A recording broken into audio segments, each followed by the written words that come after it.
Merry Christmas to all you civilians. Merry Christmas, everybody. Ho, ho, ho. Ho, ho, ho. So what we're doing today, just a quick intro from us before we get straight into it. Obviously, throughout December, Tim and I have been doing the Ultimate Fantasy Advent Calendar, where we give each other gifts every day. Money's no object. Resources are no object. Logistics are no object. We can just run free. And from the 1st to the 24th of December, we released all these episodes for Patreon supporters on the Request Room feed. But as promised, we're now releasing all of it all together as one big mega episode for everyone. This is going to be quite the journey, isn't it? I mean, the Patreon supporters have been on the wonderful journey throughout Advent each day, but this is going to be quite a listen. Quite repetitive at times, perhaps, I'm not sure, but hopefully to be enjoyed.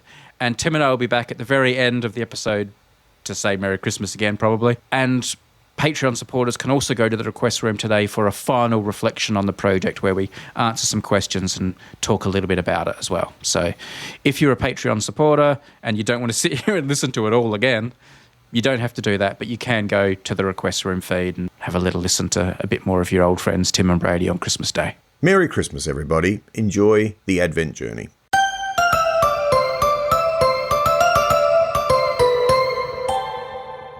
Well, it's the 1st of December. It's the first edition of my Ultimate Fantasy Advent Calendar idea, where Tim and I are giving each other incredible presents. Money is no object. Logistics is no object. It's all about passion and love for each other. Let me be the first to say to you, Merry Christmas. Oh, well, thank you. It is only the 1st of December, but it's never too early. And it is Christmas season. It is. If we're doing an Advent calendar, then we surely are in the season where we can say Merry Christmas. Can I just say, we've started actually watching a lot of Christmas movies already in our house. And I've only noticed for the first time how much kind of importance and magic is imbued into the whole idea of the spirit of Christmas without ever really explaining what it is. There are so many movies where like the spirit of Christmas and Christmas is like so sacred and important and like the key to the movie, but it's so nebulous as to what actually is going on here. It's just, we've got to give Jimmy back the spirit of Christmas to save the farm and all this. It is weird. I think the spirit of Christmas is basically just a blanket excuse, like to eat what we want at one time of the year, like just basically to eat yummy food. It's all about the food, actually. A few decorations, sure, but they just there to justify us eating the food. The spirit of Christmas, though, almost in Christmas movies becomes like, like a bit of a MacGuffin, like bit of a, there's no point to it. Like it's just like the treasure everyone's trying to get, whether it's the special diamond or the plans to the Death Star or whatever it is. It just becomes like this kind of excuse for the movie to exist. Yeah, the elixir. Yeah. Anyway, let's before we start poo-pooing Christmas, let's do our Christmas gifts. Can I give you the first gift? Please. I'm going to open now. Are we going to have? Hang on. Before this, I want to know: are we going to do we open a door? Like, how am I going to? I'll have an opening door sound effect. Okay, here goes the opening of the door. All right.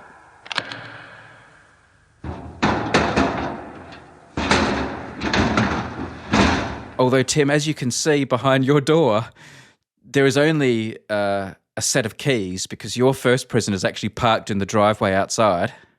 I have gotten you the original 1982 Trans Am that was used as kit in the first ever episode of Knight Rider. Oh, man, I was thinking about buying this very thing for you.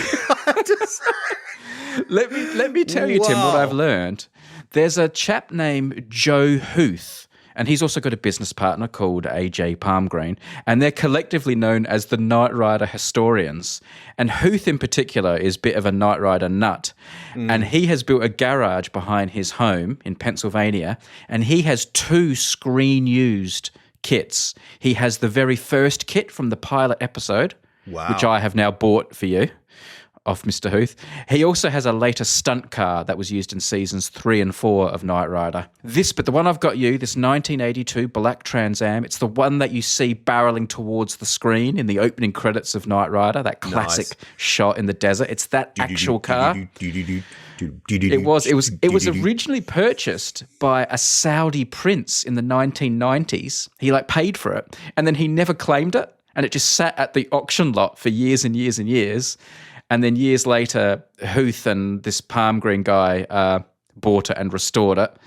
It spent some time in a museum in LA, but now it's in Pennsylvania at Huth's personal property. Huth was quoted as saying, "It's such a blessing to be the caretaker of something I adored so much as a kid and still do as an adult.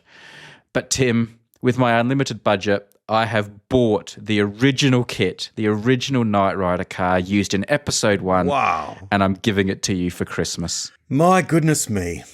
Wow, I have to say, that's quite a gift. Thank you. I thought you'd like it. I thought you'd like it. I've always wanted to zip down and get some milk from the shops in kit. Imagine that. The red light going back and forward. Oh, nice. What would you do with it? What are you going to do with it? Are you going to park it down in the car park under your flats, or are you going to get a special storage unit for it, or are you going to loan it to the Birdwood Motor Museum up in the Adelaide Hills? No, I mean, that's right. There's a bit of a car sort of theme around Adelaide because of the Motor Museum. So I'll probably pull it out for those sorts of runs, but I just like the idea of cruising around in it. Yeah. I have a funny feeling. Church on Sunday, pulling up in kit, giving a sermon. I have a funny feeling, and I'll see when I get in it. But, this is the trouble with these really hot cars from that era is that they were all made before power steering. So I have a funny feeling that it may be a little bit more difficult to drive than we think. But I'm sure the speed will be there. And there's Kit, and I can talk to Kit. It's like... Yeah.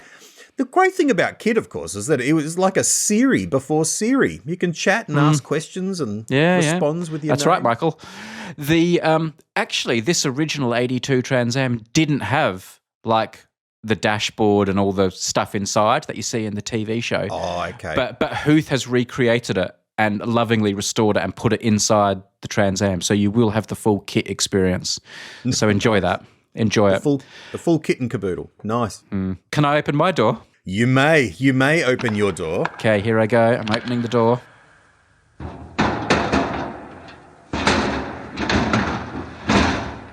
Your first gift in the ultimate unmade fantasy? Advent fantasy? Whatever it is. Advent calendar? Yeah, okay. Yeah. Is the original ice axe used by Sir Edmund Hillary in climbing Mount Everest. Oh. Where is it? Does it exist? Where is it? It does exist. It's in the Auckland Museum. Yeah. You can actually buy replicas, but I've not bought you a replica. No way. You're far too special. Yeah. In negotiation with the Auckland Museum, they have decided... Let it go, have they? Let it go? You made them an offer they couldn't refuse? And because they got all these replicas, they're like, well, I guess we don't need this old one anymore. And so I've purchased it. And I'm giving it to you for Christmas. I love this. Thank you so much. This is going to look beautiful. I'm going to get it specially framed by the framing shop just down the road. Nice. I'm going to get it nicely put in a frame, recessed with a nice little gold plaque underneath saying what it is. I'm going to put it next to my signed Edmund Hillary photo that I have here. Mm-hmm.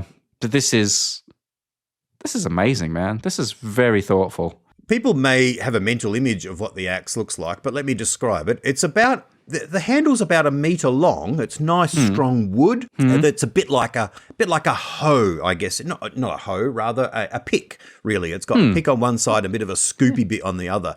Not dissimilar to some of the unmade spoons that we have, although not quite as scoopy as the scoopy bits on those. Yeah. But very handsome axe. The sort of thing you could pull out and walk around the house. You could dress up as Death at Halloween, for instance, like a Grim Reaper. It's got that aspect to it. Really could go out in the meaty backyard as well and, plant a few saplings and... Very handy in the garden, indeed. That's very good. Very effective in snow. If you ever wanted to climb a mountain, it's very snowy. I believe it has form in that area as well. I wish I'd had it when I went up Ben Nevis recently, but yeah. I'll have it for next time.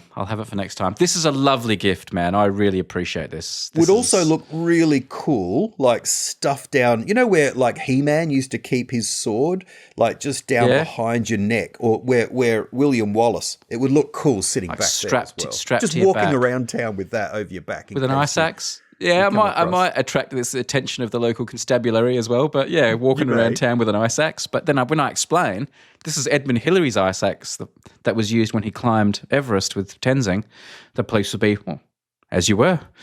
There you go. It's a lovely piece. Are you happy with that? Thank you. That is a great present. That is great. I didn't even know that was still like, a thing. So yeah, and I thought I knew a lot about the ascent of Everest in 1953, but brilliant. Thank you very much. Like I said, there are quite a few imitations around that you can buy, but I've bought you the original. The original.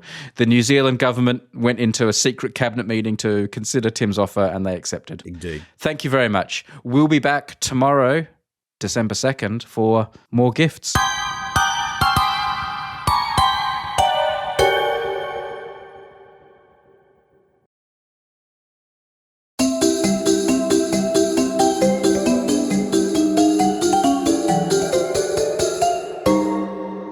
December 2nd, time for more gifts. Day 2 of our ultimate fantasy super duper advent calendar.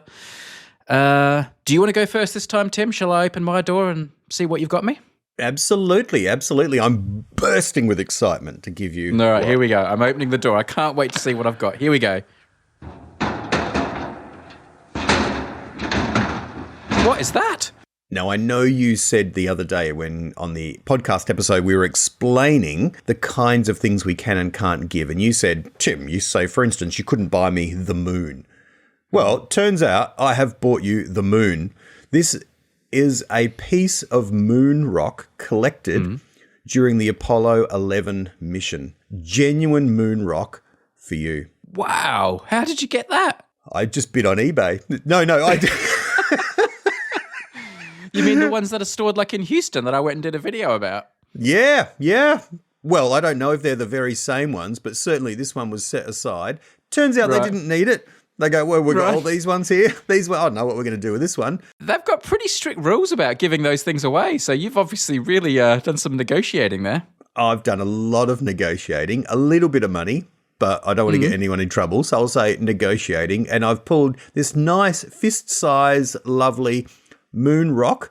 Wow. And it's for you. It genuinely from the moon. This is not like a meteor or something that's like, floated through space and then landed. Genuinely picked up off the moon by either one of the two guys. What are their names again? Neil Armstrong and the other guy that came second. And Buzz Lightyear. That's right. Buzz Lightyear. Buzz Aldrin. Put in their pocket, brought back, put aside, sat in storage. Now goes into the advent calendar. Doors opened. Now goes to you. Genuine piece of moon rock. I'm really happy with that. Thank you very much. That's much better than what I've got you. Can I say I went into the big vault where all the moon rocks are stored that were brought back from all the Apollo missions. And Apollo 11 by far was the smallest because they brought the least back because it was the first time and all the various reasons you can imagine. And I looked into the glass case. It's all like vacuum sealed. You can't like open it. But I looked in and there's all these tin trays. I couldn't actually see those particular rocks. I saw a lot of moon rocks, but I couldn't see those ones because they were still stored in their tin trays. And I said to the guy who was showing me around, I wish I'd thought of this in advance because he could have prepared it for me. The thing I would most like to have seen would have been what's called the contingency sample. So when Neil Armstrong came down the ladder, stepped on the moon, said his thing, the first thing he did was use a stick with a scoop on the end and scooped up a bit of dirt and rock and stuff that was just near him and stored it in case something went wrong and they had to leave immediately. Like, quick, Neil, go up the ladder. Something's gone wrong. You've got to blast off the moon straight away. They didn't want to go all the way to the moon and come back with nothing. So he definitely would have some soil and rock with him. That was called the contingency sample. It wasn't chosen scientifically or to meet certain criteria like a lot of the other stuff. It was just grab it in case. Grab something. Yep. I would like to have seen that. I didn't see it on my visit. That's something I would like to see and know more about. What's happened to the contingency sample? Is it still there? What does it look like? But the fist-sized rock that you got me, that's almost as good. So thank you. Maybe with the contingency, maybe like he got that, and then you know how they did a couple of spacewalks. Maybe then later on when he got some really good samples, maybe he just threw the contingency stuff back on the moon. Like maybe it's back up on the moon. I don't know. I doubt it, but you could be right.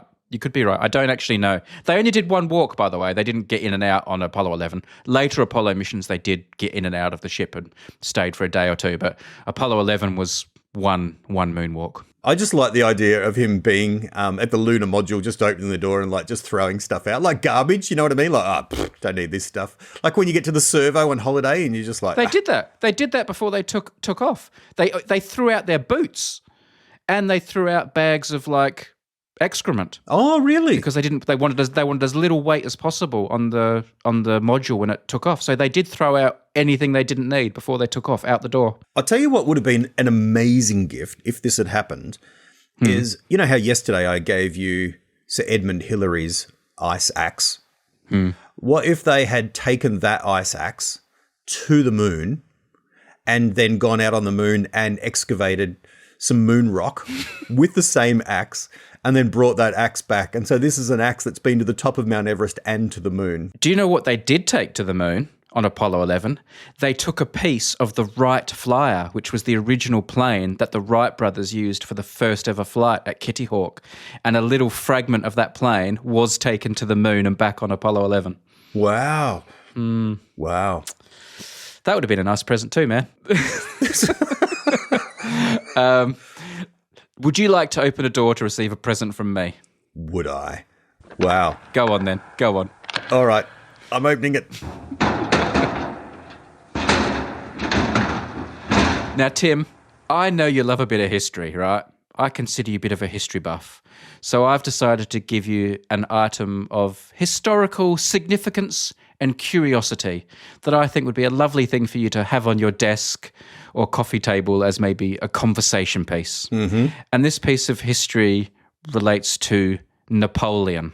Napoleon, right. Napoleon died in 1821, and they did like a bit of an autopsy and medical examination. Yeah. And one of the things that famously happened, and I remember reading about this as a boy in one of those books of amazing facts about the world and thinking, that's amazing.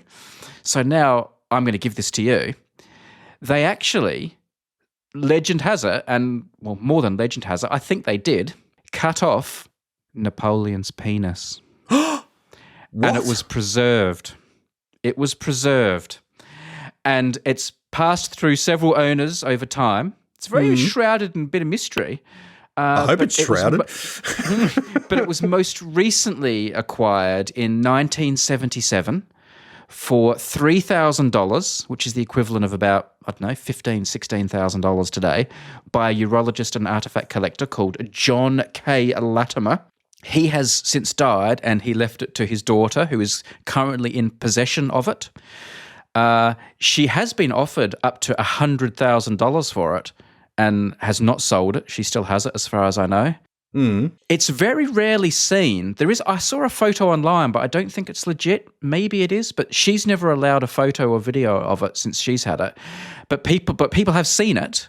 And one person famously described it as resembling a piece of leather or a small shriveled eel. There was a documentary on Channel 4 here in England a while back. They described it as very small, measuring about 3.8 centimetres, 1.5 inches. Well, he was a little guy, wasn't he? And so... Yeah. Also, it's like dead and shriveled. I imagine, I don't want to cast aspersions.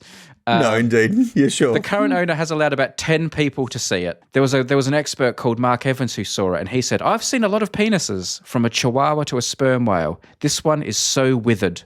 The last place I would have expected to find it was in New Jersey. It's strange how the withered penis has ventured further around the world than Napoleon ever did. And apparently it's kept in a nice leather presentation case. So I've been over to New Jersey. I've seen it. I've made an offer. It's been accepted. And now for you, Tim, from me, may I present you with Napoleon's Bonaparte. Hang on, let me get some gloves. Hang on. That is a nice leather satchel. Thank you. I like the leather satchel. I might use that. What are you going to do with this? Well, I mean, what wouldn't you do with it? Just sort of displayed in the kitchen. Yeah. Look, it's. I'll put it over with my signed Tom Hanks book and other mementos. Nice. Well, I really don't know. I'm overcome. I just don't. What does one do? I mean, do you keep it in a safe? Does it need to be in a vacuum sealed sort of room of some kind? I don't know how it's been. I presume it's been embalmed, or I don't. It's not entirely clear to me how it's preserved. If it's in liquid or it's, I don't know. I don't know. But it's yours now. So, well, Brady, thank you. You're welcome. Thank you. I appreciate it. As you know, I've often asked for Santa to bring me Napoleon's private member, but I never thought this wish would come true. There it is. All right. We'll be back tomorrow with more gifts. Will we top Napoleon's penis? Find out on the 3rd of December.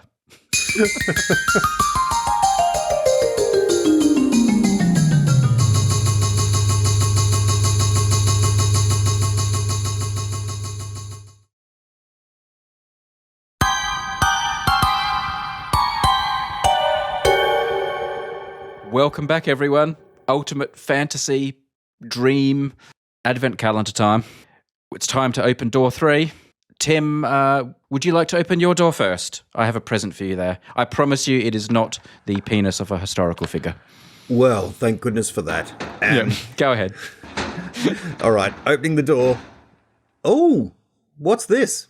Well, I thought this would catch your eye and you'd appreciate this. This is, of course, the original Guernsey or jumper or football shirt, depending on where you're from. This was the football Guernsey worn by Dustin Martin in the 2017 AFL Grand Final. His match-worn football Guernsey, in which he won the Norm Smith Medal for best on ground in the game.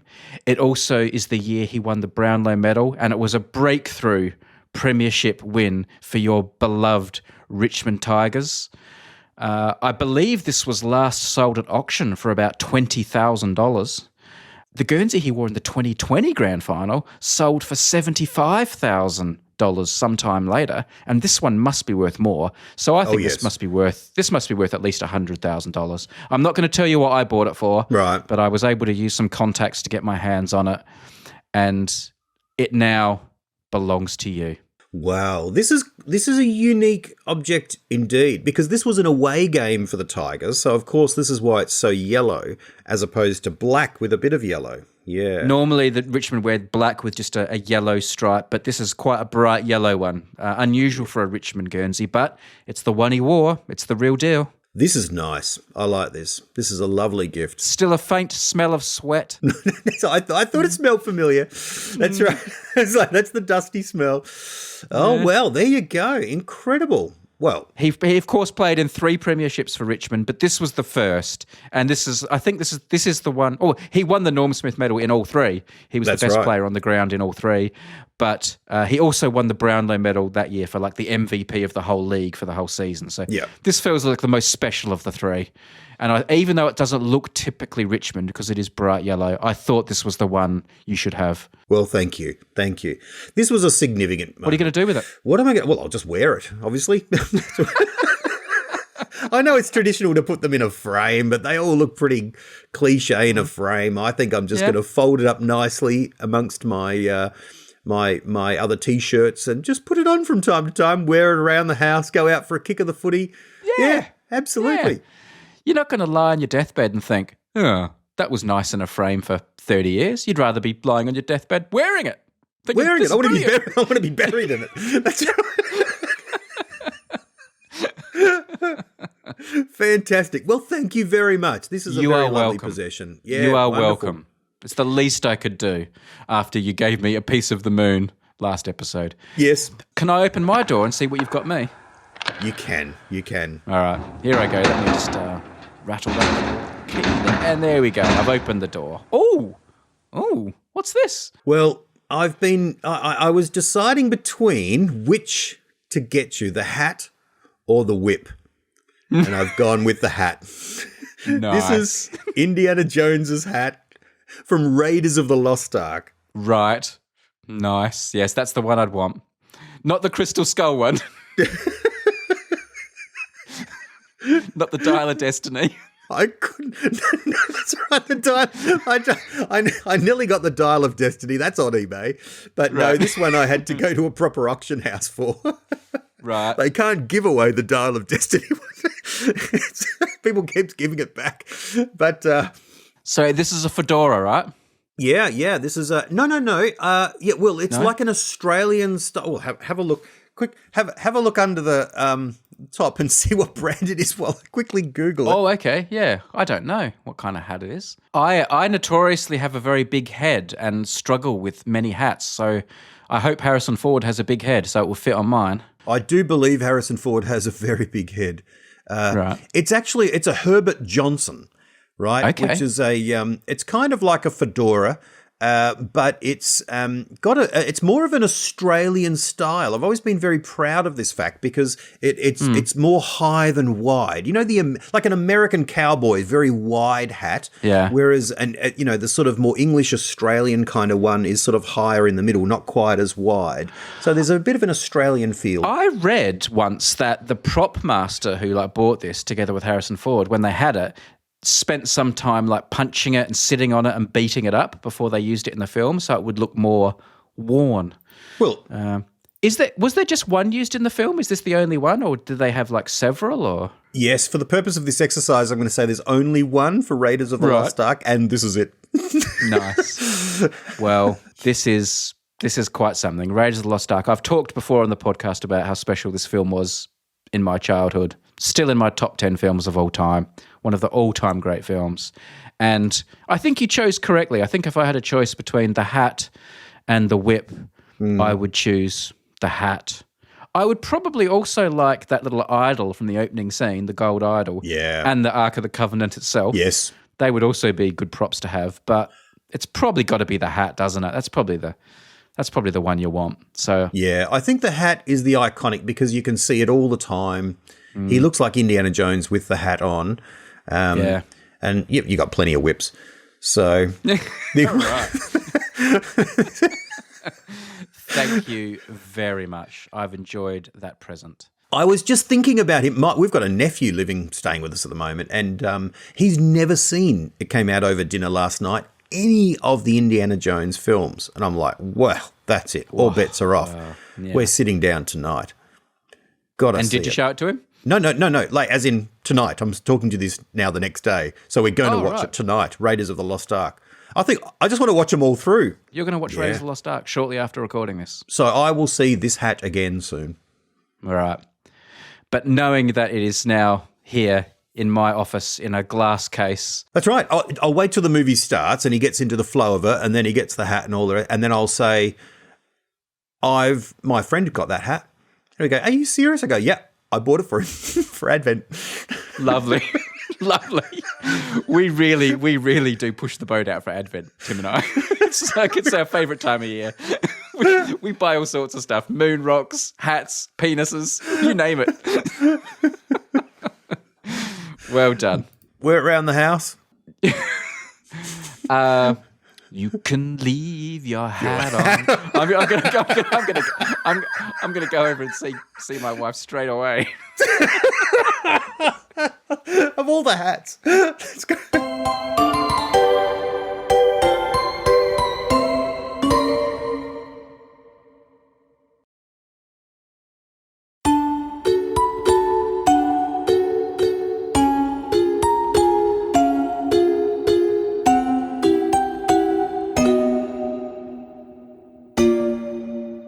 4th of December. 4 days into December already. Can you believe it? I can't believe it. Time goes fast, doesn't it? It does. Where's the year gone? It's the time of year where you have to say, where? I've been saying that since April. Yeah, I've been saying this is about January 2nd. December doesn't slow down though, does it? Even though Christmas Day goes for a long time, the rest of December speeds up to compensate for Christmas Day, I think. And just a little trade secret, Tim and I have recorded a few of these in advance, and I've programmed them to go up on the day. So we could be dead. And people are still getting these episodes. They're just being churned out all the way through Advent, all the way up. From beyond the grave. It's possible. Wow. Yeah. That'd be quite a legacy, wouldn't it? Well, for a few weeks. Yeah. Anyway, on that happy note, Tim, do you want to give me a present first? I think it's my turn to get the first present today. Okay. Listen, I'm going to go. I've got a bit of a film theme to my gifts for the next few. So I've moved into that kind of world. Tell me when to open the door. Go for it. Open the door. It's open. Oh. I know. This is a bit familiar to you. Luke Skywalker's Return of the Jedi lightsaber. Oh, look. I'd be lying if I didn't say I saw this coming. Yeah. Because obviously I have a replica of my own that I've had for many years. And I mean, now that I've got the real one from the film. You'll have to be more careful, that's for sure. The other one, these are real buttons on it, man. Don't want to turn this on around Edward, you know. Could be Look, I don't know. I mean, this is a magnificent gift and I will treasure it. I don't know how I feel about it, though, because I already have a replica that has this sort of story behind it of, you know, this mythical story from my childhood. And now I've got the real thing. It's like, I don't know what to think or what to say or what to do. This is my way of actually, I've always envied your replica. And I thought the only way you're ever going to part with that replica is with the real thing. So I was managed to pull some connections, pay a significant amount of money, and here you go. You deserve it. I appreciate it, but you're not having my replica. What? I've had that replica since I got my first job. It was the first thing I bought with my first paycheck. It was my first decadent purchase, and I've travelled all around the world with it. It's always sat on a shelf, no matter where I've been and where I lived. It's like, it's part of me. My replica, my handmade replica, that isn't even licensed merchandise. It was just made by some backyard lathe expert. My backyard replica is more valuable to me than even this one from the film itself. Get out. But that one doesn't even work. Look at this one. Press that button. I remember when Luke Skywalker used that lightsaber, because this is his green one, obviously. He lost his blue one when he had his hand chopped off at Cloud City. Turn it on and you'll see. Yeah. Okay, here we go. Oh, yes, very nice. But anyway, so this is the green one. It was a new model, and I obviously saw Star Wars and The Empire Strikes Back, and I thought lightsabers were pretty cool. But it was when Luke Skywalker went haywire with that green lightsaber on the sail barge. Yeah. That's when I fell in love with lightsabers. It's somehow thicker. It's a green and it's a thicker lightsaber. It is thicker. Yeah. That was the moment I fell in love with lightsabers. And that's why I love the Return of the Jedi lightsaber more than the Star Wars lightsaber. Yeah, totally. Yeah, they were the beta sort of, have a go one. But that was the upgrade. It was fantastic. Do you reckon lightsabers for the Jedis were like iPhones? Like that every year there was like a big convention and they'd pull out a new one. And some guy in a skivvy would come out and go, well, here we go. Oh, this one's got a thicker blade. That's the headphone jacks at the other end. It's all about the camera at the end of the day. The camera's taking photos back. When they went Bluetooth, that was amazing. And it got to a point where, they were still called lightsabers, but really everyone was just using them as cameras. That's right. They suck now, though. They don't lay flat because of the big lens. It's really annoying. No, terrible. You have to hang them off your belt. And I wonder if you could buy covers for them as well, and you could get official covers from the lightsaber manufacturers or like cheapos from Amazon. Well, or maybe they have like little knives that are just sort of like to be hidden in your boot, and they're sort of like they're the lightsaber air, and they're just a little bit smaller. Right. Light daggers. Yeah, the light dagger air. That's nice. Anyway, having this film prop is a another magnificent addition to my collection. So thank you very much. Well, you could just sell it. I mean, you could re-gift this one. I'm sure there are plenty of people that would happily take it. If you're not going to re-gift your old one to me and replace it with this one, then you could re-gift this one and keep your original, your quote-unquote original, and pass I could have it on. behind your door right now. Wouldn't that be a nice bit of re-gifting? Actually, there we go. That's one taken for you. That's true. Yeah. No, nice. I'm going to keep it. This is a lovely present. Thank you very much. Thank you very much. It's a little bit obvious, but it's too obvious to get past, I have to say. You had to do it. I had to give it. But it's come pretty early, It's not, Christmas Eve gift. Yeah, you're raising the bar for what you're going to give on the 24th, but yeah. Yeah, just the better versions of all sorts of other stuff that you already own as well. Would you like to open your door? I would. Here we go. Go on.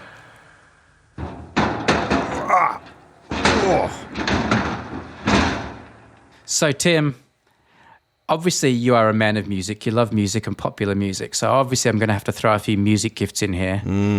And I can tell from the look in your eyes that you recognise this already. Oh, is that what I think it is? It might be. It might be. Just say it to confirm that it is what I think it is.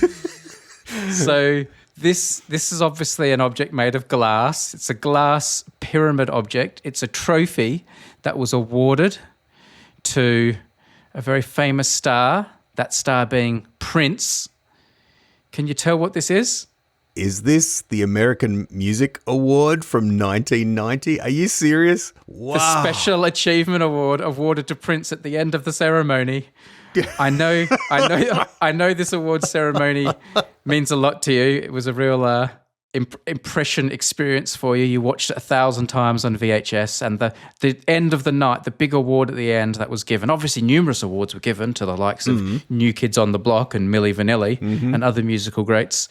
But at the end of the ceremony, the award that was given to Prince, the Special Achievement Award, was this one. And I thought if I was going to give you one memento of that night, one thing from that night that was most special, it was either going to be the Milli Vanilli Award or this one, and I decided to give you the Prince one. So this is Prince's Special Achievement Award that he got on the night. Wow, that's amazing. I mean, I would have loved the Milli Vanilli one, but Prince is just a little bit more talented than them even, and this is very special. That's cool. Having watched it all those years ago, now to have it here in my hands. Yeah. Incredible.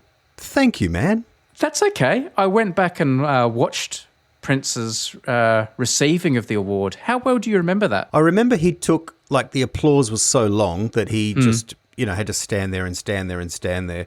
But he also wasn't, it was one of those, at the time you think, oh, the applause is so strong, you can't even get a word in. But there's also kind of well, let me stand here looking shy and bashful, which makes you clap even longer and longer. So I don't know if he was, you know what I mean? Jeering them on as much as he was. Your memory is good. But then he just started doing the speech while they were still applauding, and it was really short and feeble and unimpressive. Yeah. It was almost like he didn't want to be there. He did this tiny little feeble speech. You could hardly hear it, and then he walked off the stage. Very uncharismatic. I know he's a guy who, when he performs, is quite charismatic and was quite shy otherwise, but this was a pretty disappointing speech. Well, similar to Michael Jackson, he's not known for his oratory. They're known for their sort of groovy moves and, their high singing voices and so forth, but they're not, there's no sort of I have a dream. No, this definitely wasn't I Have a Dream. But it was still the defining award of a ceremony that was defining in your musical journey. And now it's yours. How did you get it? Well, I contacted Prince's estate and said, have you still got all the trophies and prizes? And they said, yeah, we still got some of them. And then they said they still had that one. Yeah. And then I said, look, my mate Tim watched that on tape and really liked it. And we're doing this advent calendar thing on our podcast. And they said, Unmade Podcast. And I said, yeah. And they said, we think Prince would have loved what you're doing with Unmade Podcast. And it's the least we can do to send this to 2 other people who we consider to be on a similar creative plane to Prince himself. Wow. That is They really said that. That's incredible. They did, yeah. We should get them in charge of our estate one day because they're talking us up more than they're talking up Prince. I can't remember the exact words or if it's even true, but it was something like that. Right. Okay. Yeah, bit of a Christmas story, that one. Yeah. Thank you. Yeah. Lovely. There's 2 more gifts for the shelves. Both of those will fit on shelves as well. They're both quite ornamental shelf type items. So nice stuff. Good stuff. Good day. A wonderful day. Don't you love Christmas? I do. It's just I do when I'm getting a present like this every day through December. This is incredible. Oh, indeed. I can't wait for tomorrow.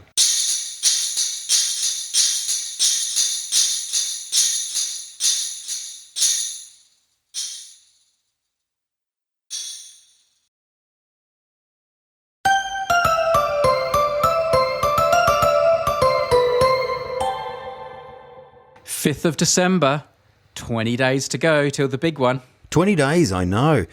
Gosh, so many gifts. I mean, we're going to have to get a whole new gift room for all the stuff that we're getting. Amazing. Well, funnily enough, you won't be able to put yours in a room because it's time for another edition of our ultimate fantasy advent calendar. We really need to decide on the name for this. But Tim, if you'd like to open the door. Am I going first? Okay, here we go. Here we go. Oh. Here is a present for you. Now, obviously, I can't give you this. I've just given you like a voucher because this is an experience that I have booked for you. Oh, you're right.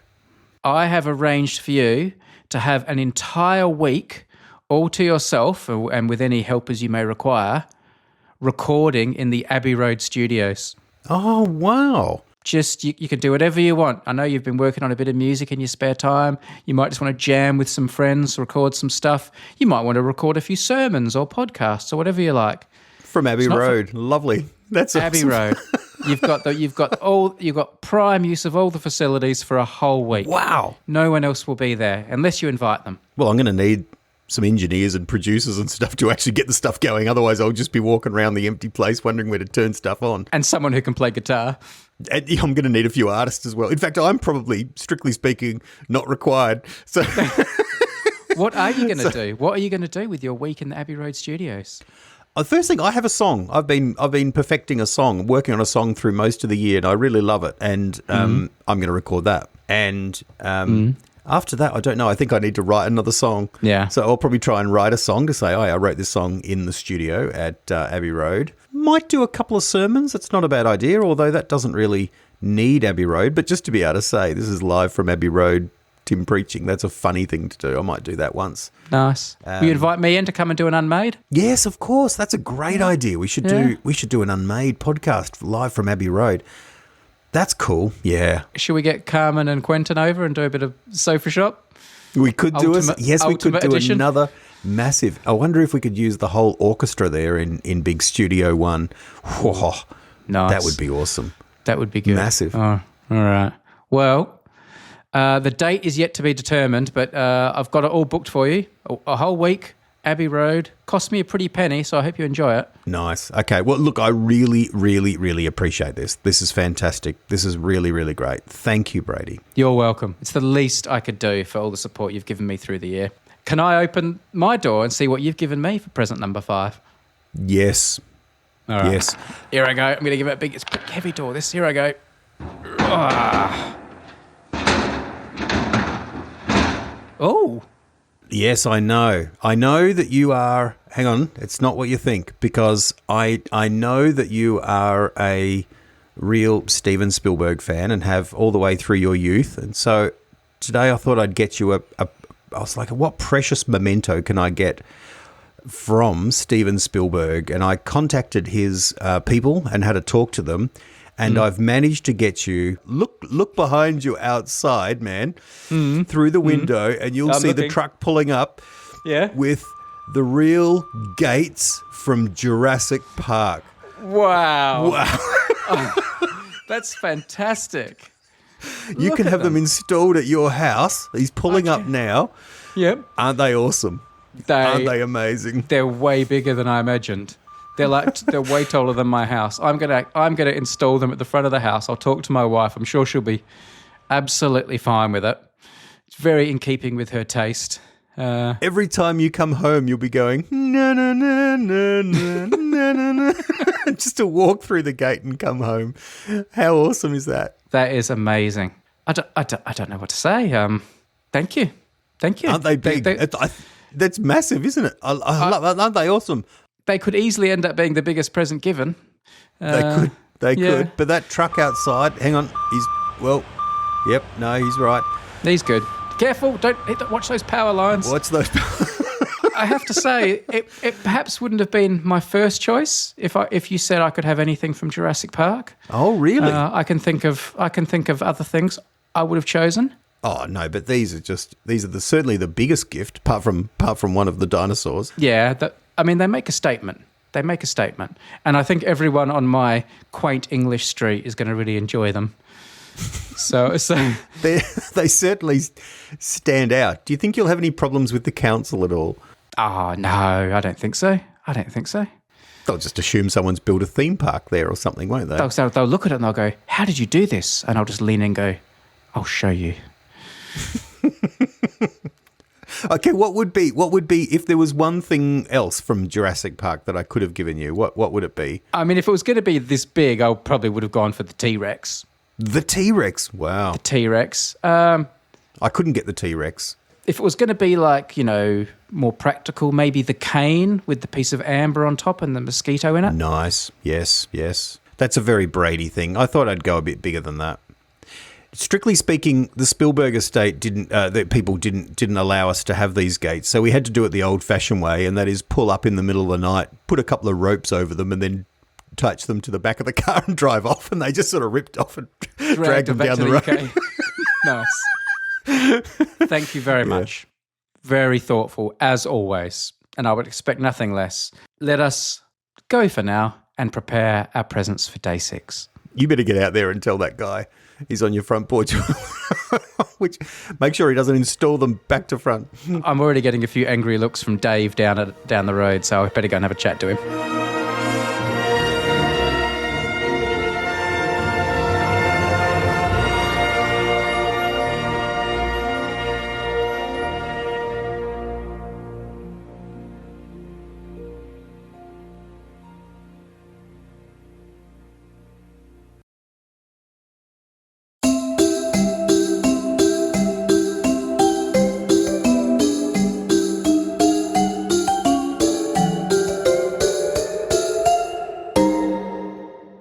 December 6. Can I go first this time? Yeah, so you're going to give me a gift, yeah? I'm going to give you a gift, that's right. Big super advent calendar. All right, here I go. I'm opening the door. Go. With a big 6 painted on the front of it. Almost as big as those Jurassic Park gates you gave me yesterday. Yes. There we go. Oh. Now, I know you think, I know it's a soccer ball, but turn it around. Okay. It's Wilson. This is the Wilson soccer ball from Castaway, your favourite. Wasn't he a volleyball? What? Isn't it? Oh, I thought it's a soccer ball. Have a look. I always thought he was a volleyball. Oh, maybe it's a volleyball. They look so similar. They do look similar.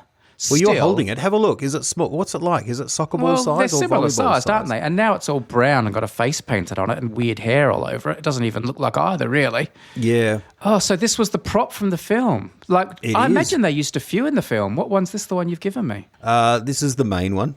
Right. One of the backups. Right. This is the important one, right? Wow. The important one. That's nice. This is the one that the first one they used where his bloody hand went onto it. So that's Tom Hanks. I thought this was just so resonant. Firstly, it's a soccer ball in my mind. Yeah. It may not be a soccer ball, but I thought that resonates with Brady loves soccer. Then it's not just from your favourite Tom Hanks movie, but it's got Tom Hanks's blood on it.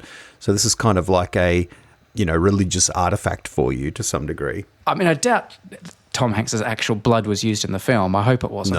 No, I'm sure. Let's go with it. It was. Yes. All right. It was his actual. I'll have to get some DNA work done to confirm that. I'm saying here. Don't do that. That's not necessary. Just trust me. Like I trusted you that it's a soccer ball. Wilson is a volleyball. I've now confirmed. A volleyball. He's a volleyball. Well, if you don't like it, I mean, I can take it back if you don't, if you're really not interested. I could have got you one of the friggin' roller skates, couldn't I? Oh, no, the ice skates. That'd be right. I'd get you roller skates and they're ice skates. I'd get you a soccer ball and it's a volleyball. Have you even seen Castaway? Let's get some roller skates that he's rolling around with on the sand. That's right. Very nice. Very nice. Wilson the volleyball. I'm happy with that because it is my favourite Tom Hanks movie. Yes. And one of my all-time favourite movies. So it's not as in keeping with a few other things I would display in my office, but it will definitely be a talking point when people come around. So and they say, is that what I think it is? And I'll be, Is that the real one? Yep. That's the real one. That's the real one. And if you don't believe me, look at these DNA tests. Well, yes, that's right. I'll get you to, maybe I'll get you that tomorrow. I'll get you some DNA tests. That's something you can do. Well, speaking of blood and DNA, I think you're going to be pleasantly surprised with your gift today. So why don't you open your door number 6 and see what I've got you? Oh, gosh, okay. Blood and DNA.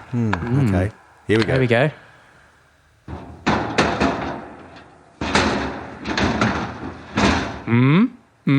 What do you think?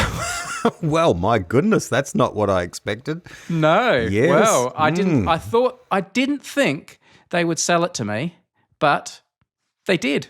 Tim, I know, it's so hard when, your friend is such a religious man. What do you get? What religious artifact do you get for, a man who has dedicated his life to Jesus? And I thought, well, no, I'm getting it. Tim, I present to you the Shroud of Turin.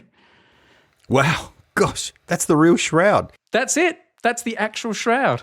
I thought you just got me like an Unmade Podcast towel with my face on it from our merchandise store. Shroud. You probably don't reckon. I did wash it before giving it to you because I thought it looked a bit dirty. So it's a bit whiter than you. But bit of nappy sand, fixed it right up. A bit of bleach. Yep. That is the Shroud of Turin, just for you. The shroud. Now, this wasn't verified. Once again, I think I might do a DNA test just to check that it really was the proper shroud that was on Tom Hanks. But sorry, on Jesus Christ. So now that you have the Shroud of Turin, this legendary cloth that, legend has it was the burial cloth of Jesus, imprinted with the kind of his body print, perhaps in some kind of supernatural way when he was resurrected. Wasn't it kind of just that he was like bloody and then this is the blood marks on it? Isn't that what that there is that argument, and then there's also this argument that it was imprinted by some kind of burst of energy caused by the resurrection. So it's got a long and storied history. There's been numerous tests and things done to verify and unverify its authenticity. Whatever you believe about anything, I think this is a nice artifact for Tim to have. Well, it's interesting. I thought it was pretty categorically, dated. Yeah, carbon dated. Yeah. Different. So basically, you've just bought me a cloth, really. A hoax. The hoax, that's right. But a famous hoax. A famous hoax. Yes, that's right. I guess that's why you could buy it. They were obviously auctioning it off now that they know that it's not. Yeah, genuine, no good. So no good. Yeah, it's just. So, what are you going to do with it? Well, what do I do with? Oh, I mean, it's always good to have another towel, isn't it? I mean, In Turin itself, where it's kept, they don't get it out very often. When I went there, it was locked up in its box. It's quite rare that they actually unfurl it for people to look at, and when they do, obviously, queues around the block. I was thinking, if you hung it up the back of Malvern Uniting, you could bring in some new people. You were always about getting more bums on seats, more eyeballs, more ears, maybe spreading the word. You could just bring in some new parishioners. With the Shroud of Turin, yeah. Well, it would perhaps be renamed the Shroud of Malvern. The Shroud of Malvern. Yeah, you'd have to rename it. But, I like that. Yeah. What about the Shroud of Tim? I think that's probably the... We already have the Shroud of Tim. You can buy that in our merch store. So, that's true. Yeah. Look, this is, an interesting artifact. An interesting artifact. Yes. Yeah. Worth having. Yep. Yeah. Nice. Thank you. Thank you. Yeah. Yes. It is interesting. As a religious person, what do you think about the Shroud of Turin? I guess you just think nothing of it. You just think it's a sideshow, Oh, absolutely. Yeah, I think nothing of it. Yeah. I'd be. It's one of those. I'd be absolute. A bit like the Hitler diaries. Like very, very, very unlikely. Fascinating if true, but then that would be more interesting because then you could find out stuff. Whereas this, you'd go, okay, it's true. What does that mean? Jesus died and was wrapped in a cloth. Well, we know that already. Yeah. So there you go. Okay. Well, I don't want to say you sound ungrateful for this gift, but I think I feel a bit like this gift, like you did the other day when I gave you the Return of the Jedi lightsaber. I feel a bit like, well, okay, thanks. Sure. Okay. I've already got a shroud, the Shroud of Tim. Yeah. I'm happy with that shroud, but this is an older one. Thank you. Thank you. You win some, you lose some.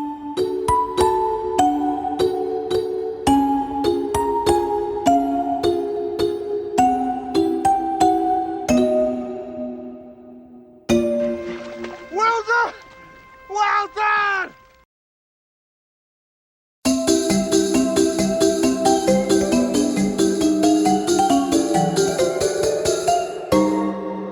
Seventh of December, another day, another magnificent gift from the Tim and Brady Fantasy Ultimate Advent Calendar. We're each going to get a present from the other. Money, logistics, nothing blocks us from getting what we want for each other. Tim, do you want to open your door and see what I've got you? I think you probably knew this. Sure. I think you knew this was coming, but today's the day. Go ahead. All right, here we go.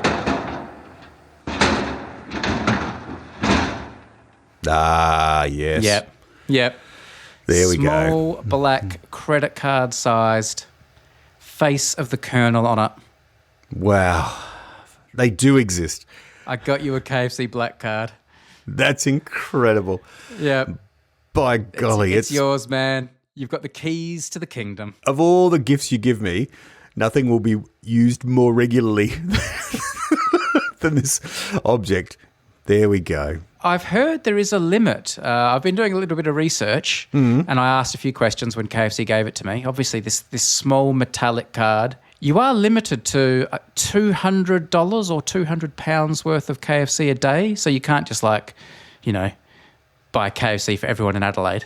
Oh, right, okay. But in fact, $200, you probably can't even buy enough for your family. But there you go. $200 a day up to free KFC. But it's also just the prestige and the cachet of being a holder. And no one deserves it more than you. I think this is the kind of card that, you know when you got your Order of Australia, you get like the proper one, like the medal, but then you also get a little pin to wear on your lapel just to indicate you've got one. I feel like this is the same. There should be a tiny little credit card pin that I put on my lapel just so people, it's like, oh, that guy's been awarded the KFC definitely. card. Yeah. That would be nice. Just a little, just a real status symbol, yeah. Why small though? Why not a huge banner or flag that you carry around? Just even like a bucket. I have to wear a bucket on my head just to say, oh, that guy's a buckethead.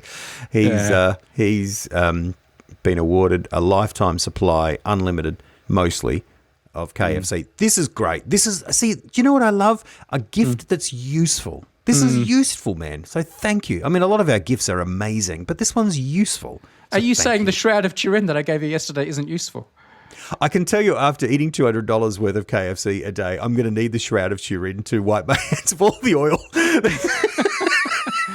Yeah.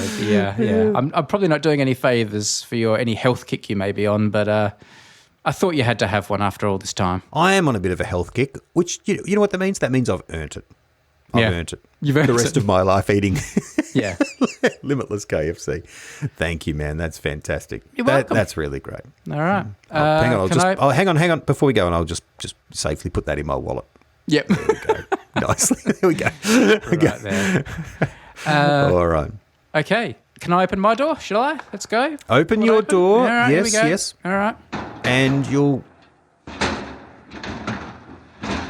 it's just an envelope, but open the envelope. Okay. Ooh. And for everyone else, I'll let them know you have been awarded a 2-hour tennis lesson with Roger Federer. There we go. Oh. A couple of hours hitting with Roger Federer. There we go. I mean, that is thoughtful, Tim, and I'm sure it would be very gratefully received, but he's retired. I mean, what's the point of me teaching him anything now? It's the sheer honour of saying, I coached Roger Federer. Very well done. Yes. Yes, that's great. There you go. Okay.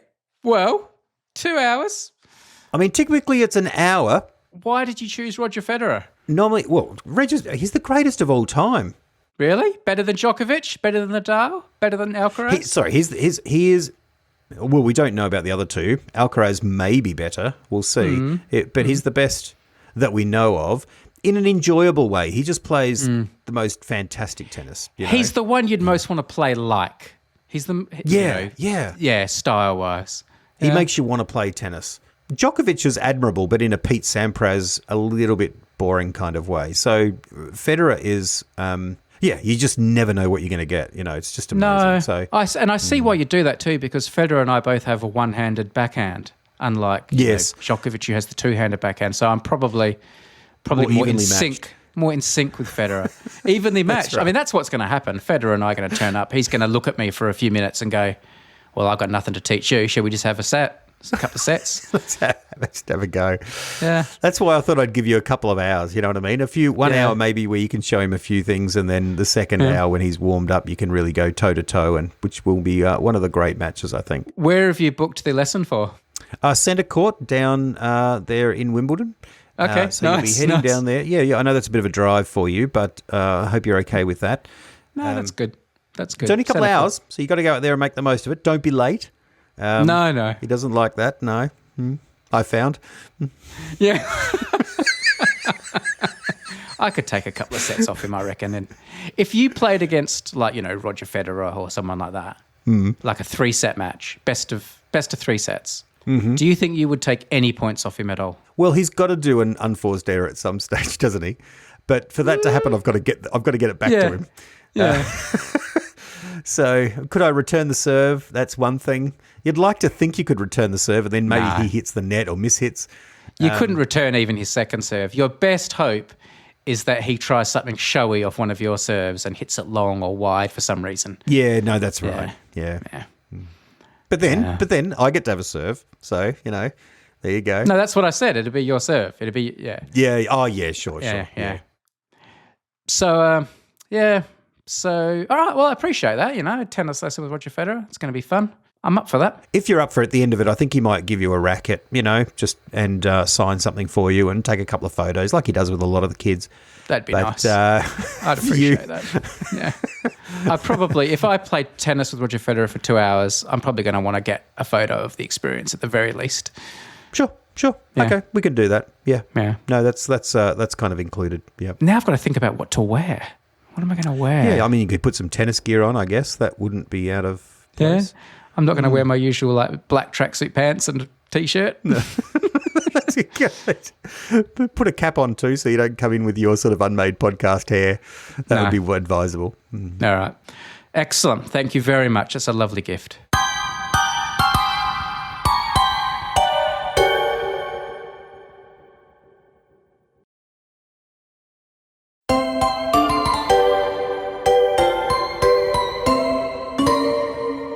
December 8. December 8. We're making our way.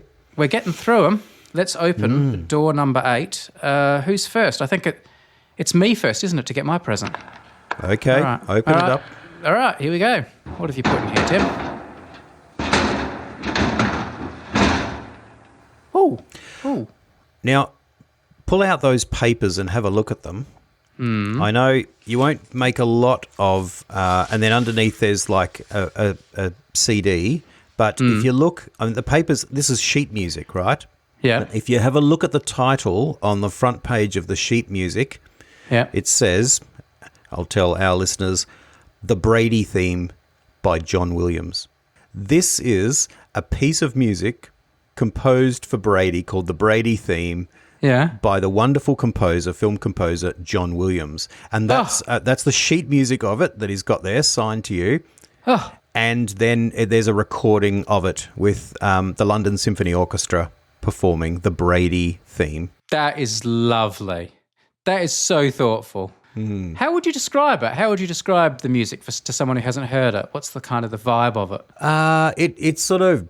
Bum ba-dum bum bum ba-dum. Oh, so it's like bum bum ba-dum bum quite bum. kind of adventurous, and it's not like he has Luke used it before in Indiana Jones, but it's not like sort of mournful and that like Luke Skywalker watching the sunset. It's more adventurous.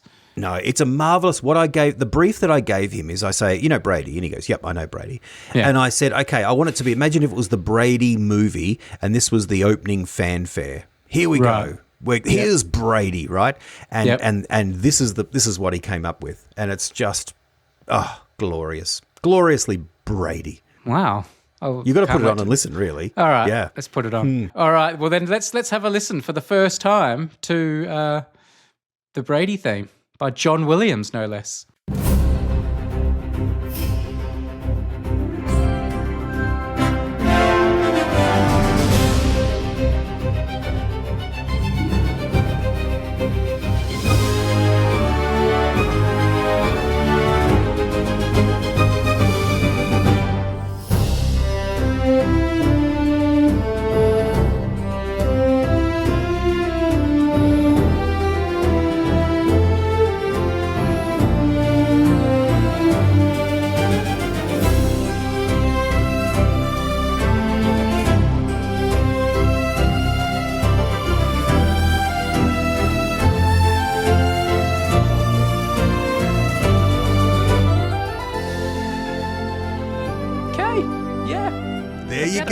I get it. Yeah, that's your song. Yeah. That's your theme. I get it. Lovely. That should play every time I walk in a room now. If nothing else, it makes me feel very prepared for your funeral. It's like I know what we're playing. Okay. Which... Do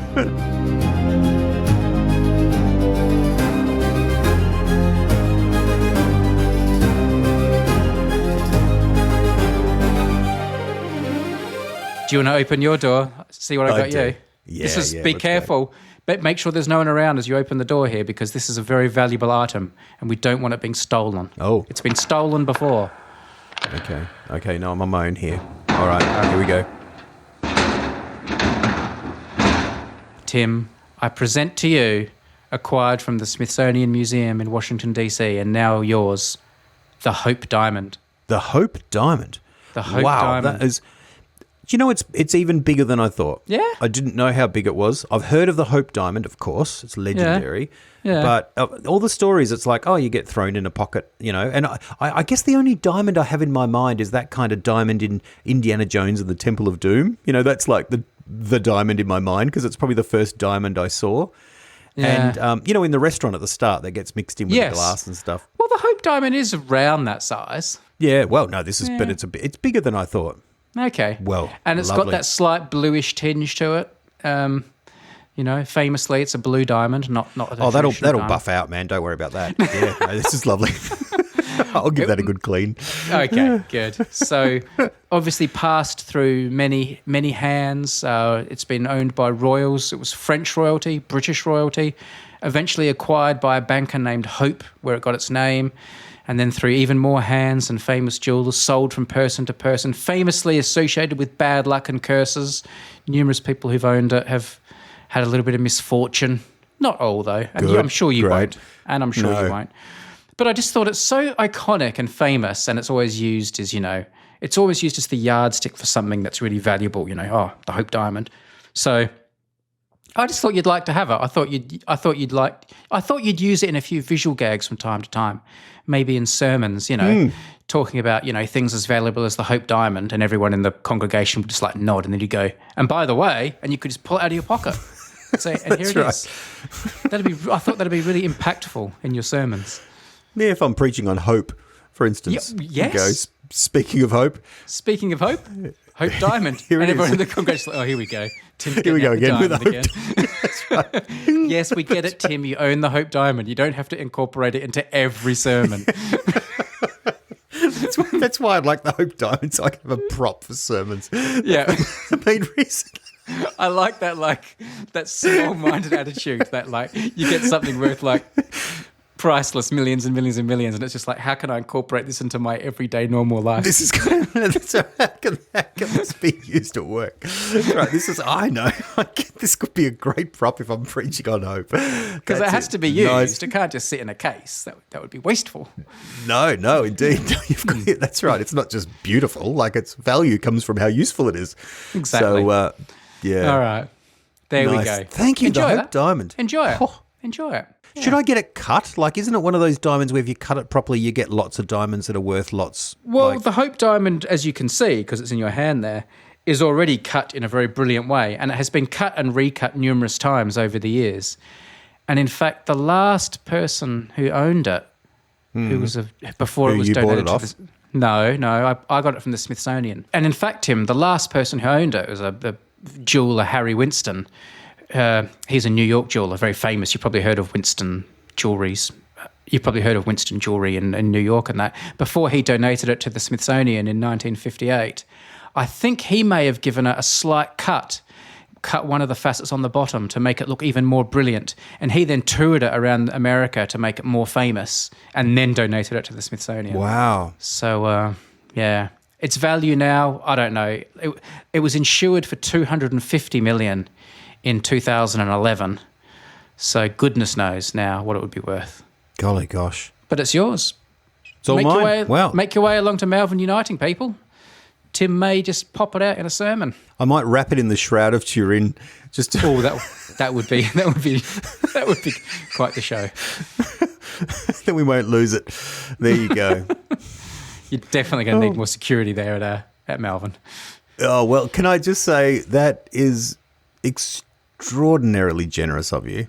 Really. No, you're worth it. Wow. You're worth the Hope Diamond to me. That's great. Thank you, man. Thank you for the Hope Diamond. And Merry Christmas.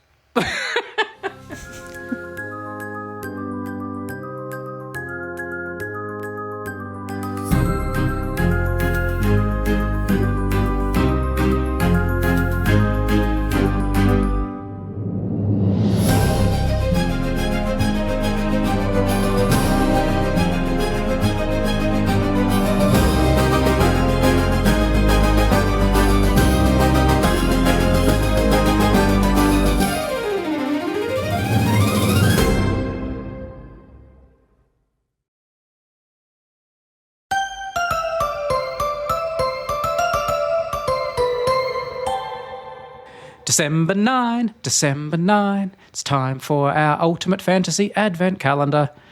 Tim, go and open the door. Open door number 9. I got something in there for you. All right. I'm excited today for some reason. This doesn't get old, does it? It really just builds up. I mean, the Hope Diamond yesterday.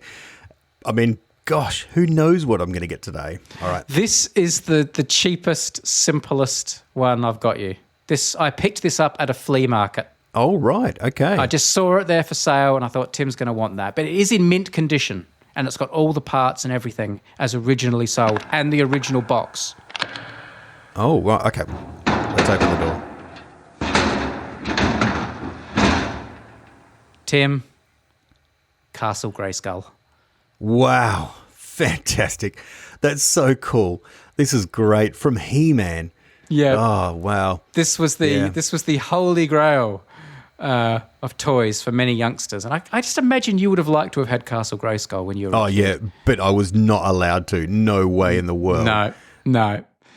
Well, now you have it. A toy Castle Grayskull from back in the day, back from our childhood. I found it in mint condition, hardly used. I don't think it's even been taken out of the box. Fantastic. Still wrapped in the plastic and everything. That is yours. Yeah. Finally, somewhere to put my He-Man figure and Battle Cat.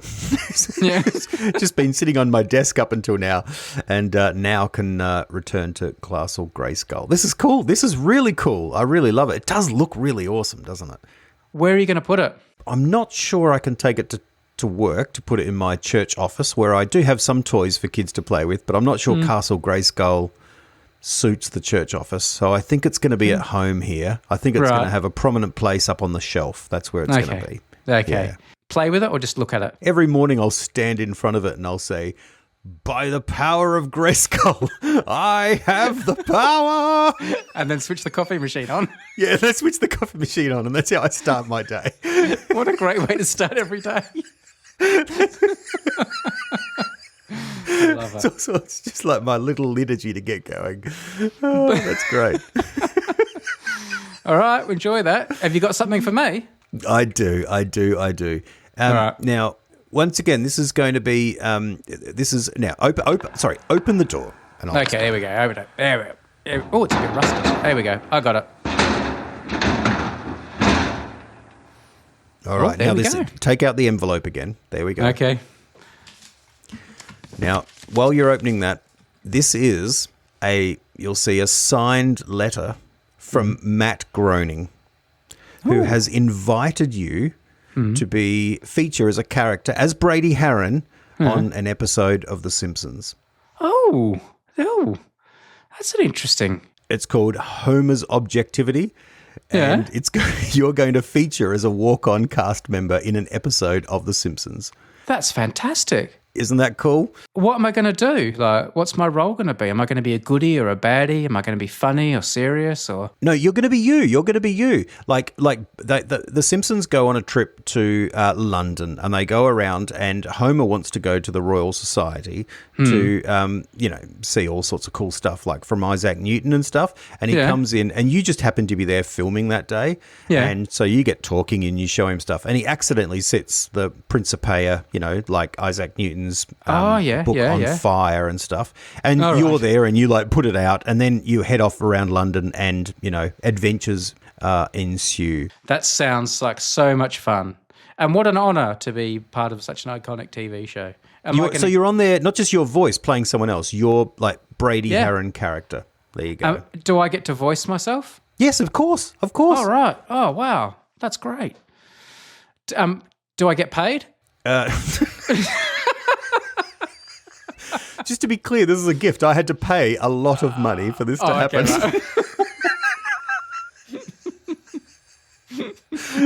The Royal Society wasn't ordinarily part of their plotline plans. No. So I've managed to, incorporate. I don't imagine Homer Simpson being massively interested in the early works of Isaac Newton and manuscripts, but they'll make it work. I'm sure it'll work.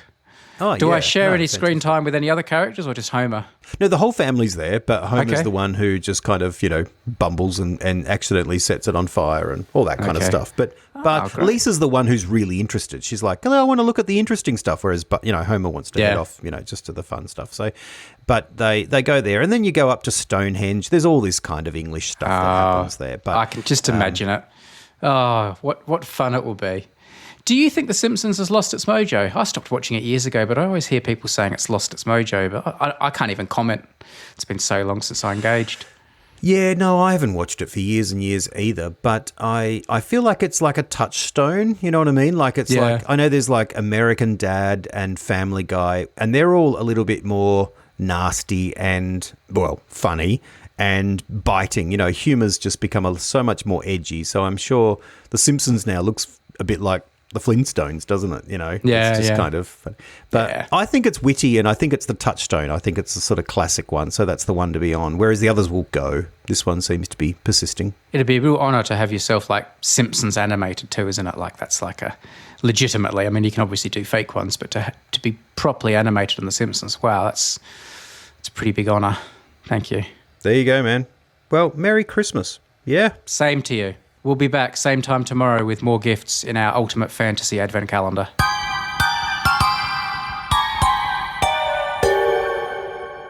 By the power of Grayskull,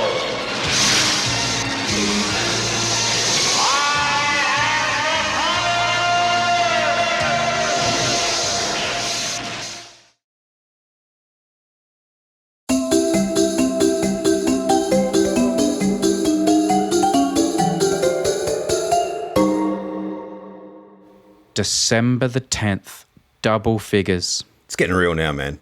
It's getting real. The presents are piling up. Already, I know. And now, and we're still a few weeks out. My goodness me. I know. I don't know where we're going to put all these. I may have to re-gift a few of the things you've given me. I'm not sure. I don't want you to catch me out, but we'll see. Oh, no. Is there something that's sitting by the front door? You're like, well, that's, next chance I'm going to drop that off at Goodwill, like a secondhand store or something. I'm going to put it down. I'm going to put it down now. We should save this till later, but let's put it down now. If you had to re-gift one of the things I've given you so far, which one would you re-gift? I can give you a quick reminder of what I've given you if you need it. I think it was, what did you give me first? Oh, no, it was the kit car. And please remind me from there in order. Napoleon's penis, the football jersey. Okay, you don't have to go any further. The penis is already on eBay. Like, I'm sorry, man. It's out there. I'm not holding on. You're not keeping Napoleon's penis? No. That'd be such a talking point. It'd be such a cool thing to pull out at parties. I'm not pulling out a penis at a party to make conversation, even if it is Napoleon's. No. I can't agree with you there. I think that was a great gift. But it's up to you. I would re-gift, of the things you have given me so far, I would re-gift probably... Oh, you have given me good presents, man, but I know. either the Jurassic Park gates or the Wilson Bowl, I guess. Is it because it's too hard to store the volleyball? I don't know. Yeah. Anyway, enough of this negativity. Let's get back onto it with more gifts. You've got real room to improve, man. You've got plenty of weeks to go. Number 10. What is it today? Come on. Can I go first? It's an even number day, so I think you go first, giving me the present. So I will will open. pattern? Oh, okay. Yeah, I have been alternating. Okay. Oh, well done. Okay. All right, I'm going to open this hefty door once again to see what Tim's given me. Here I go. Oh yeah, that's a good. Okay, I got it. Oh.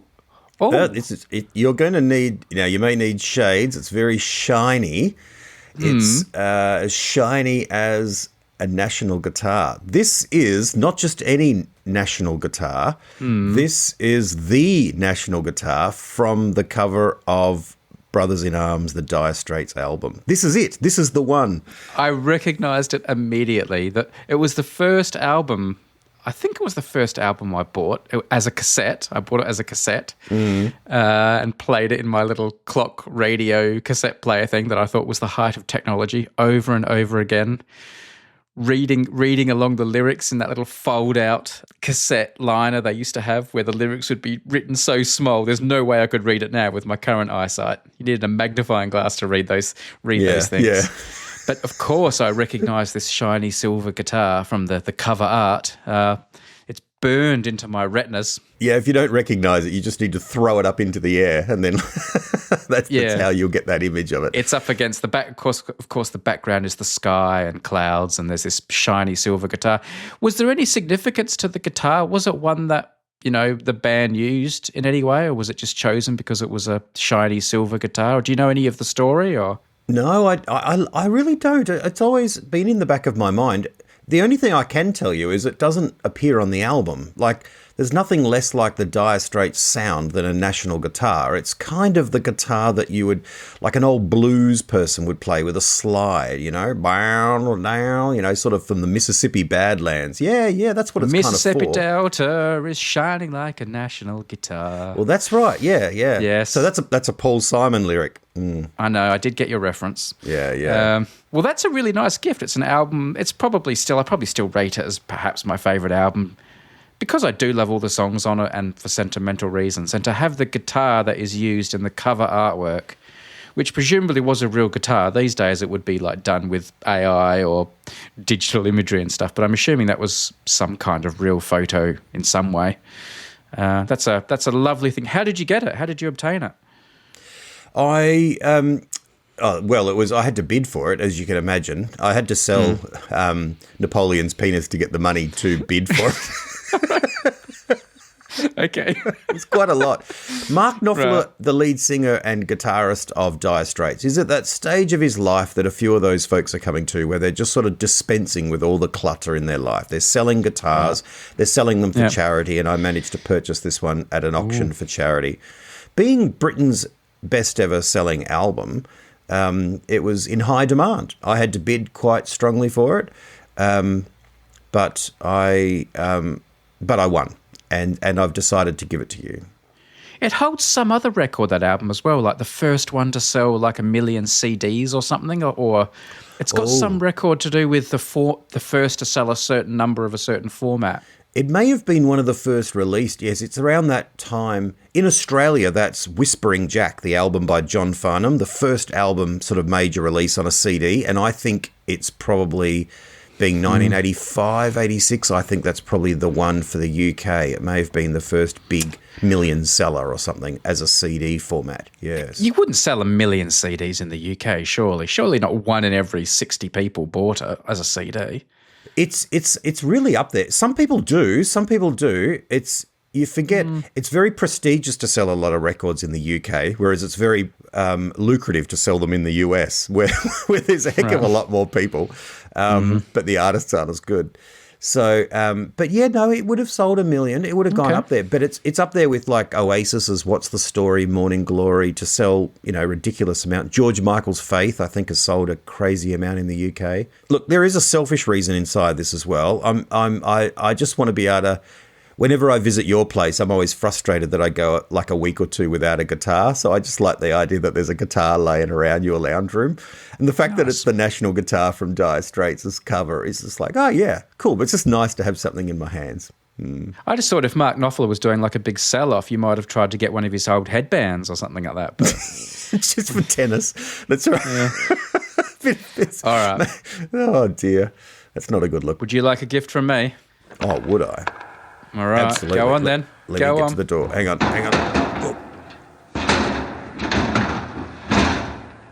Oh. So again, unfortunately, this is a voucher because we have to have the thing made. But I've already paid for it. It's all paid for and good to go. Good. But they're just going to await. They're going to await your final design before they actually go ahead and manufacture it. It will be manufactured here in Bristol because Bristol is one of the leading places in the world to have these things manufactured. And I've spoken to the people at Cameron Balloons. I've decided to go with. I have got you a hot air balloon. What's shaped like what? Well, that's up to you. And the design that can go on it, I thought you might go for just a classic design, but you could freestyle it if you want. But I've got you a hot air balloon that you might want to get a hot air balloon license, that's up to you, or have professional pilots fly it for you. But I always think these are wonderful things to have, not just for the joy of a hot air balloon flight, but the promotional value. Everyone looks at them. And if you have something on it, I think they're great billboards. So I was thinking maybe Malvern Uniting, or maybe something, maybe just a bit of Jesus or something, something that you want the world to know about. I know it's one of your big missions in life. A big cross. I'm not sure that would fly in the same way. A cross, well, not shaped like a cross, but it could be shaped like a big Jesus head, that sort of buddy Jesus, with his thumbs up. Yeah, or you could just have the balloon shape, but with a cross on it. But you might want something a bit more modern, a bit more funky, a bit of John 3:16 maybe, or maybe you just want to have like a big Richmond tiger, or just your face. Or yeah, I think that's a bit look, I love this gift. I think this is a wonderful gift. In fact, there's something in me that wants to say, oh, I wonder how much they are to buy. But I don't think I'd put anything too preachy on it. I think I would make it beautiful, stunningly beautiful somehow. Just nice looking, yeah. Just a cool. Maybe you could just go British race and green. Just good, yeah. I could, yeah. That's cool. Yeah. Anywhere you particularly like to fly it? I would fly. So you're getting it from Bristol, but presumably you're I know I'm open the door and it's there, but I can take this with me back to Australia. I can have it shipped. Yeah, you pack them all up, and they're quite heavy once they're all folded up. You need like 4 people or so, I'd say, to carry it. But they are about the size of smaller than a dining table when they're all packed down into a bag. So we can have it shipped to you. You can take it all around the world. I've also paid for a basket, so it's going to come with its own basket. And burners and all the other stuff you need. I've gone for 6-person basket. I've got you. Oh yeah, nice. Yeah, a room to lay out. That means I've got room to lay down. That's nice. Do you know what though? It may be because I live in Bristol, which is like a hot air balloon, one of the hot air ballooning capitals of the world. It may also be because I've had a bit to do with the hot air balloon world because of some filming I used to do with a hot air balloonist. So I have spent time traveling with her to different hot air balloon places. But I feel like when I was growing up in Adelaide, I pretty much never saw hot air balloons. No. I have very little memory of hot air balloons. I don't remember ever seeing them ever really flying over Adelaide. Do you ever see them in Adelaide? No, not Adelaide. You do in Melbourne. You often wake up and see them across Melbourne. That's a real feature. Okay. And I don't know why. I would have thought the rain and the wind and the busyness and the power stations and the air clutter was much busier in Melbourne. I would have thought Adelaide, with its big open, we're on the border of a desert, would have been perfect. But do you know what it is? This is me just speculating. It actually may be because Adelaide is such a narrow plateau with mountains on one side and the ocean on the other side. You've probably got very little room to manoeuvre before you either hit the mountains, which I imagine could be bad, or go out over the sea, which is even worse. Yeah. So maybe Adelaide is just not well suited geographically to hot air ballooning. Maybe you are going to have to take it out to the Flinders Ranges or inland a bit, but take it where you want. It's yours to do with as you please. Maybe I could take it. Maybe I could get Richard Branson to fly it down to Australia for me. I know that he's into that kind of thing. Or, but I don't presume this is one of those ones where you get to sort of take it, on a major millionaire balloonist kind of adventure. No, it's not a distance balloon.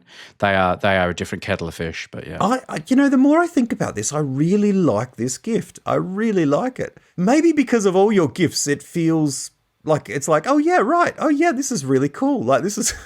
It feels tangible, like it's possible. I think that's probably the thing that I've actually arranged for it to be designed in the shape of Napoleon's penis.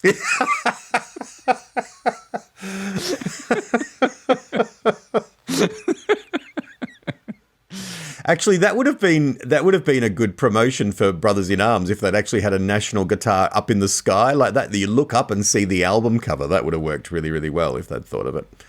Yeah. Nice. Well, there you go. Enjoy your hot air balloon. Let me know once you've finalised your design. I'll let the company know, and we'll have it made and shipped over to you. Great gift. I actually really delight in this gift. I like it a lot. Enjoy that because your next one is going to be an absolute dud. Okay. All right. Well, yes. I'll see you tomorrow on December the 11th.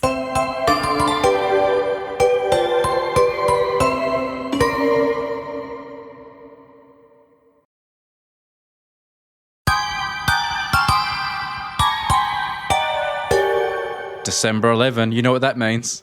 No. What does that mean? Another gift from our Ultimate Fantasy Advent Calendar. Oh, right. Sorry. I thought you meant there was something significant about December 11th, but no. Yeah, okay, right. getting an Ultimate Fantasy gift from Brady. I know. I mean, but we're doing that every day leading up to Christmas, so there's nothing distinct about it. The leg's 11, but here we are. So I'm excited. I can't help but be excited. Open the door. Go All right, here we go.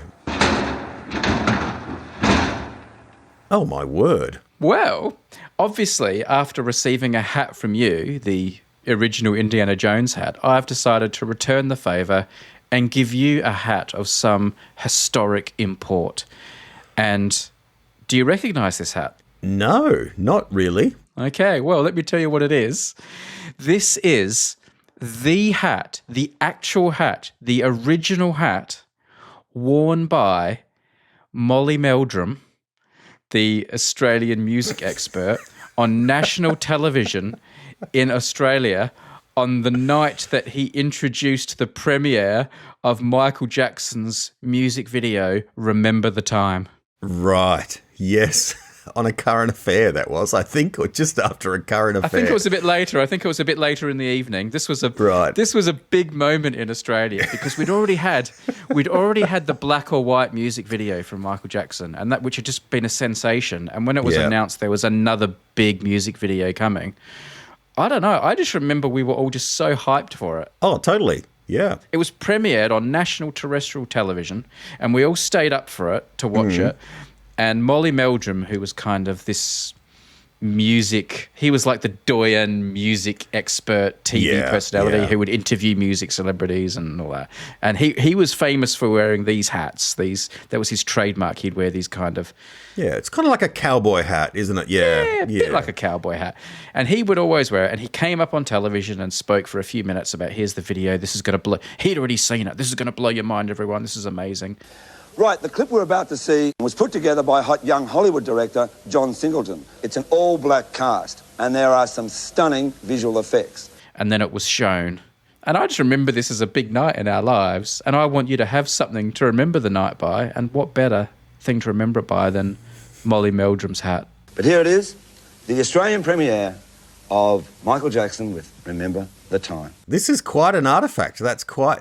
I mean, Molly Meldrum, everyone in Australia knows Molly Meldrum, and of a certain generation, I guess. He's been off the scene for about 10 years now because he sadly had an accident. Did he? Yeah, he fell off a ladder in his house and hit the concrete. And while he recovered, he was in a coma for a while. No way. he doesn't really make appearances, except every now and then I think he's in the audience at the Logies. But I have a feeling it's kept low profile, but he's not in a good way. Yeah. Oh, that's sad. But he was a real legend, and the hat was his trademark. That's right. He was everywhere. It was And because you were so into music, and because you lived in Australia, I felt like in many ways you had no choice but to have a lot of your music culture sort of funneled through him for many years. It was my favourite segment on Hey Hey It's Saturday when they did Molly's Melodrama and he'd hold up a few albums and stuff. It was just like, oh, here we go. I mean, I love the whole show, but it was like, this is my bit, right? An album. So, no, Molly Meldrum. Yep. As I grew older, I have to say that whilst it's kind of the dream job for me in a way to be the kind of Molly Meldrum, just basically, talking about music and being involved in the music world without having to produce anything. Without needing any musical talent. No, not at all. Not at all. Although he was a bit of a record producer early on. In fact, his claim to fame as a very young man, he was a bit of a studio runner for the Beatles at one stage in Abbey Road, right, which was sort of one of those happy accidents really early on. And he did a little bit of production later on. But no, he's basically just, an interview guy and all the rest of it. But... Yeah, so here's his hat, and I just remember, that's a defining moment, is that night. I remember us hearing the song and being quite perplexed by the song. And it was a total anticlimax. I mean, the video was very expensive and well produced, but with Eddie Murphy, and didn't it? It had Eddie Murphy and Iman in it. Sort of an Egyptian theme. Yeah, and it was really shocking what Michael Jackson looked like. He'd changed his look again, and you were really shocked by his appearance as you when you didn't see him for a while.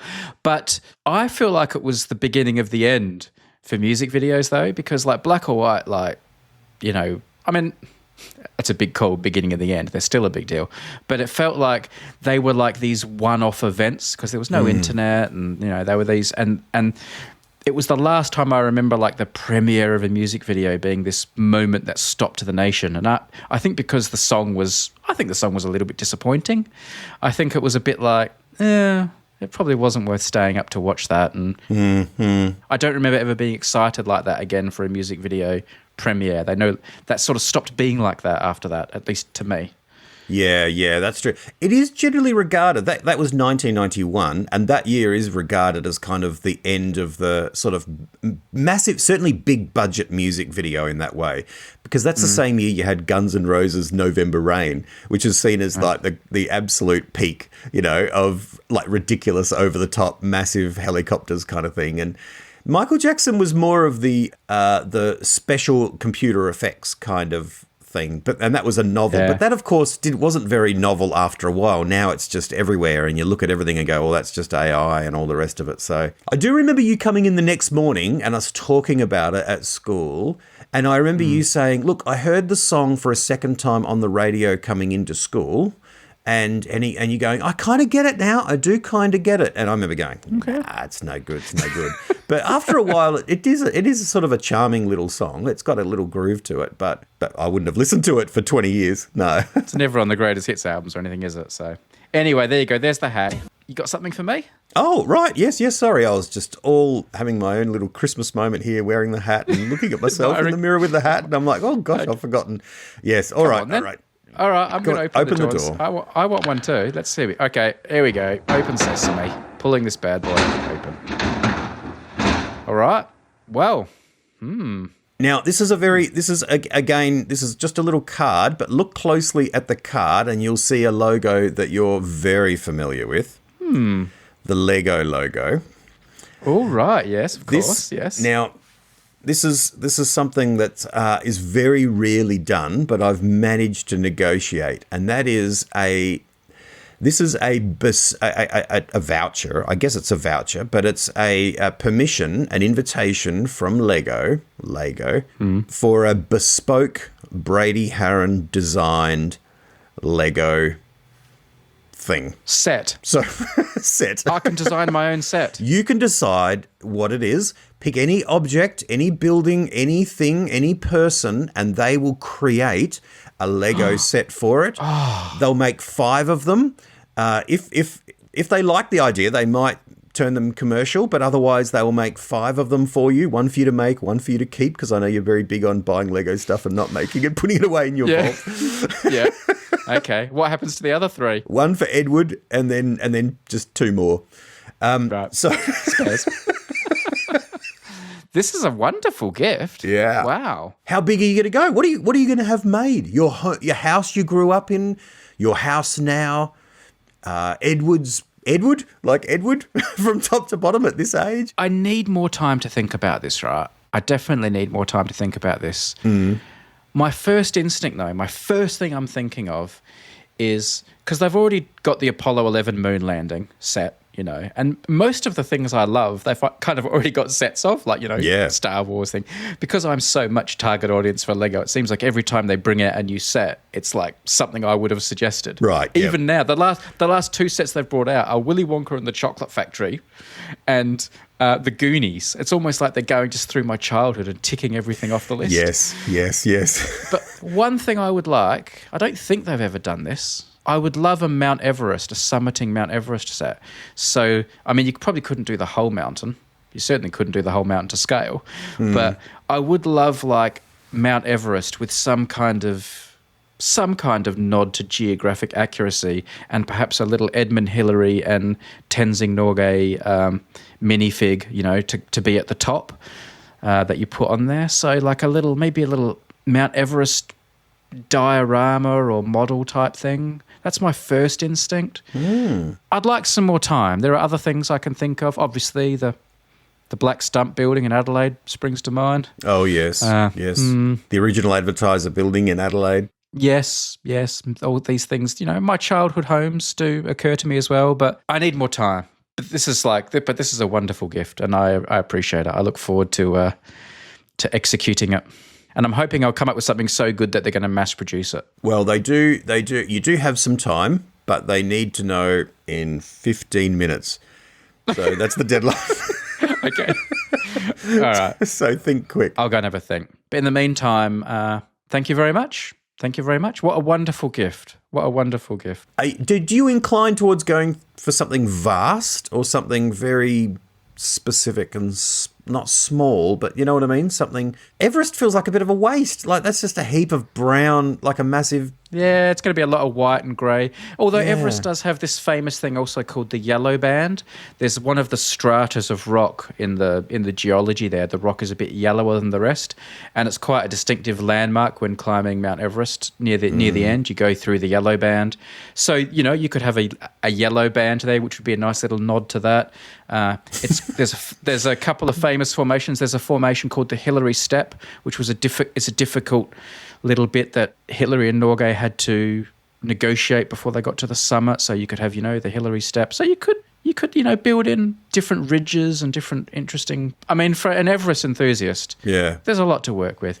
You would see it just as a pile of white and grey bricks, but I'd get really excited by, oh, look, there's the South Summit and the South Col. There's the 3 steps coming up the other ridge there from the Tibet side. And, like, to me, Mount Everest is like I have quite a puzzle. I have quite an intimate knowledge of all its bumps and rocks and, so to be able to build it and see it and touch it and stuff would be, I'd really enjoy that. So, yeah. Does sound like it needs to be quite large, though, something that you might stand around a couple of metres high or something. Oh, well, I wasn't thinking that big. I was thinking of something that could be sold in the shops. I mean, I'd love one that was, like, huge, that took up a room. That would be really fun. But I was thinking of something a bit smaller. These days, they make a few sets like, the Millennium Falcon and some of the ships and the Titanic and that. I was thinking that kind of size. Right, So about the size of a small table. Well, I mean, I'm right on the wrong trap. I'm the wrong person to make this or to build it or buy it, because already I'm thinking, it's just going to be all brown pieces. And then, of course, you say white, and I go, oh, yes, of course, I meant white pieces. It's brown underneath, but that's irrelevant. Yeah. But you could also Easter egg it. You could have things inside it because it's going to take up so much volume. So obviously there would be some hollowness involved in the insides, but sometimes when they make their sets, they have little Easter eggs and compartments you can open and things inside. So maybe you could have things inside it as well. I don't know what they would be, but maybe little nods to Everest and mountain climbing lore. Pull this little compartment out, and inside there's a little diorama set of, Mallory and Irvine and a Reinhold Messner part. Oh, Reinhold Messner. I know that name. Yeah. Yes, famous mountaineer. He's done Everest. First person to do Everest without oxygen. No, there's a Ben Folds 5 album called The Adventures of Reinhold Messner. Yeah. He's like the most famous mountain climber ever. He was like, real alpinist, classic mountain climber. So you could have a little tribute to him and some other famous mountaineers. So would you put the famous rubbish that's all around the top of Everest? Would you add all that in there as well? Yeah, well, I know, yeah, and some people are going to be thinking, oh, you're going to have bodies on there and stuff, little minifigures strewn around the place. You could. That would be a bit macabre, I think. I don't think Lego would go down that path with me, so I probably wouldn't do that. I'm not going to have green boots on there or anything like that. Yeah, fair. Okay, so, fair enough. Yeah. But it's yours. They would if you asked them. They would for these 5 if you asked them, because it's all yours. Very nice. All right. Cool. 2 more gifts in the bag. Let's do it. Let's head off, and we'll be back again tomorrow.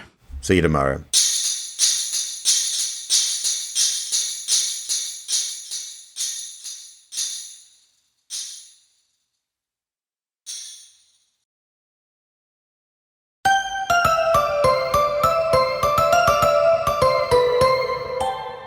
Well, everyone, it is the 12th of December, and welcome again to our 12th Advent calendar. Did we decide on a name? Unmade Podcast Advent Calendar?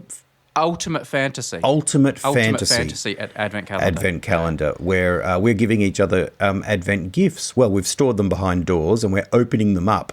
So after quite an onerous period of wrapping and storing behind these doors, we're finally able to open them up. And so 12 is an even number, which means you get to go first. Do the honours. All right. So I'm going to open a door to get my present from you. Hang on. We've got these huge steel doors here. They've got these massive locks, but I'm going to... Oh, that one was a bit rusty, but there we go. Oh. I know it looks small, but look closer. You're going to like this. Is that what I think it is? It is. And I know it's not the first of these you've got, but this is a very special Omega Speedmaster. This Omega Speedmaster watch has been to the moon on the arm of Neil Armstrong. Well, that is quite the coup. It is. I didn't know this still existed, and also he didn't wear his Speedmaster on the moon, of course. He didn't wear it on the moon. What are you talking about? He wore it. He left his on the spacecraft. Buzz Aldrin wore his on the moon. Oh right. Well, it's been to the moon. Look, let's not. I mean, yeah. Look, if you want to re-gift it, feel free to re-gift it, man. Let's later date. But it's been to the moon. This was a couple of $1 million, and I had to outbid the National Air and Space Museum for it. I'm quite surprised they dropped out of the bidding, actually, but I'm very pleased to have secured it for you. What do you think about that? I'm happy with this. I'm happy with this gift. I feel like our bar's getting very high when you're like, Tell me another watch you'd rather have. No, there isn't one. Of course, Neil Armstrong transferred this to the Air and Space Museum back in 1973. So to finally prize it from them and get it into my ownership is something I've long been working towards. So well done. I was amazed they were happy to take $2.2 million for it, which is, I was surprised, but you're worth every cent, man. Well, you wait till you see how expensive your present is today. Look, man, I knew I was going to get a watch because I love my watches. And I do have a Speedmaster, which is kind of a replica in the same style as this one that went to the moon. But to have the actual one that went to the moon, that's a little bit special, I guess. I can't complain about that. That is going straight to the pool room. Right, in Australian parlance. The other option was Prince William's Seamaster, but I thought you might prefer Neil Armstrong's Speedmaster. Yes, just a little bit more. Yeah, no, I think that. I mean, Buzz Aldrin's Speedmaster did go onto the surface of the moon. He walked around on the moon with it, but that's gone missing. I believe it was sent through the post and went missing and was never seen again. What do you mean he wore it on the moon? Surely it's too fat to go around his spacesuit. No, they had these adjustable Velcro straps that could make it really, really fat, and it literally did go around those big fat cuffs of the spacesuit. And if you look at pictures of Buzz Aldrin on the moon and other astronauts on the moon, you can see this big, this black Velcro strap around the huge, big fat cuff of the spacesuit, and you can literally see the Speedmaster there on the moon. I believe there was some kind of problem with some timing or clock device in the lunar module when they landed on the moon, and Neil Armstrong took his watch off and left it like on the dashboard, so to speak, as like the in-house clock on the spaceship, and then he wasn't wearing it when he went down onto the moon. But of course, the Speedmaster was the watch that was certified to work on the moon, which Omega aren't shy about telling people. So all of the astronauts were supposed to have Speedmasters. I think one astronaut, at least one, may have sneaked another brand up, but they don't like to talk about that. It's the Speedmaster that they were all wearing. We won't mention the other brand because we are sponsored by Omega, and I look forward to receiving what they have for me in the mail. Marvellous present, Tim. And you're right. I can't think of a watch I would rather receive. I can't. Probably second place would be one that was just auctioned in the last week or two. It was on the Titanic, to do with the sinking of the Titanic. That went for about $1 or $2 million recently. Oh, wow. It was like a pocket watch. That was a nice one. But no, it's got to be Neil Armstrong's as well. Even though he didn't actually strap it on for the walk, he's the man, isn't he? So yeah. Great present. Nice. All right, then. Well, I wasn't going to give you this one today, but I'm going to do a bit of reshuffling of my doors here because I want to outdo you for cost. To be fair, almost everything I'm getting you is worth more than that, but let me go to this particular one. All right, here we go. Okay.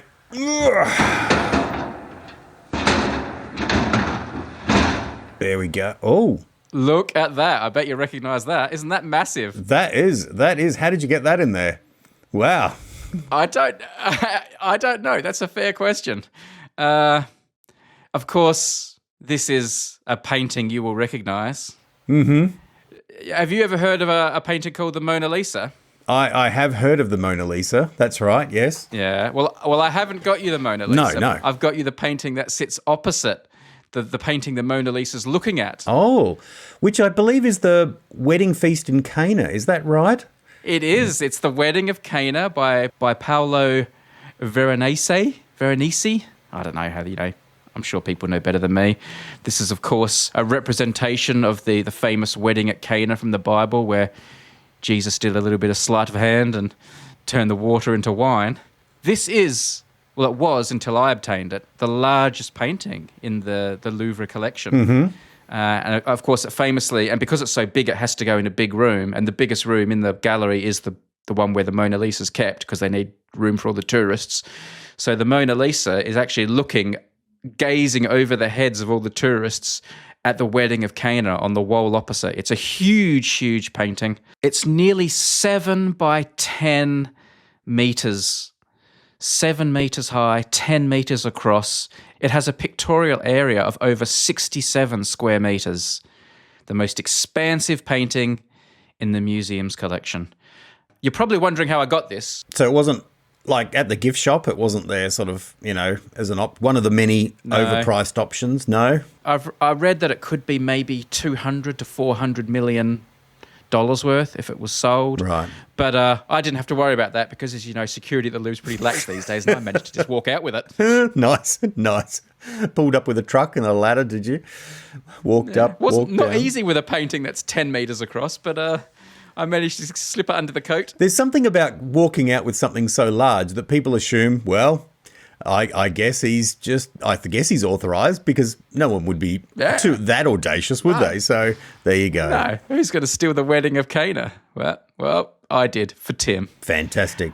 I don't know where to put this. Part of me was thinking, the obvious place is the church, Malvern Uniting. You could put up on the back wall there. So like the Mona Lisa, you could be looking at the wedding of Cana when you are preaching to your congregation, along with the Shroud of Turin, which I know you've now got up there as well. Yes. After I gave you that earlier this month. But I was also thinking it's about the same size as like the front of your apartment. So I was thinking maybe you could bolt it to the front of your apartment, and all the people driving by in the street could look up at it as they went past. In the rain, you reckon? Put a bit of Perspex over it so it doesn't get wet. Right, okay. But Adelaide's pretty dry. Adelaide's a pretty dry climate, so I think you'll be all right. Oh, that's true. This is a great gift. I remember the first time that I saw this. I can remember the moment. I remember looking at the Mona Lisa and then turning around and going, "Oh my gosh, look at that!" And I got a photo with my wife in front of it, which I had, like on my Facebook sort of headline photo for years and years. So I'm kind of really familiar with this, and I never thought I would own the original, and here it is. No, I bet you didn't, but now you do. Gosh. This is turning into really quite an amazing Unmade Podcast fantasy advent calendar period. I mean, really. It's pretty special. I didn't expect anything like this. $400 million painting that I stole from the Louvre just for you. That is Who would have very thought? Generous. You are very generous. Thank you, man. Who would have thought when you opened door one and got Kit from Knight Rider, it would escalate to this? That's right. That's right. Well, that was pretty special too. That was. Thank you, Brady. Thank you so much for this. I'm so blessed. This is really quite a Christmas miracle.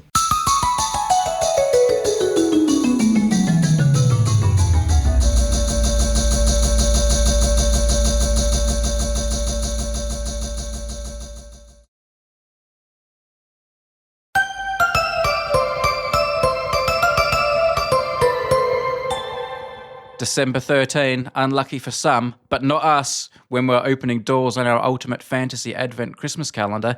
And Tim, if you would like to open a door, I've got you something a little bit special today. All right, here we go. Oh, this one's come up easy. Yes. And, well, here we go. Ah. Look at this. Golly. Be a nice piece of furniture there. Yeah. I know you own a lot of clothes and a stylish man, so I thought you might want a new wardrobe to keep your clothes in. Right. But I bet you weren't expecting this one. I know it's kind of old and ornate and maybe not in keeping with the style of your house, but I think surely you will be happy to store your clothes in the original wardrobe owned by the family of C.S. Lewis. No way. That was the inspiration for the wardrobe. Oh, wow. This is it. This is the real one. It is, yeah. I've obtained it. I made an offer to the Wade Center Museum in the US, and they've shipped it over. Of course, this wardrobe stood for many years in the Lewis family home in Belfast. It was later transported to the Kilns, C.S. Lewis's home in Oxford. But now, after a long time in the US, it belongs to you, Tim, and you can have it there in your home in Adelaide. There are stories from one of C.S. Lewis's cousins that, as children, the Lewis brothers and the cousins used to play in this wardrobe, and they'd all climb in, and they'd sit in there, and C.S. Lewis would tell them tales of adventure and stories in this wardrobe. And of course, we all know what happened with Narnia and the Lion, the Witch, and the Wardrobe, and the likes. So this is the wardrobe, and I had to get you something C.S. Lewis, and there are a few options, but for a few reasons which may become apparent later this month. This is what I went for. Okay. Because it's practical too. You can use it. Oh, no, I'll definitely use it. Yeah. I mean, how else am I going to get to another world? So it's, this is the way into Narnia. So, very practical. Yeah. Thank you. Would you like to go to Narnia? Would you feel safe doing it, or would you be too scared to go through and go into Narnia? Oh, no, I'd go to Narnia. Yeah, no, that's fine. Yeah, no, lovely. Yeah, no, very happy to go to Narnia. This is a wonderful gift. This is very good. You're right. It is practical, useful, and it's beautiful too. Golly gosh, it is. Yeah, what a charming piece. Old school furniture. Lovely. I love old school furniture. Thank you. The only thing is, every time someone comes to visit your house now, they're going to want to see it, of course, because it's so famous. So you're going to have to keep your bedroom pretty tidy. Oh yeah, no, I like a nice, tidy, very ordered bedroom. So that's good. Okay, yep, perfectly good. fine. All right. That's fantastic. Well done. Thank you very much. That's a great gift. I like that gift very much indeed. To think that I own the very location where C.S. Lewis, kept his underpants. Very nice. All right. Can I open my door? It's totally your go. Yes, absolutely. Go ahead. All right. Looking forward to this. Can you top the C.S. Lewis wardrobe? Here we go. Let me just pull that back there, flip that switch up there, turn that, and there we go. Oh, One of the things that I've been thinking about, by way of explanation, is how to improve on a few things that you had in your bedroom when I first met you, or soon after. And I know you had this little picture, and you love this little picture because it was just of its time. But this is the original piece slide from the film of The Lion King. This is from the original painted, created original print that was then duplicated and sent out of the, I guess you call it the enthronement, the presentation of Simba, the classic moment at the beginning of The Lion King. When Rafiki holds him up on Pride Rock. That's right. And the Jesus light shines down. And Yeah. So this is from the original film. Nice. I know that makes it quite small, but niche, kind of it's classy going. This is the one. And I thought you could maybe mount it on a sort of a backlit kind of small frame of some kind, and sort of switch it on and off. And handmade, hand drawn. Was it hand created? Well, it was one of the last films that was made that way before they, Toy Story came soon afterwards. We moved to computer graphics and that kind of thing. But no, this is done the old school way, which I think makes it kind of more of a beautiful artifact, really. Love a bit of Lion King. That's fantastic. Thank you very much. That's really nice. I mean, it is my favourite animated film. So to have something so special from that, this hand-created cell of the iconic moment of The Lion King, is something I will treasure. Very nice. Very thoughtful. Then maybe one day you'll pass it on to, your son, who will pass it on to your son, and such is the circle of life.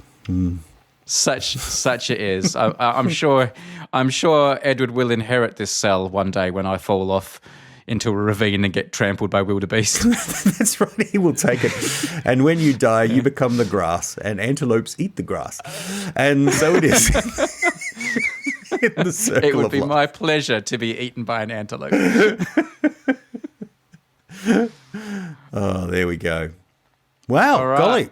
A couple of classic pieces, something very large, something very small, but wonderful gifts all the same. The great thing about my gift, of course, is it fit inside the card. So that's nice. I didn't get you a card, but it could have fit inside a card. There was nothing unlucky about the 13th. I guess it's not a Friday. I did just fall into a ravine.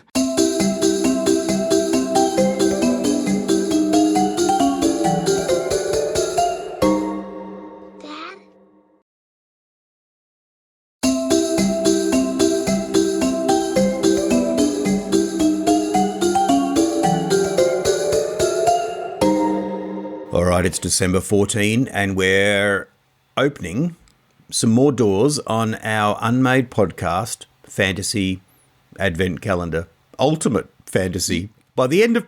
Ultimate? By December 25th. I'll have got the name right. No, you won't. So you're going to give to me first? Yes, please. Open up. I have to... Hang on, before you open... Wait. Okay. This one's a bit zany, okay? As in, I'm not sure... Okay. Yeah. You may re-gift this one, but I just wanted to give it to you, just for the charm of it, okay? Well, you've piqued my curiosity. Let me open the door. And, well, there it is. In all its pinkness. Do you remember? Now, it might look a bit crazy until you pick it up. Okay. Or pick him up and put your hand into him. It is, and this is the real one, there's only one, Aussie ostrich. Aussie ostrich is like a... Of course, for those who don't know, he's like a puppet of an ostrich. He was like the sidekick to the host of like a variety show that was on every Saturday night in Australia called Hey Hey It's Saturday. The host was a guy called Daryl Summers, and he sat next to this big pink ostrich that, I don't know, just said things and quipped little one-liners and stuff like that while it sat next to him. And he, he's an Australian icon. An icon, mainstay of our childhood. It was a real treat to stay up for it. Or to the end of it, I guess, because it was kind of 6:30 till 8:30, that kind of thing. Oh, yeah, 6:30. About 6 o'clock, my dad would go down to the McDonald's on Morfett Road and get us all McDonald's and bring it back, and we'd have our McDonald's as we watch the start of Hey Hey It's Saturday. Oh, all the regular guests and segments. But Aussie Ostrich, was like the face of the show, along with Daryl Summers, the human host.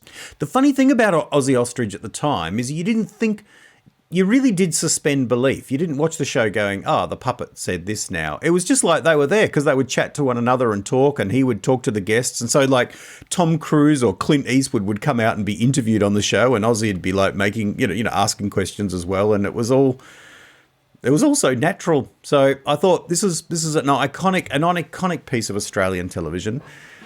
Are you going to keep Ozzy Ostrich? Well, first of all, before I decide that, how did you get it? Where has it been kept until now? What's been its story? Do you know?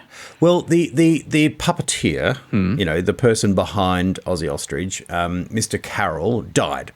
And so it was sort of gifted back to Channel 9. Channel 9's going through a bit of a rough time, and there was a bit of a fire sale. Okay. And so a few things have been sort of, able to be gone, and I managed to get in quick enough. And nice. Got in for about $95 or so. I think I paid for Ozzy Ostrich. What do you think the Ozzy Ostrich puppet would sell for if it came up for auction? Maybe like $20,000 or something. Yeah, some Australian around there. Businessman or entertainment personality or Richard Wilkins or someone would buy it. Yeah. Kamal. Yeah. Okay. That's I will keep it, Tim. I will store it in a lovely box and put it up in my little attic storage cupboard above my You're right. shelves. It's not something you'd display for all your English friends when they come round, so you could do a big explanation and go, look how amazing this is, and they just deadpan you. I probably would. It would be pretty amazing coming into my office every day and having Ozzy Ostrich looking at me. Like, that would pull a lot of nostalgia strings every morning. So yeah, I will display him here. I'll display him here in my office. You could get him taxidermied, I guess. Like stood up in a particular way. You know what I mean? Which, yeah. And there he is. Yeah, of course he was always sitting. He sat. People are probably thinking of this standing up ostrich. He was kind of always sitting on the desk. So his legs kind of draped over the front of the desk, didn't they? And his body was sitting on the desk. It was very much like Sesame Street, where there's humans and there's a puppet, and you just don't. The puppets and the humans interact, and after a while, you're just kind of looking at characters, really. Except everyone was human, except for this one puppet. Oh, and Pluck a Duck. But I thought didn't get you Pluck a Duck because no, not today. No, right. You've still got, but there are still barrels to be scraped as we come towards December 24. You're not that desperate, not yet. We're only a little way into the second week of December. Go on then, Tim. Open your door. Okay, here we go. Oh, there we go. Wow, look at what's that? You like it? Nice first impression? Well, first impression is if it is what I think it is, then I'm very happy. Oh, good. Well. Is it what I think it is? Shall I tell you what it is? Please put me out of my misery. Obviously, yesterday I gave you C.S. Lewis's wardrobe. Yes. And I can imagine in the back of your head you were thinking, well, that is pretty cool. Obvious connection with the wardrobe as well, making it extra C.S. Lewis. But you were probably thinking, Brady, why didn't you get me his desk? I would have loved his desk, where he did his writing. And that's because instead I got you this desk, because I thought you'd prefer this desk. This is Nick Cave's desk. Oh, really? That he famously had in his office in Brighton in the UK, and where he did a lot of his greatest work. He had this fantastic office that became his special place that he would go and work. You've done a little bit of research. That's charming, man. I've done a lot of research. Of course, it is a bit bittersweet because I think later he decided that going into this secluded cave, so to speak, wasn't the healthiest thing for him, and he doesn't do it anymore. And he gave away his whole office basically, which then became a touring exhibition that toured the world. Yeah, people could go and I see saw that. his office. Yeah. So this is that desk. The tour's all wound up now, and they were deciding what to do with all this stuff. And I said, look, if you're going to throw it away, don't. My friend Tim would love this. So a lot of Nick Cave's finest work was done at this desk. It's quite a big desk, lots of room for you to spread out and do stuff. And I know your desk there in your office there at the church is very useful, but it sort of looks, it's a bit like me. You've got sort of a bit of an IKEA one still, have you? Yeah. Just a practical sort of long desk, yeah. Yeah. So I thought, you should replace that and instead use this one. Yeah, so here you go. Nick Cave's desk is now Tim Hines' desk. There you go. Wow. Well, this is great. This is good. Really appreciate that. That's really fantastic. He's been giving away a lot of stuff. In fact, he gave away his whole library recently, just like gave it all to Oxfam. And Oxfam like just sent it all down in boxes to Oxfam. Oxfam did like a special, hey, we've got all Nick Cave's books and stuff. And so of course people came and, from everywhere to buy them. And I was about to send you a text going, would you mind going down to Hove, Oxfam in, near Brighton and just get something, but I knew you wouldn't. So, but I would have done that. Of course I would have. But but it wasn't that big a deal. But I gave him my book once. I hope my book didn't end up down at Oxfam. I don't think it probably would have made it home. But this is cool. This is a lovely thing to own. Thank you. I like a nice, good piece of furniture, and I've got 2 now in 2 days, and I'm really excited about that. Thank you. Yeah, you're very welcome. Enjoy that. I'm going to, of course, put a typewriter right in the middle of this. That it's going to suit it really perfectly. So. Well, hold your horses, man. There's more presents to come. come. No. Okay. See you tomorrow. Stay tuned.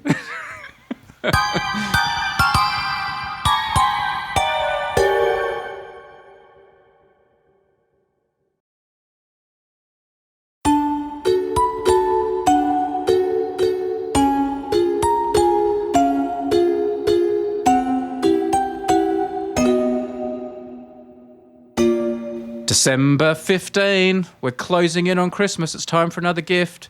Go on, Tim. Open door 15 there. I've got something for you behind that door. Oh, this is exciting, especially after what you said yesterday. All right, here we go. All right. And is there something inside the box? Well, is there? Go on. Let me open the box. Let's just. Now, what? Whose? Where? What? How? When? Nice, hey? Nothing. For someone who collects old typewriters, I thought this one would appeal to you. Look at that bad boy. What's the story? Well, obviously, I'm assuming you immediately recognise this as an Imperial 58. Yes. But this isn't just any Imperial 58.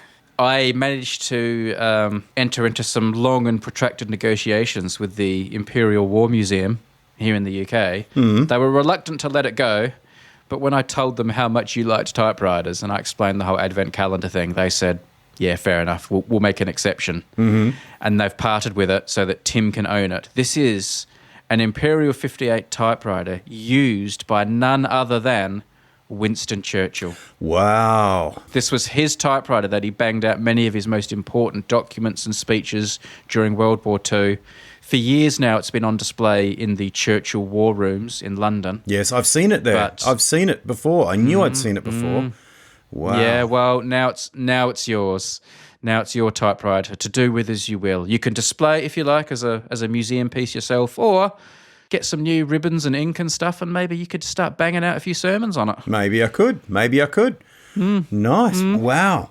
Oh, this is very nice. This is a classy gift, this one. There were a few to choose from when I was scouring the world for brilliant typewriters, and obviously, some of the great books were written on them, and there's like Ernest Hemingway's got a typewriter or two banging around that I thought you might like. Yeah. I just thought Tim, I think the added gloss of it being Winston Churchill's would add a certain je ne sais quoi. And that's the one I decided on for your Advent calendar. I hope I made the right choice. Oh, no, that's a good choice, yeah. I mean, this typewriter pretty much won the war, didn't it? Yeah. Speeches coming out of this and, the way they rallied the Allied forces. No, lovely work. This is lovely, beautiful. And not something I would have chosen myself, but that's not to say I don't want it. It's actually like a surprise, like, oh my goodness, wow. Gosh, nice. Yes. Much like me with my Aussie ostrich puppet. Not something I would have chosen necessarily, but now it's mine. Anyway. Seeing you were a little bit picky about which Speedmaster had been to the moon that I got you, the fact that you were willing to keep Aussie Ostrich, I think, is quite incredible. Yeah. That's great. Anyway, let me open my door. Let me see what you've got for me, because I'm excited. I've got a feeling this is going to be a good one. All right, here we go. Open sesame. Get this bad boy. you're going to have to find something to play this on, or maybe you just want to keep it as a wonderful heart attack, a wonderful artifact, because I know that you've watched it many, many times, and you can see it signed, a signed copy of a VHS video of Golden Goals.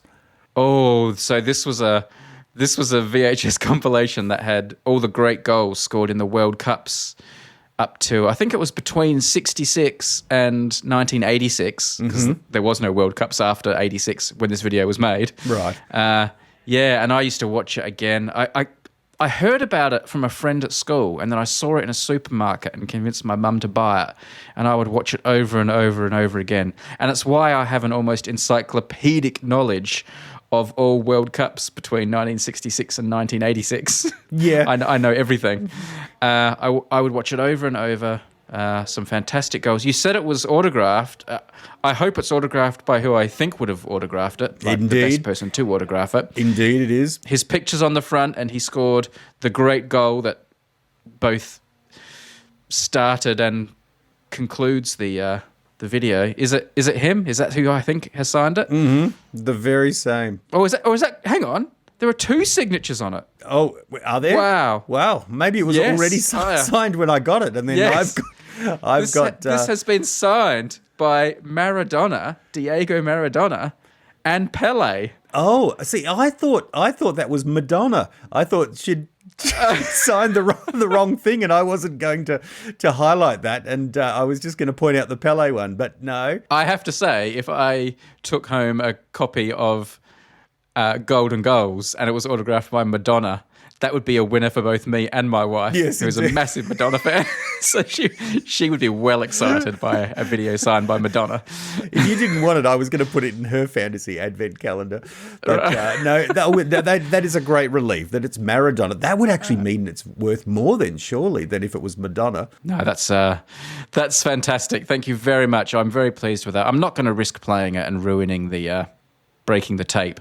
But seriously, there is more value in the autographs. You know, the funny thing, you remember one time I did a video with Jay Wilgoose Esquire, who is like the musician behind public service broadcasting. He did I did a video with him one time. Okay. Anyway, he's a musician here in the UK, and he's really into football. And we were talking afterwards, just talking football. Yeah. And it turns out he also owned that video as a boy and had bonded with it and imprinted with it and knew it off by heart. And it was like suddenly we were like old friends. We were like all war buddies, and we could just talk about all our favorite goals on that video. And it's like, I think for young soccer football fans of a certain generation, this is our thing. This was a video we all had. All our mums bought it in the supermarket for us. I reckon it's probably because, of course, there's not a huge amount of footage, particularly in Australia, of course, but it's not like, today where you can turn on to a sports channel or the internet and so forth. It's just watching a game is just when the game's on, you don't get to choose it. It might be once a week. And of course, a goal might only happen once or twice in that game. So you might see one goal a week on free-to-air TV. So Yeah. Yeah, no, now you can just go and look at every goal ever scored anywhere, anytime. But back then, this was like the curated list of goals you were allowed to see over and over again. And so I did. Yeah. All right. Very nice. Very nice. Thank you very much. Good thing about a VHS too is it sits up nicely on the shelf too. It kind of sits there to display nicely. Yeah. Nice display piece. You're right. Yeah.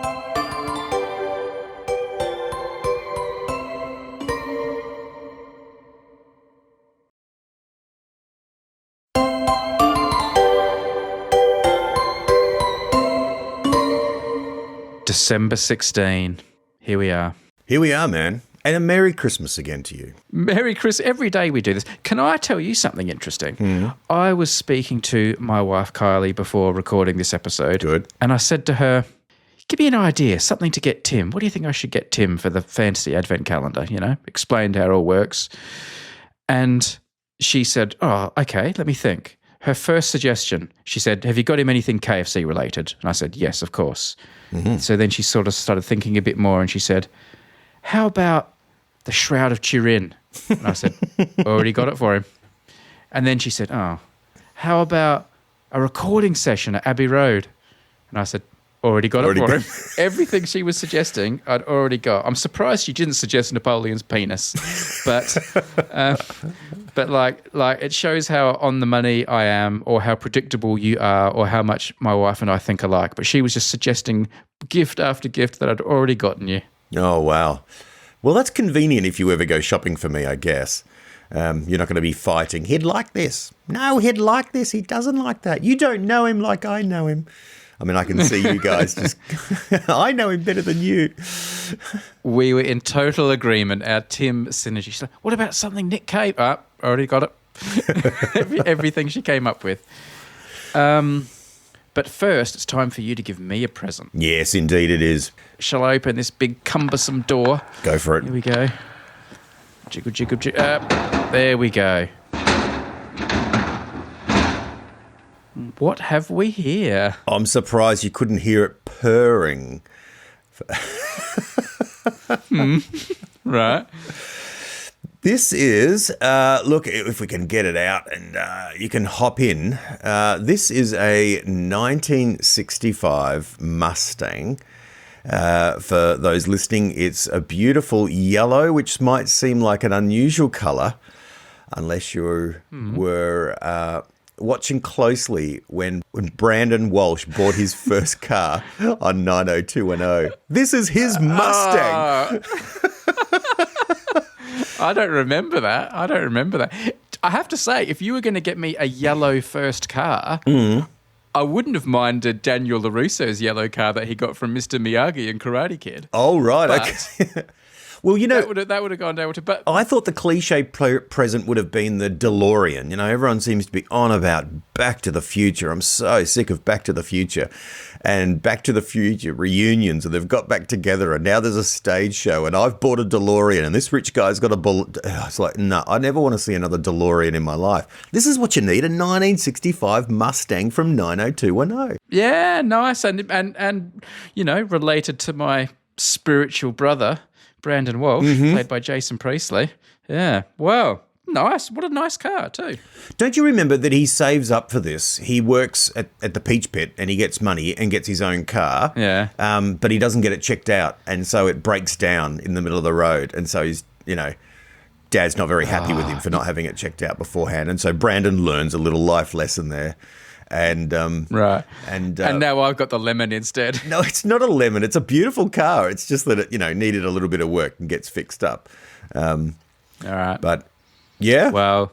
Very nice. Very nice. Not the most practical when you've got a 3-year-old, but a nice gift. Maybe it can be my little weekend run around, you know, when I'm going and having a little hoon on my own. not practical.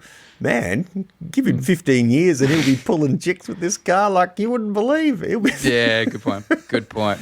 Good point. It's a beautiful car. It's a beautiful car for maybe not for an English winter, but it will stand out, that's for sure. Very nice. Very nice. Well, would you like to open your door number 16? I've got something for you as well. I hope it's Luke Perry's. I hope it's Dylan's Porsche, because that was a cool black Porsche that Dylan had on 90210, but I have a feeling it isn't. It's not. I've already got you kit. That's true. I can't have too many cars. Okay, let me open this. Let's have a look. Oh, I'm actually reaching forward with my hand opening, which is, I don't know why I'm doing that. You're Daniel Day-Lewis. You're really getting into character. That's here. right. Yes, There this we is go. method acting. Well, here we go. Here's your gift. Very blingy, very shiny. It's something that caught my eye this week, and I thought, I'm going to get that for Tim. It is very shiny. What is it? So this was specially made and has been made famous by Kendrick Lamar, Right. who I believe is quite famous singer, musician person, I believe. Yeah. I believe he is too. He's a rapper. Yeah, I know who he is. Anyway, he wore this famously on the cover of his 5th studio album, and he's since been spotted wearing it during a performance at Glastonbury. It's become quite a talking point online. It was made specially for him by Tiffany's, the jeweler. This is a diamond-encrusted crown of thorns, modelled on the famous crown of thorns as worn by Jesus on the cross. The original, yes. Originally. Yep.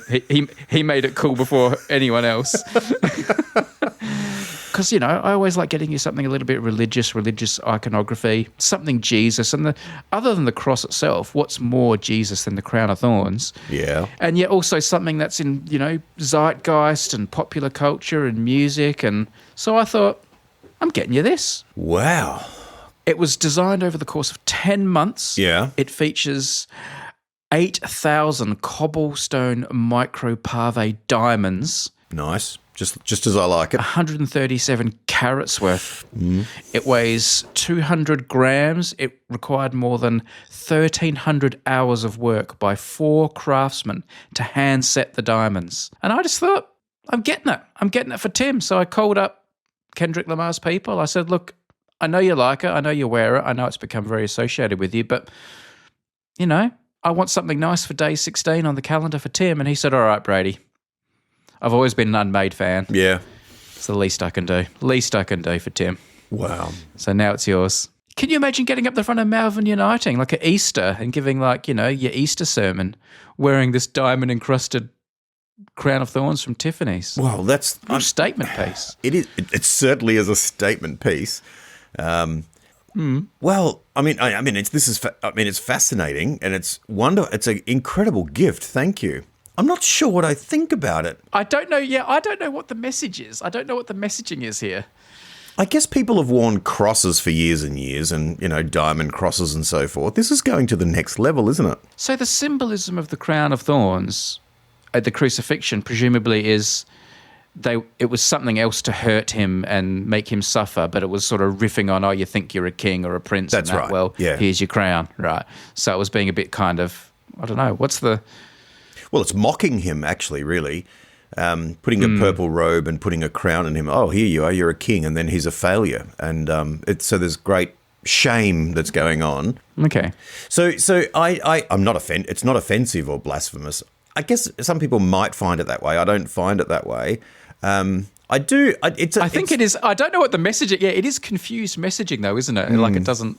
Does it understand what the crown of thorns means, or is it kind of taking the meaning and turning it on its head and making it something beautiful and blingy? I don't know. I don't know what's going on here, but I just thought I'm getting it for Tim. Something different. I'll tell you, shiny. Because it's so confusing. It's probably safe that it's in my hands, and I can control it from here on. I feel like you'll be able to find some messaging there as well. I will be able to. As with everything I give you, I just think I want to see this used in a sermon somehow. Yes. That's my limited thinking. I'm struggling to see the link between Crown of Thorns and Christianity. Oh yes, no, hang on. I think I can think of one. Jesus Lord. No, the diamonds though. The diamonds. There's also that notion. Peace. Yes. That's interesting. It is. Ironically, it's worth less than if we had the real crown of thorns, of course, which were presumably from roses or something like that. Yeah. No. Well, this is an interesting gift, that's for sure. It certainly is an interesting gift. It will go over in the section next to Napoleon's penis as being intriguing things on display. Intriguing. Those little details from the crucifixion story, like the crown of thorns and gambling over his robes and all that sort of stuff, those intricate details. Are you a believer that they really happened, or do you think they're like embellishments over the years to make the story a better story, or is it important to you if they happened or not? Or well, the actual death and the method of death is pretty well established in the Roman Empire. I mean, they crucified thousands and thousands of people, so that's not a unique thing to do. It's not like they went, "Ooh, he's a Christian, let's put him on a cross." Like it's the other way around, right? So they just crucified everyone. The purple robe is all these details for me lend weight to the story. They're the sort of details you wouldn't make up, and it's very legitimate. Of course, they beat him and they mocked him and they made him carry his cross through the city. All of that's just pretty standard fare. This kind of thing is the kind of thing that seems to be done to mock him because he said he was the king of the Jews, and we have this record that he had a sign over the cross, "I am the king of the Jews," that the centurion put up there. All of that, there's no reason why all of those details wouldn't be true.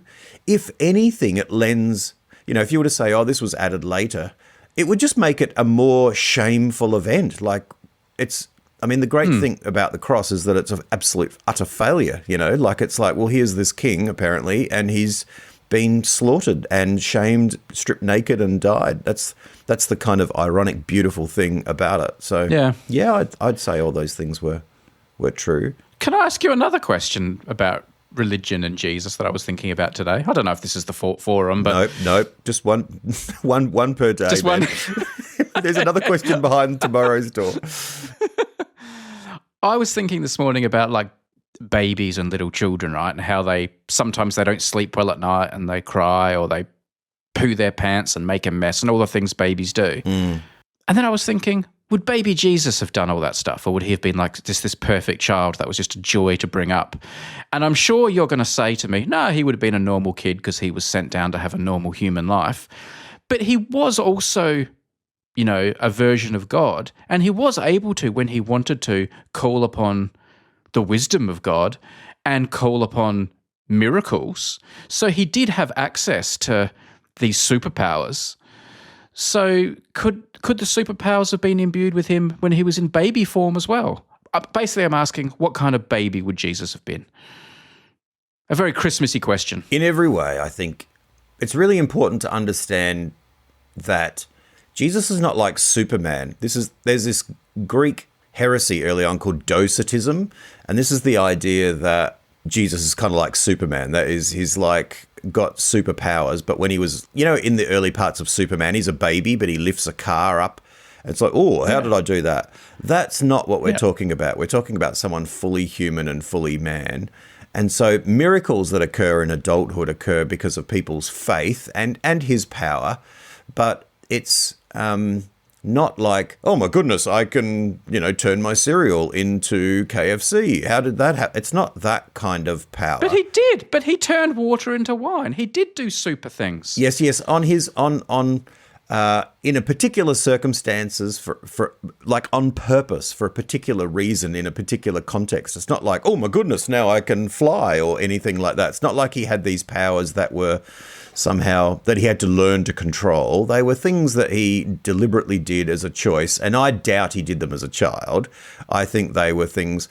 The only thing we have about these silent years of his life between his birth and then when he's 12, when he goes up to the temple to pray, it just says that he grew in stature with God and man, So it sort of has this idea that he did grow up and mature in a pretty normal kind of way. Okay. So that's all I would say about that. I imagine he would be a normal baby. You'd like to think he wouldn't be a difficult baby, but there's all these there's this language in the Christmas carols as well about, no crying he makes. I love thee. And I don't know where they get that from. Like, of course he would have cried as a baby. Tender and mild. Yeah, he was, Yeah. Okay. All the prophecies that are not obviously thousands of years beforehand about what he would be, all talk about his normality. There's no distinctive features. He's not particularly good looking. They're all about him being a man of sorrows, an ordinary person. All right. Well, from these two ordinary people, Merry Christmas, everyone. And we'll see you tomorrow for day 17.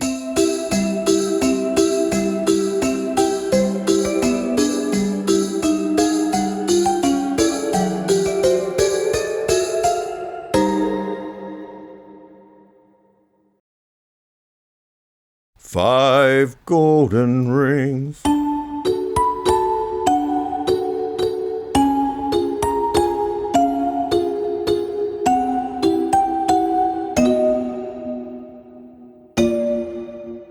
Well, it's the 17th of December, which traditionally is the day when I invite Brady to open up a door to the Advent calendar. We're moving through very fast now. This is very exciting. We're deep into December, exploring the ultimate unmade fantasy Advent calendar. What do you mean things are getting faster? We're still just doing one every 24 hours. We're still releasing it at the same time each day. But don't you think December speeds up the closer we get to Christmas? It just feels like suddenly oh my goodness, it's all tumbling in very, very fast. I'm sure it could be explained somehow by Einstein. I'm sure there's relativity involved or something, but you're right. The days do get faster closer to Christmas, no doubt. In the Northern Hemisphere, are they getting quicker? I mean, of course, they're getting longer down here, daylight saving, but is it nighttime earlier in the Northern Hemisphere? They're really short at the moment. I mean, it's really dark by about 4 p.m. here in England now. Oh, right, yeah. Does that mean you eat sooner and just go to bed earlier and then sleep for like 24 hours or something and then wake up again? I wish. God, I wish. Man. So, Tim, would you like to open door 17 so I can give you this present? Would I? Wow. Here we go.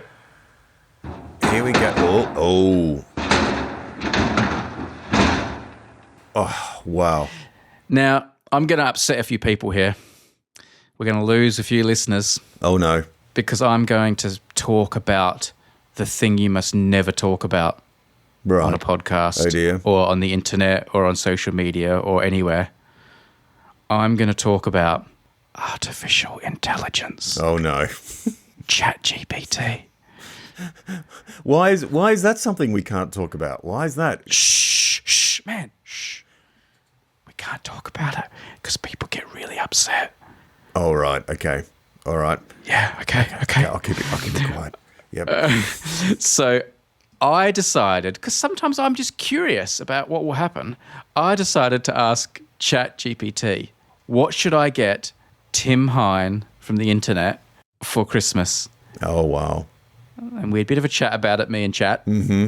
We have got you a little special bundle of Christmas presents chosen by ChatGPT for you. And then I've gone out and bought them. Is this a sign of desperation? Have you run out of joyful gifts on your list for me? I mean, really, have you scraping the bottom of the barrel? Yes. So Chat said, when I asked the question, Chat said, that's a lovely and thoughtful question. Since Tim Hine is both a church minister and a podcaster and apparently enjoys ministry, theology, music, alternative music, family, and thoughtful reflection, the best and most lavish Christmas gift for him would combine meaningful Christian ministry, creative podcast usefulness, and personal luxury or comfort. Personal luxury? Where'd they get that from? Oh, I don't know.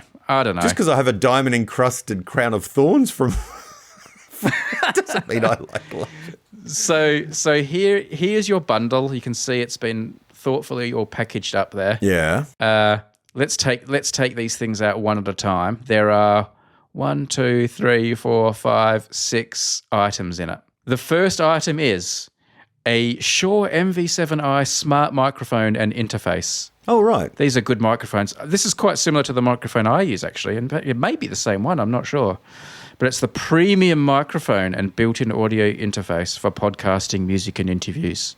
It's flexible for traveling, speaking tours, and home use. Nice. Good to have a microphone. Yes, indeed. Okay. Now, to go with that, we have a Paradise Row London leather home and away gift set, a luxurious handcrafted leather travel and work set, which includes a desk mat, laptop sleeve, passport cover, which is ideal for someone balancing ministry, travel, writing, and speaking engagements. There's a personalised option. You could engrave initials or a meaningful date phrase to make the gift special and one of a kind. Well, that's nice. Apparently, this reflects dignity, sophistication, and thoughtfulness, and is something a church minister and podcaster might appreciate beyond the everyday gear. Nice. Well, I am into leather, so that's nice. Good stuff. Well, good news for you then, because present 3 in the bundle is an Aspinall of London A5 zipped padfolio, an elegant leather padfolio, great for sermon notes, theological reflections, planning, journaling, and church admin. Ah, nice. That's great. This place is going to be smelling like a cowhide factory in no time. Yeah. Now, in your padfolio, you can put your Scrivener personalised black roller pen with its 12-karat gold finish, a refined high-quality pen, an ideal companion for the padfolio for sermon writing, journal reflections, and everyday notes. Yeah, the pen might end up on eBay. That sounds a little bit too bling for me. No. It says the pen feels more like a legacy tool than a casual pen. It's good for someone dedicated to ministry and thought. Well, thank you. I've got my trusty Lammy that I use, thank you. But Straight from ChatGPT to Brady's mouth. Well, Maybe you'll like this Revere 9-carat gold small cross pendant necklace. A modest but meaningful piece of jewellery reflecting Christian faith could serve as both a symbol of identity and a keepsake. It fits well for someone whose faith is central, wearable yet subtle, not overly flashy. Man, it's not just that what you've given me, it's that how you're explaining it. It's just so beautiful. Thank you. It's heartfelt. This is from the heart. Oh. Last but not least, Tom Ford Ombre Leather Eau de Parfum gift set. A high-end fragrance, a nice personal luxury for a busy minister podcaster who spends a lot of time speaking or meeting people. It offers a bit of self-care and indulgence, a thoughtful nod to rest and dignity beyond work, which many pastors rarely prioritise.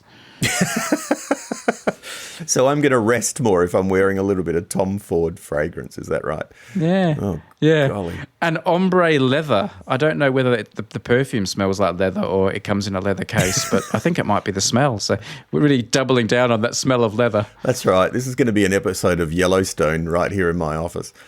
Wow. So there you go, man. The ultimate gift for a podcaster pastor. Wow. I said to chat, wow, that sounds amazing. Can you draw me an image of what this little bundle is going to look like when I give it to Tim? Would you like to see it? Oh, yes, I would. Very much so. Not that you're not looking at it right now, of course, but, here we go. Well, show me what they came up with. There you go. Oh, wow. Look at that. Oh, gosh.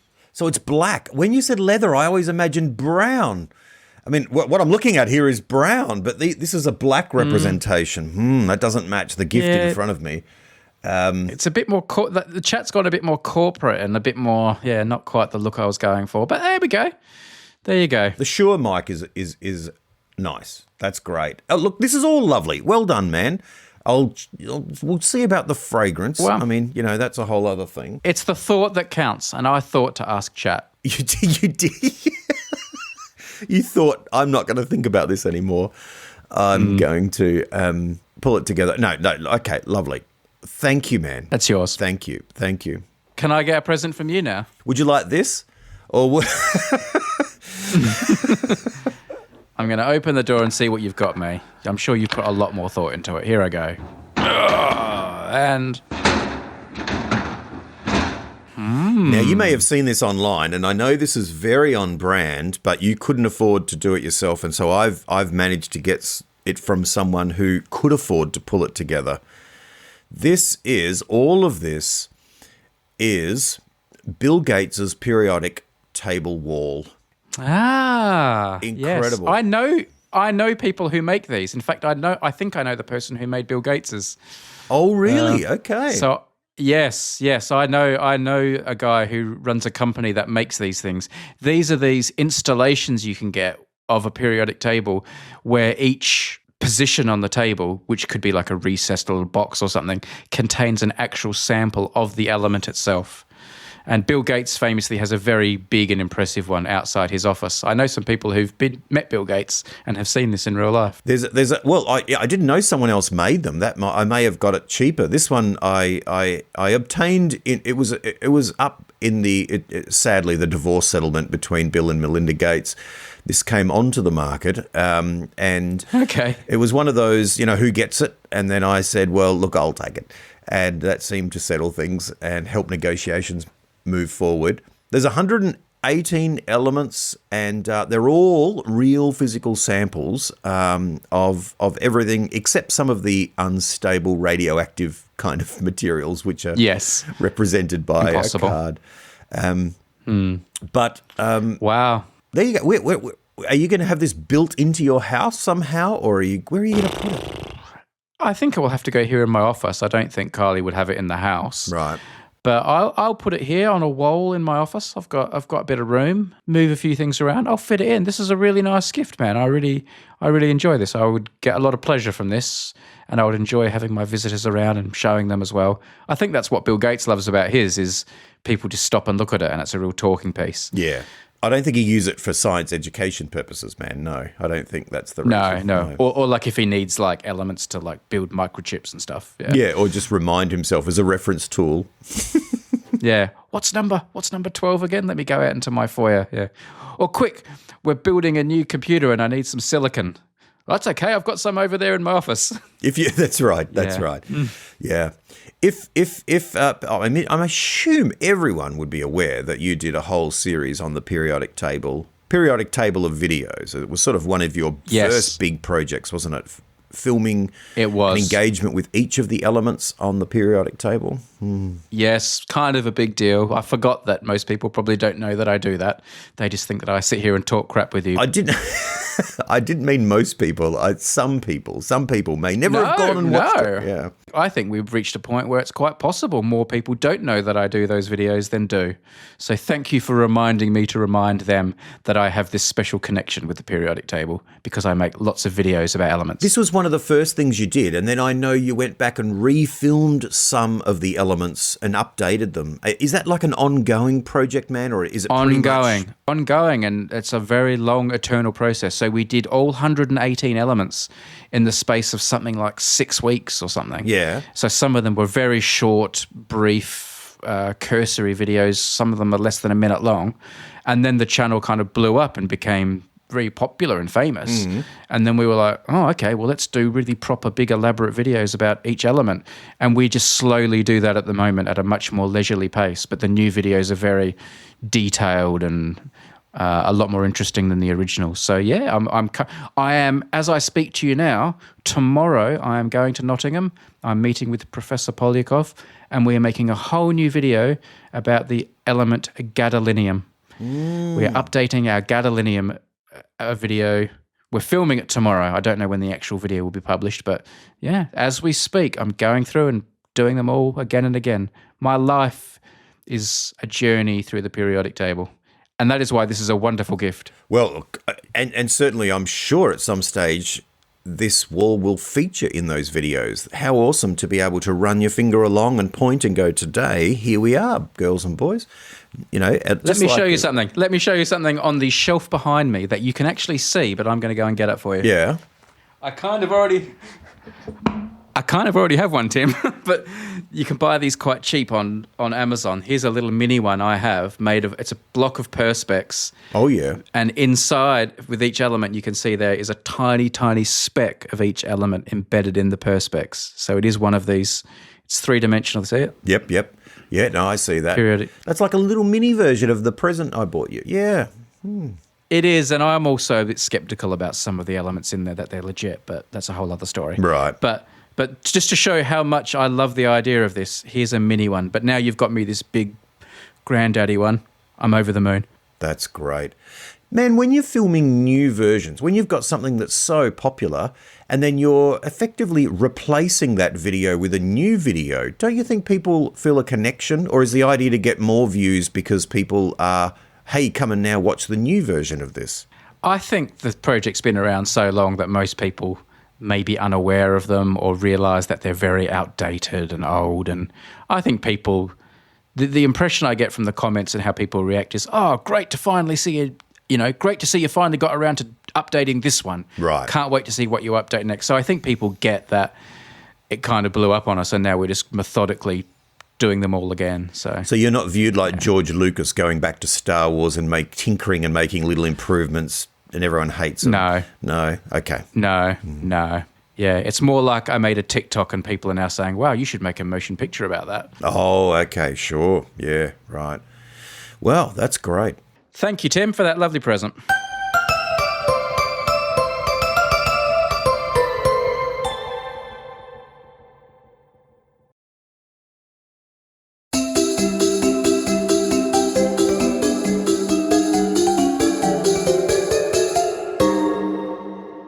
It is December the 18th, 7 days to Christmas, 6 days to the end of this Advent calendar extravaganza. It's climacting, surely. Climacting? It's climaxing. That's the right word. It's certainly building to some kind of crescendo. Indeed. Although I'm going to pull back the throttle a bit here and, we'll get to that when I give you your present. Oh, well, hang on. What do you mean? Oh, okay, all right. You'll see. All right. You'll see. Let's get you out the way first. All right. Open it up, quick. All right. Here we go. Opening the door. What do we got? All right. Well, what have we here? The unmistakable colour of green. Baggy green. Man, pull it out and put it on. This is Sir Donald Bradman's baggy green cap. The original. Oh, my goodness. Oh, my goodness. This is... I think there are a couple of Don Bradman baggy greens banging around. No. To have one is a mad. Oh, no? Well, there's an Indian tour cap, but this is the 1946-47 Ashes cap. Now, for those listening, if you don't know, this is the Babe Ruth of, the Australian great sport of cricket. Legend, the greatest cricketer of all time. Don Bradman. He's considered by many the greatest sportsman of all time. If you look at how far ahead of his peers he was statistically, like how far back the next person is, there's no sports person or athlete who's more ahead of the second place person than Don Bradman. Wow. He was quite extraordinary. And Australian cricketers for the longest time have worn these distinctively shaped baggy green caps when they play. And receiving one of these baggy green caps when you become an Australian cricketer is a bit of a rite of passage. This aura and mystique surrounding the baggy green, Tim, which you as an Australian and me as an Australian are very familiar with, is more of a recent phenomenon. Oh, I'm aware of that, It wasn't, they weren't considered quite the mythical objects that they are now, but they are still rare, and to have the cap worn by the greatest of them all, I mean, that's as good as it gets. That's an incredible gift. Thank you very much. It's a very English kind of style as well, not unlike a flat cap. Do you think you'll wear this out like on a cold, wintry London morning, man?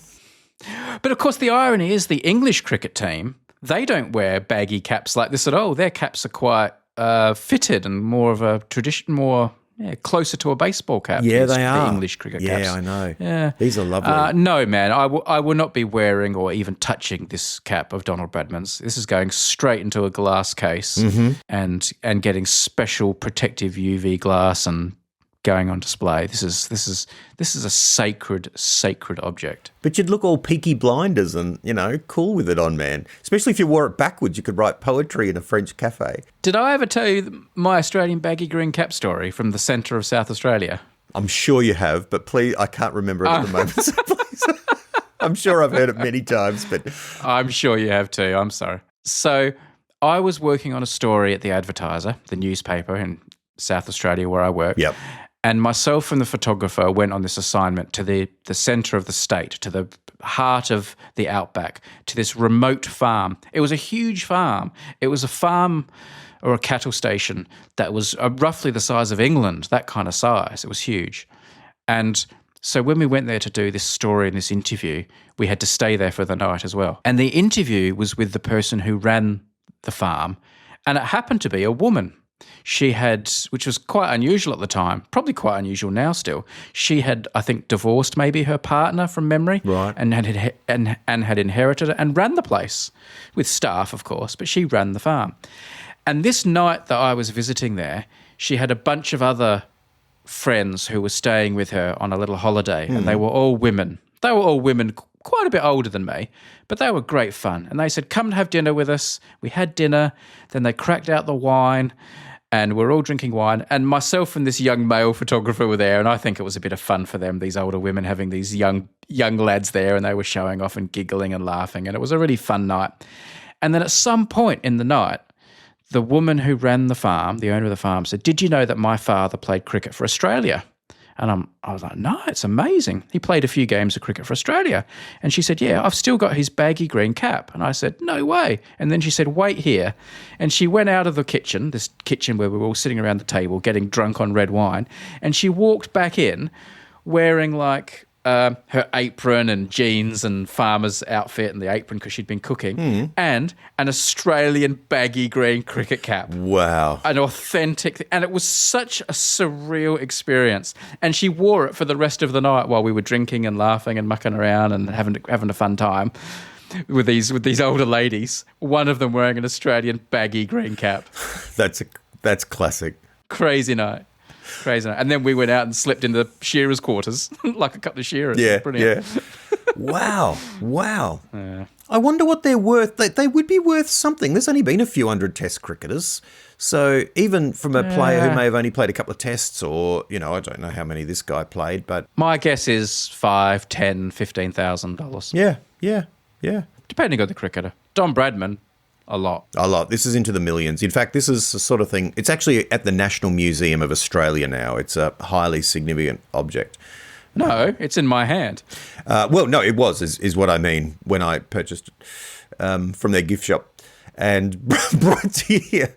I was surprised to see it in the gift shop of the National Museum, but I guess that might have been All right. an error. Well, Tim, I've also got you a clothing garment type present if you want to open your door. Oh, okay. All right, here we go.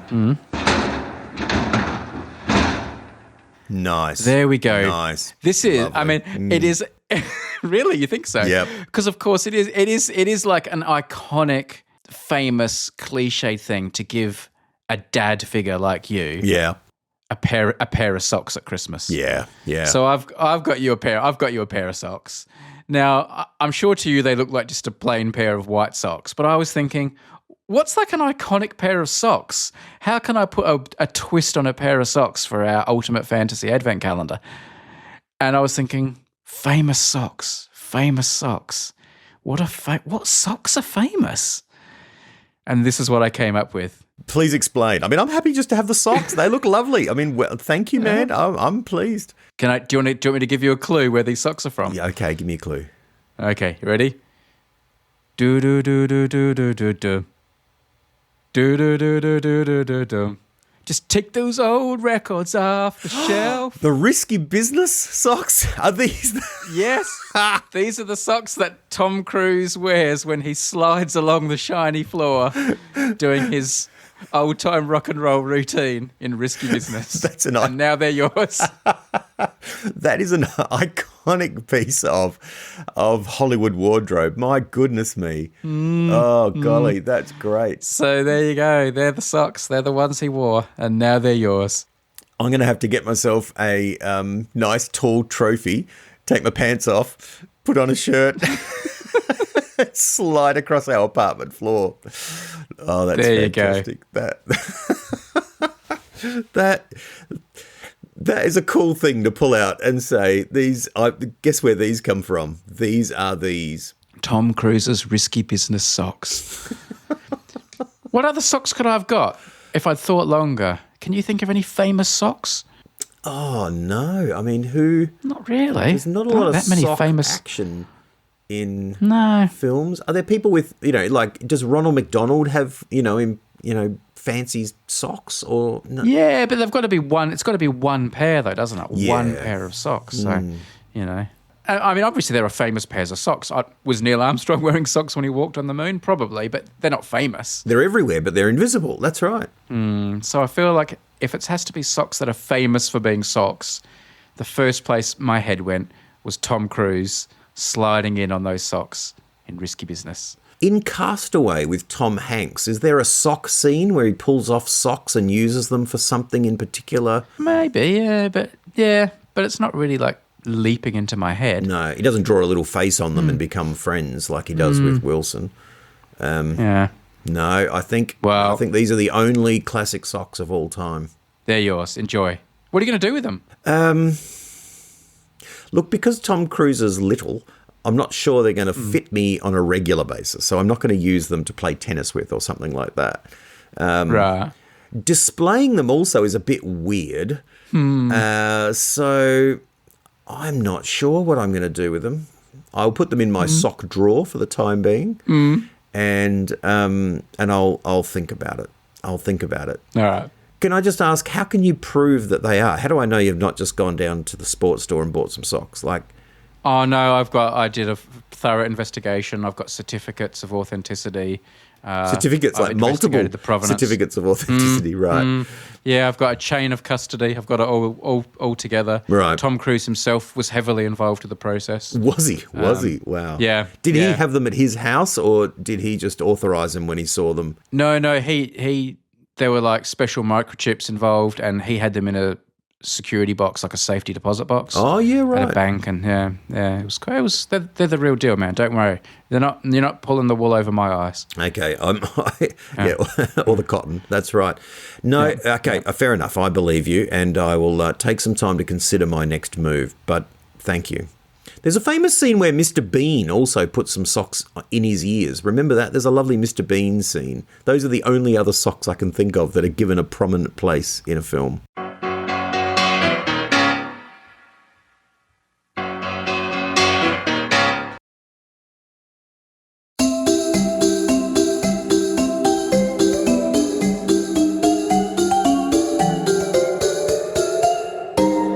December 19. Are you ready to delve again into our ultimate fantasy advent calendar, Tim? You know, I get the spark of joy every day we do this. Every day, the Me too. anticipation, it's awesome. Yeah, it's like, I wish it could be Christmas every day, and it is, at least for December. It is, yeah. Tim, we've had some items that I would describe as hard to get. Yes. And we've got them. Yes. But I've outdone myself today if you'd like to open your door when it comes to things that are hard to get. Go ahead and open the door. Okay, here we go. Oh, wow. What do we got here? So if you just move Jimmy Hoffa's body aside, because that's easy compared to what I've got. Oh, really? Have a look at those. I mean, obviously you will recognize them immediately, although maybe not in this shade of color. That's what's really special. But they were hard to get in any shade of color. I can't. Is it? I'm in disbelief. Yes, it is a pair of Dieter New Yorkers. Your preferred glasses design. The real ones. That was discontinued and it became almost impossible to get. So I've managed to get you a pair of Dieter New Yorker glasses frames. I haven't put the glass in because you'll obviously want to get them to your prescription. But to make it even more amazing, I had these specially made in British Racing Green. You know, this is unbelievable timing. I've just been to the optometrist 3 days ago. Yep. He said, I cannot believe you're still using those lenses. My goodness me, we need to do, and we went into all the lenses, and he says, you know, these new supersonic lenses we're going to give you, they're not going to fit in those frames because these frames are now a bit old and brittle. Much safer to put them in new frames. And I was like, darn it. I did a Google again. I couldn't find them. I walked up Rundle Mall. Dieter don't make them anymore. I was literally been sitting for 3 days going, I wonder what I'm going to do about frames. I don't want to have to choose new frames. This is unbelievable timing. Thank you, man. You are welcome. I thought the British Racing Green might be a nice touch. Yes, I do. I like that.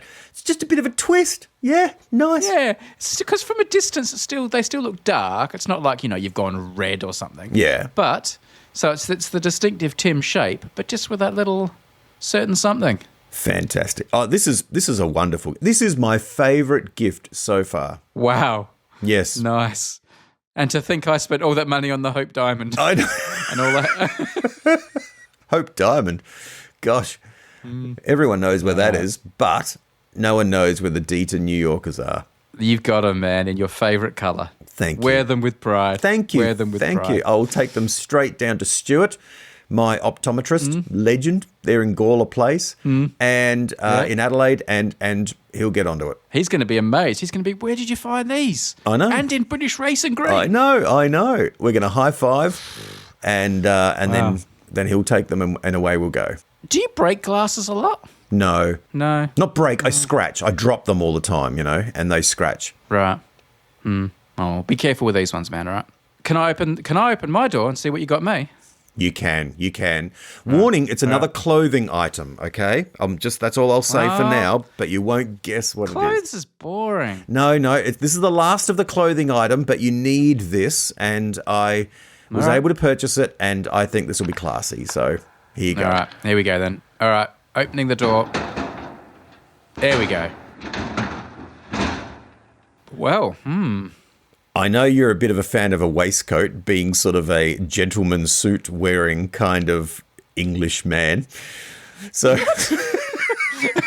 when did you last see me wear a suit? When you went and got that thing from Prince Charles, and I was thinking, yeah. Every gentleman has a waistcoat, surely, in England. But I just thought this is of all the waistcoats. Can you guess just looking at it whose waistcoat this is? That looks a little bit like the waistcoat worn by. Yes. Now let me have a think. Who does Tim? Han Solo in Star Wars. Oh my goodness, that is a nice waistcoat. That is a nice one to wear. I know you have quite a lot of those off-white, collarless, ripped down to your chest, long arm T-shirts that he wears. Yeah. Yeah. So this will go perfectly with that. That is nice. Han Solo's waistcoat. Well, I wasn't expecting that. Oh, I wish I'd had that when I went and met the king. I know. That would have been. He would have been like, oh, so tell me a bit about what you do, and I would have said, bugger that, Charles. Check out this waistcoat. This Han Solo's. My word, who is your tailor? Rah.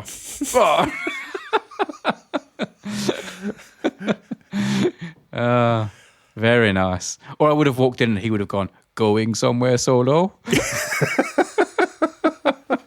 Thanks. Of all the Star Wars merch I could have asked for, I mean, you've already given me Luke Skywalker's lightsaber. Yeah. Second on the list would not have been Han Solo's waistcoat, but there you go. What would you have wanted in instead? I mean, I could have got you Princess Leia's gold bikini, but I don't think you could fit into that anymore. I mean, if it was going to be Han Solo, and not the Millennium Falcon or a model of the Millennium Falcon, probably his blaster. Yeah, but I do want to get you more hardware. I feel like that's a bit typical. Yeah. And all that weaponry, it's not sending a good message to the kids. Yeah. And I didn't want to get software because that's boring. So I got menswear. So there you go. Yeah. All right. Nice. I'll take it. It's cool. It's cool. Try it on. Show me how it looks. Yeah. All right. Yeah. What do you think? Nice. Yeah, it's good. Nice fit. Got that Harrison Ford physique going on here. So. And you can button it up too. He can't button it up. Nice work. You look very classy. There you go. Thank you very much. Very nice gift. See you tomorrow on the 19th. See you then. Merry Christmas.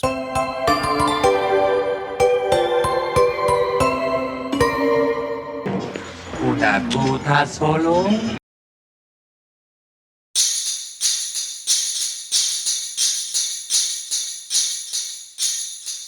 Deck 20. Let's get straight to it, man. Ultimate Fantasy Advent Calendar.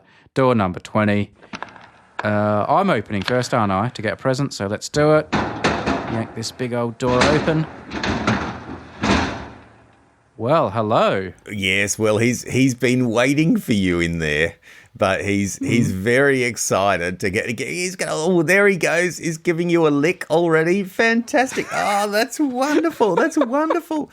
So I've got you. This is a beautiful. This is a Catalan little sheepdog, but you're not going to guess who he is. Who is he? He is, and you can name him yourself, right? It's up to you, but he is the son of the son of the son of the son of the son of the son of the son of Einstein from Back to the Future.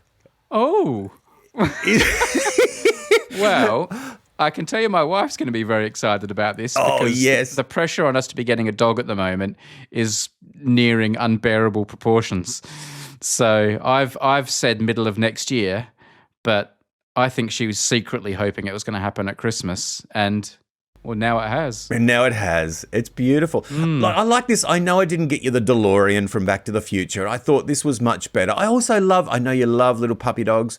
And I know, of course, being Einstein as well, I know he's sort of, the son of the son of the son of all the way through. I'm going to let you choose the name. I was going to go with Isaac, but as in Isaac Newton. Right. But I'll let you confirm that because I know naming dogs is quite precious. Okay. But there we go. The son of Einstein from Back to the Future. He has been to the future. Wow. Well, his great-great-great-great-great-great-great-great-grandfather travelled in time. What a lovely dog. And with a bit of Hollywood pedigree. That's right. I love it. Well, there we go. A dog. And remember, dogs aren't just for Christmas.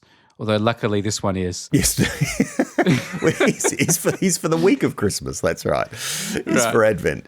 Yeah. Well, Tim, in an unbelievable coincidence, I have got you a living animal today as really? well. So if you would like to open your door, you can find out what I've got you. All right. Okay, here we go. Oh, there we go. Yeah, it's a cow. Wow, it's incredible. What a beautiful beast. I know. Well, Tim, as you know, I have some connections in the scientific world. I know some people that can do some clever stuff. I know a few geneticists and other people, and I've put them to work this year. And they've been doing some work. It involved a few of the team that cloned Dolly the sheep. They were involved. A few other people were. And I also brought in some experts from South America. And we've done it.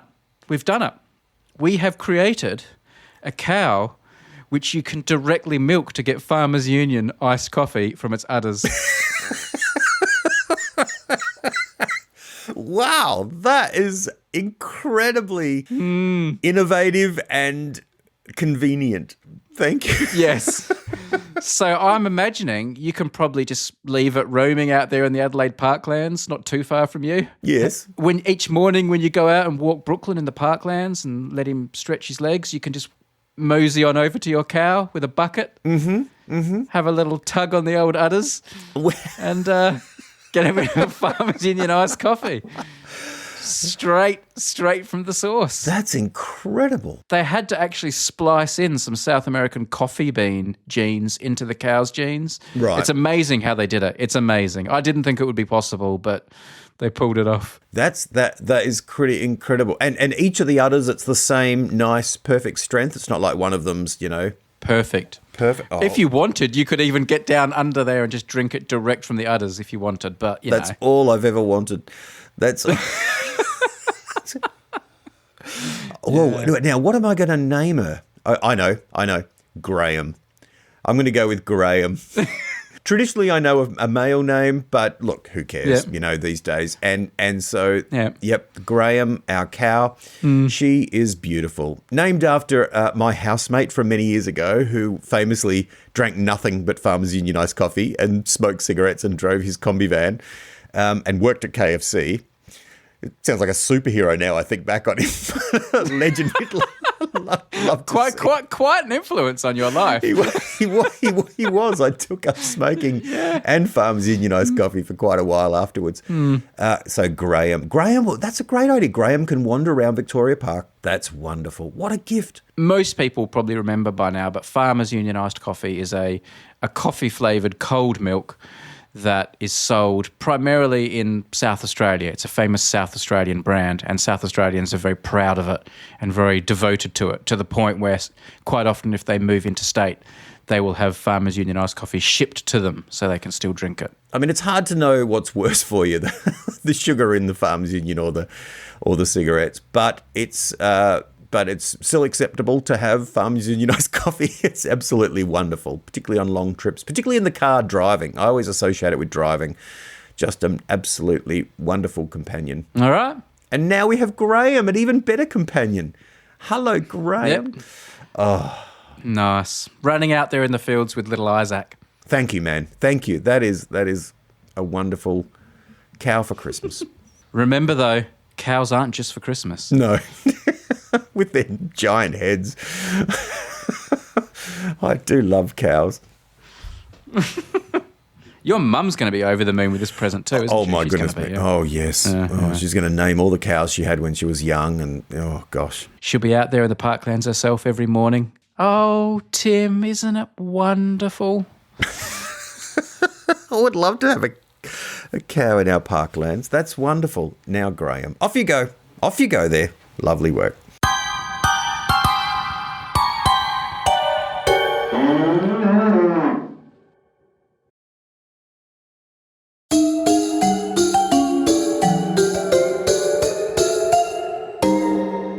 The 21st of December. Go on then, Tim. Yank that door open. Oh, this is exciting.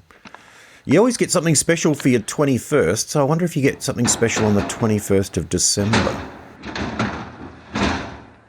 My word, you're getting something special, that's for sure. Have a look at that. Now, I know it doesn't look like much. It's just a bunch of cardboard boxes. Yeah. It does. But let me explain. I've been doing something very sneaky behind your back, and it's all come to fruition today. because those cardboard boxes contain all the papers and documents that you've written in your professional career, all the articles you've had published, your book, of course, drafts of your book, other books that you've pitched and considered, all your public sermons and published sermons, all the lectures and classes you've given, any other documents I could get my hands on. They've all been there in those boxes. And for the last couple of years, I've had Dr. Rowan Williams going through them all with a fine-tooth comb. This is famous bishop, Archbishop of Canterbury, of course, from 2002 to 2012, a famous theologian, a writer, and he has, after going through all your documents, Tim, written a book at my request. It's all done and published, and here it is, a comprehensive guide to the life, works, and theology of Timothy J. Hine. Hang on, is this him putting some input in, or is it him compiling from my input? No, there's analysis, and he's spoken to other top theologians around the world, other experts. He's been flying all over the place. He's interviewed people. He's spoken to people. And there is analysis and critique, but it's also a really good guide to help people understand your theology and how it's developed over the years.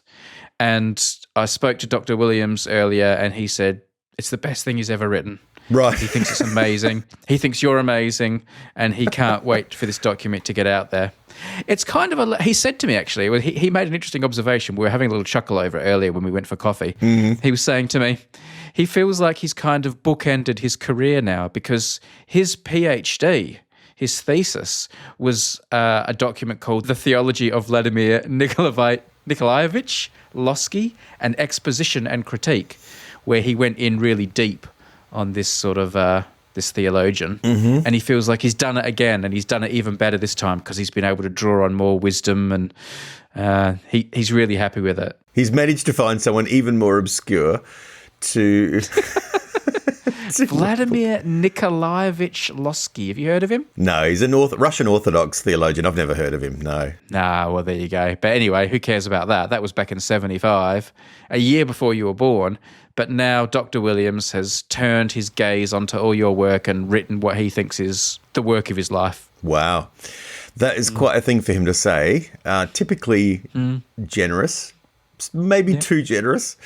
Bordering on lying, but that's incredible. Wow, that is fantastic. Of course, what he'll find amongst his work is quite a bit of his own work.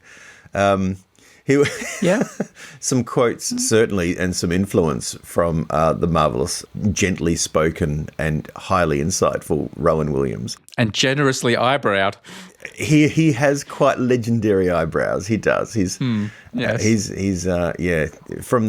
I don't know if it's a generation of academics in particular who just sort of let the hair go, but it's marvelous to see. Thank you. I don't really know what to say. I can't imagine a greater waste of his time, but I guess perhaps you've been generous to him financially. Perhaps this is something he's thought, this is a nice little learner on the side. It started that way. I did make a payment for his time, but halfway through he said, Brady, I should be paying you. Tim's amazing. He particularly enjoyed some of your comparisons between the four Gospels and the Beatles. He thought that was a nice little analogy that you've drawn upon over the years. Yes. But there are a few other things. He really enjoyed a lot of your sermons because I gave him recordings of all of those and said, sometimes he'd just pop one on, put it on the headphones when he went out for a walk. So, What about what do you know? I mean, I look forward to reading this book. But just by the way, foreword by the Pope. The Pope, really, the current Pope. Wow, gosh, wow, that's quite, again, generous. I wouldn't have thought he was as hard up for cash. I would have thought he this must have been a passion project. Now I know you are telling the truth, because he wouldn't have needed the money. No. I mean, to be fair, he did it more because he's an Unmade fan. Right. And he did it as a bit of a favour to me because he's always been really into number file. He's a bit of a Brady guy, is he? Okay. Yeah. But he liked the book. He said it was good. He liked it. Well, he does have access to some pretty good historical science papers from Galileo and so forth. So, I can understand how he would have developed a passion.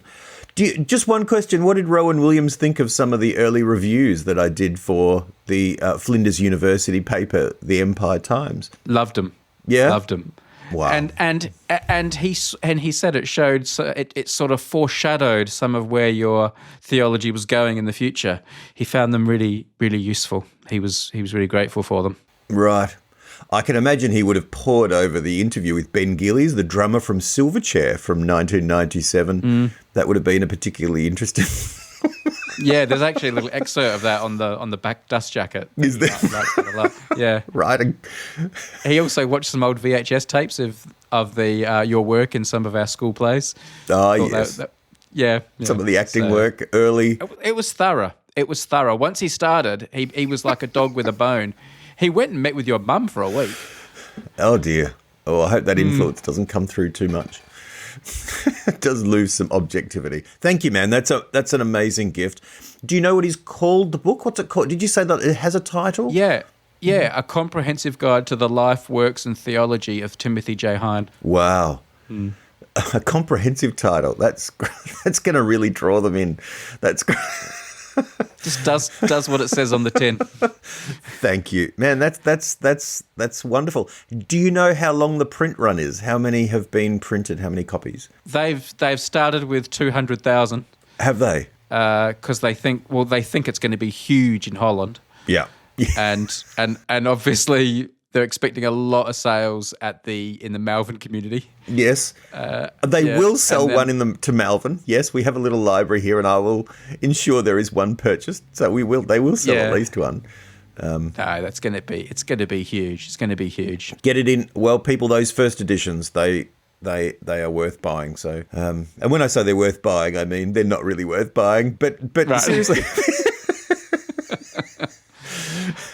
Very good. Thank you. That's great. I can't wait to see what you've got me now. May I open my door and see what's in there? You certainly may. Here we go. Let me get my claws onto this and fiddle with that lock and pull it on. There we go. What have we here? Yeah, no, I know. It's only barely fit in, but I thought we had to get you one of these as I thought through your passions and what you would like. This is... you can hop straight on if you like. It's the Great Bed of Ware.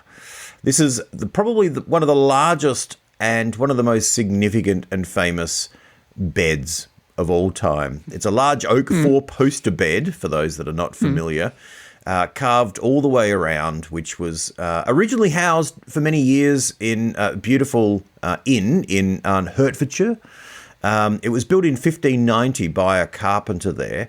But then has ended up, and I've managed to purchase it from the gift shop in the Victoria and Albert Museum in London. No, the V&A, look at that. It's a big sort of ornate four-poster bed with curtains and all sorts. It's from as early as 1590. Why have you got me this massive old-fashioned bed? Well, as you know, as you may not know, and others may not know, it famously can fit 4 couples, although that's not recommended. But right. That's just giving you a sense of its size. Okay, right. Would you, just because you love sleep? And I thought your a great passion for sleep and going to bed deserves the most. Like a bed that's like a room in itself. So this is, as I trolled through the world of beds, Bedfordshire, as we might call it. Right. This is the most... It's sad that this does come from Hertfordshire and not Bedfordshire. I know. Yeah. This is the most ornate, old, beautiful, massive, significant bed I could find. And it's also kind of, it's English. And so I thought that might be something that suits your adopted homeland as well. Many who have used this bed have carved their names into its posts. Why is it just famous because it's old and big? Like, has anyone famous slept in it? Well, it's. I think it's become like a work of art. It's so massive and it's so beautiful, and it's been carved in a very distinctive sort of style. But then it's been moved around and owned by a few different people who have owned it, and over time its ornateness has become significant, like a significant piece of furniture, and it's been exhibited in a few exhibits across time as well. It was a toss-up between this and the bed that John Lennon and Yoko Ono did their famous bed in New York, but that's more about the occasion than it was the bed, really. So I've gone with this huge bed. A huge bed. Well, what can I say but thank you? The weird thing about such an ornate and expensive bed, of course, is that the majority of the time you'll spend in it, you'll be unconscious, you'll be sound asleep. But in those few minutes before you go to bed, you can draw the curtains. Always as a kid, loved the idea of a bed where you could like draw curtains around the four posts, so it's like your own little cubby house. That always seemed pretty cool. So you can do that. Wow. And when you wake up in the morning, it's the same deal. It's like your own little cubby house world in there. You'll probably put a TV in there, get that installed. Yeah. That would be pretty cool with no glare from lights and so forth. Edward would love sitting there watching movies. Just me, my wife, and 3 other couples by the sounds of it. It is apparently, though I had not heard of it before I started trawling through Bedfordshire, it is the most one of the most famous pieces of furniture in history. Never heard of it. Never heard of it. Well, and now it's yours.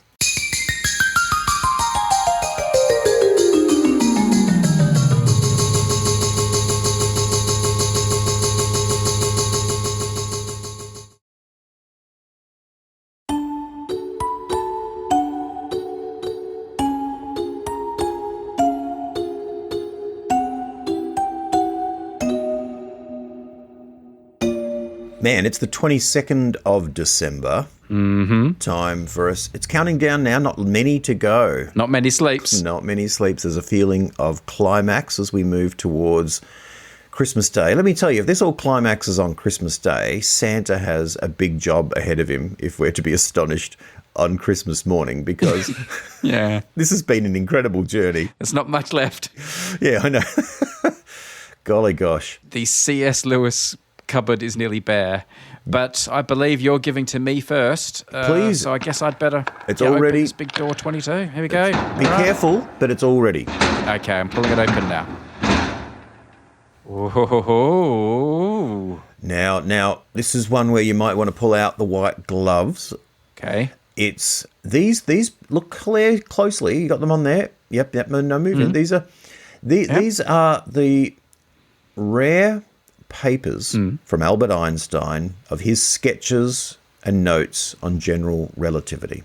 Ooh, nice. $18 million worth, last sold to me. Yeah, and right.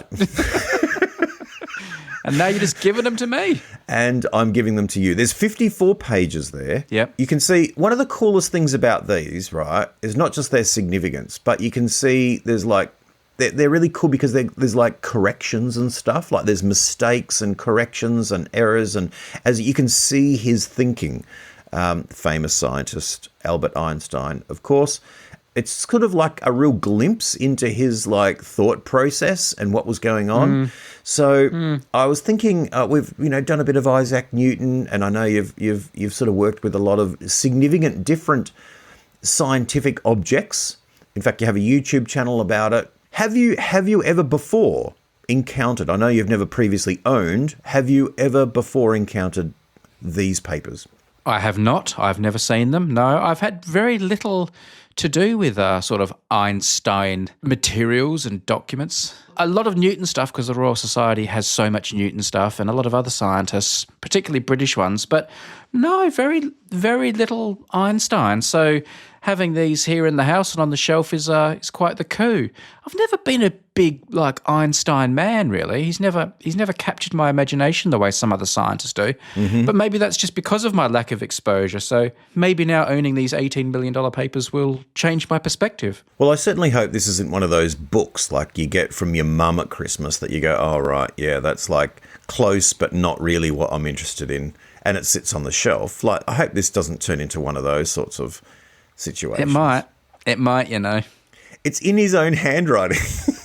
Yeah, I know, but that just makes it hard to read. And yeah, for those people who are maybe not familiar with general relativity and special relativity, the difference between them, what it all means, do you want to give us a quick like overview. Well, I've actually prepared a YouTube clip about it somewhere. Right.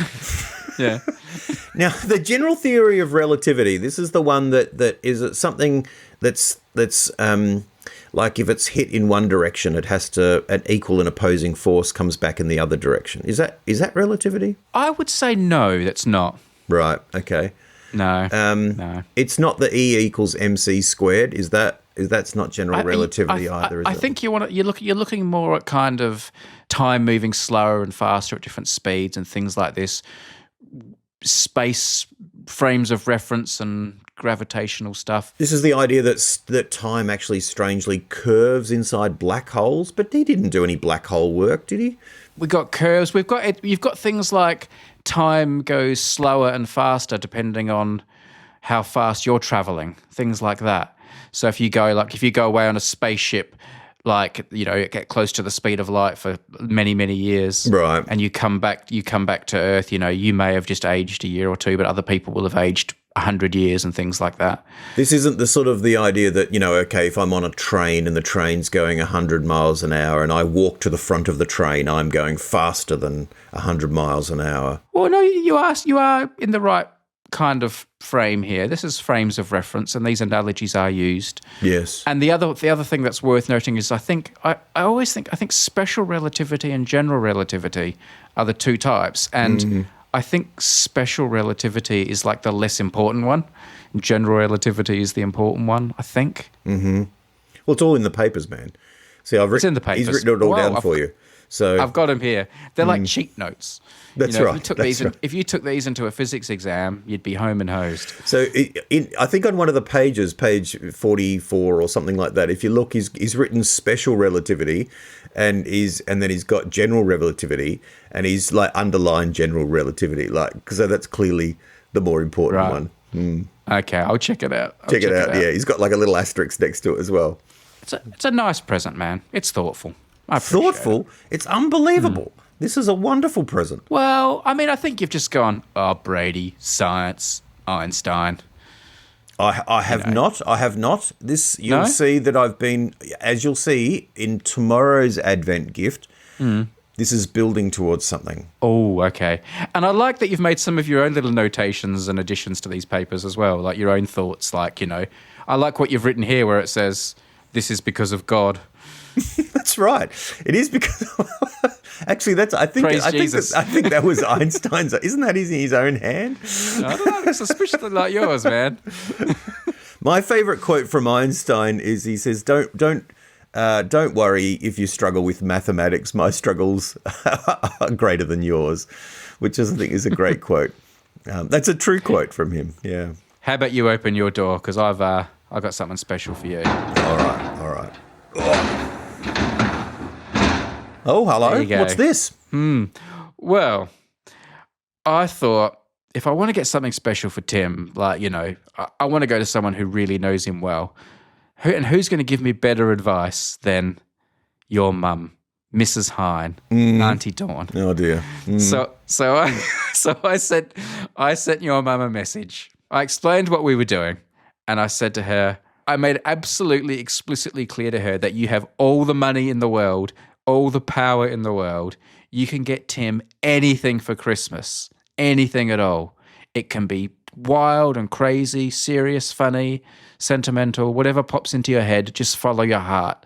But there is no limit on your resources here. Right. So she gave it some thought.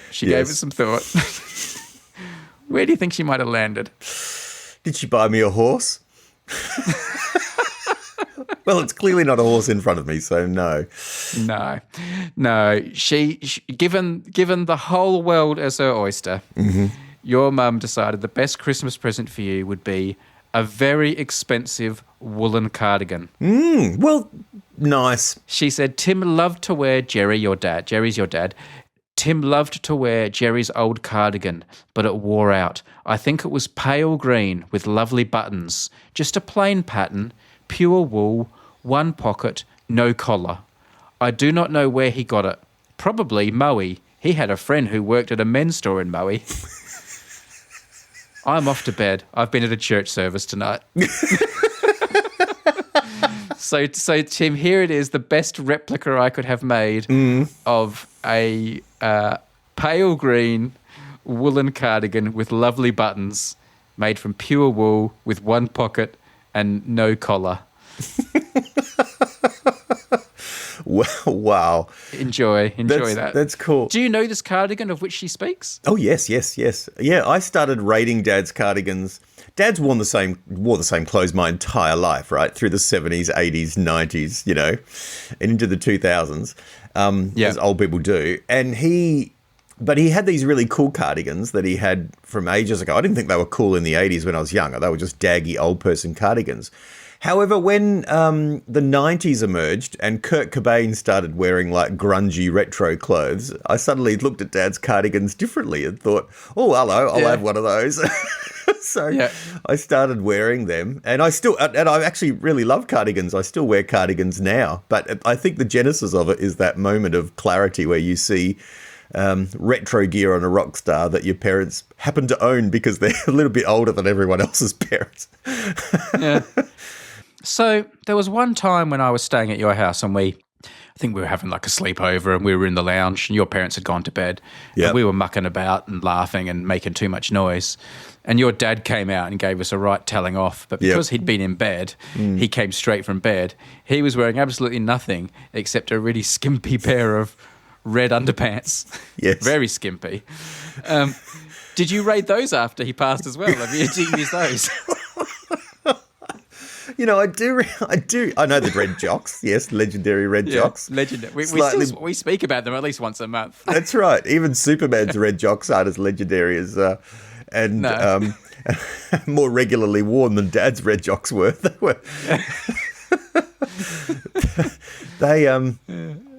I remember the moment when, like a little while after my dad had died, there is the moment when, you go into your dad's clothes and it's like, oh my goodness, what are we going to do with these? And I do remember the moment when Mum, turned to me thinking she was being generous and efficient, saying, look, like we're looking at the sock drawer and the underwear and all that, and her going, oh, look, Tim, you should, just help yourself to anything here that you might want.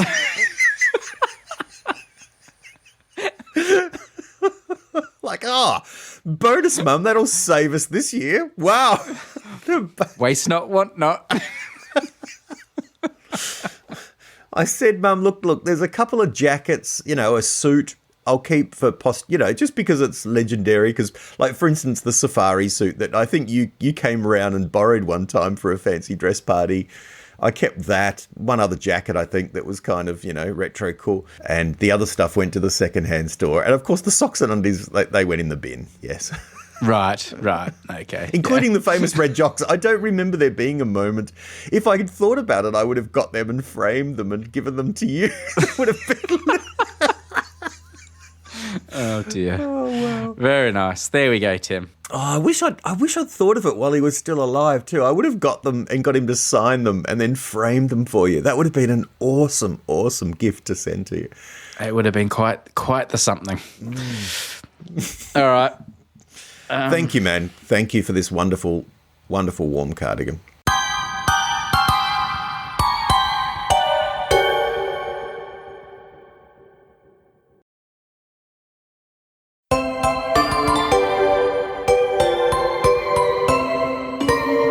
It's December 23, the penultimate day of our Ultimate Fantasy Advent Calendar. I'm going to open this big door here and see what Tim's got for me. Go for it, man. All right, here we go. Never gets any easier, this. There we go. Woohoo, okay. Explain what I'm looking at here. Well, with this gift, you move into what we might call a twin axe man.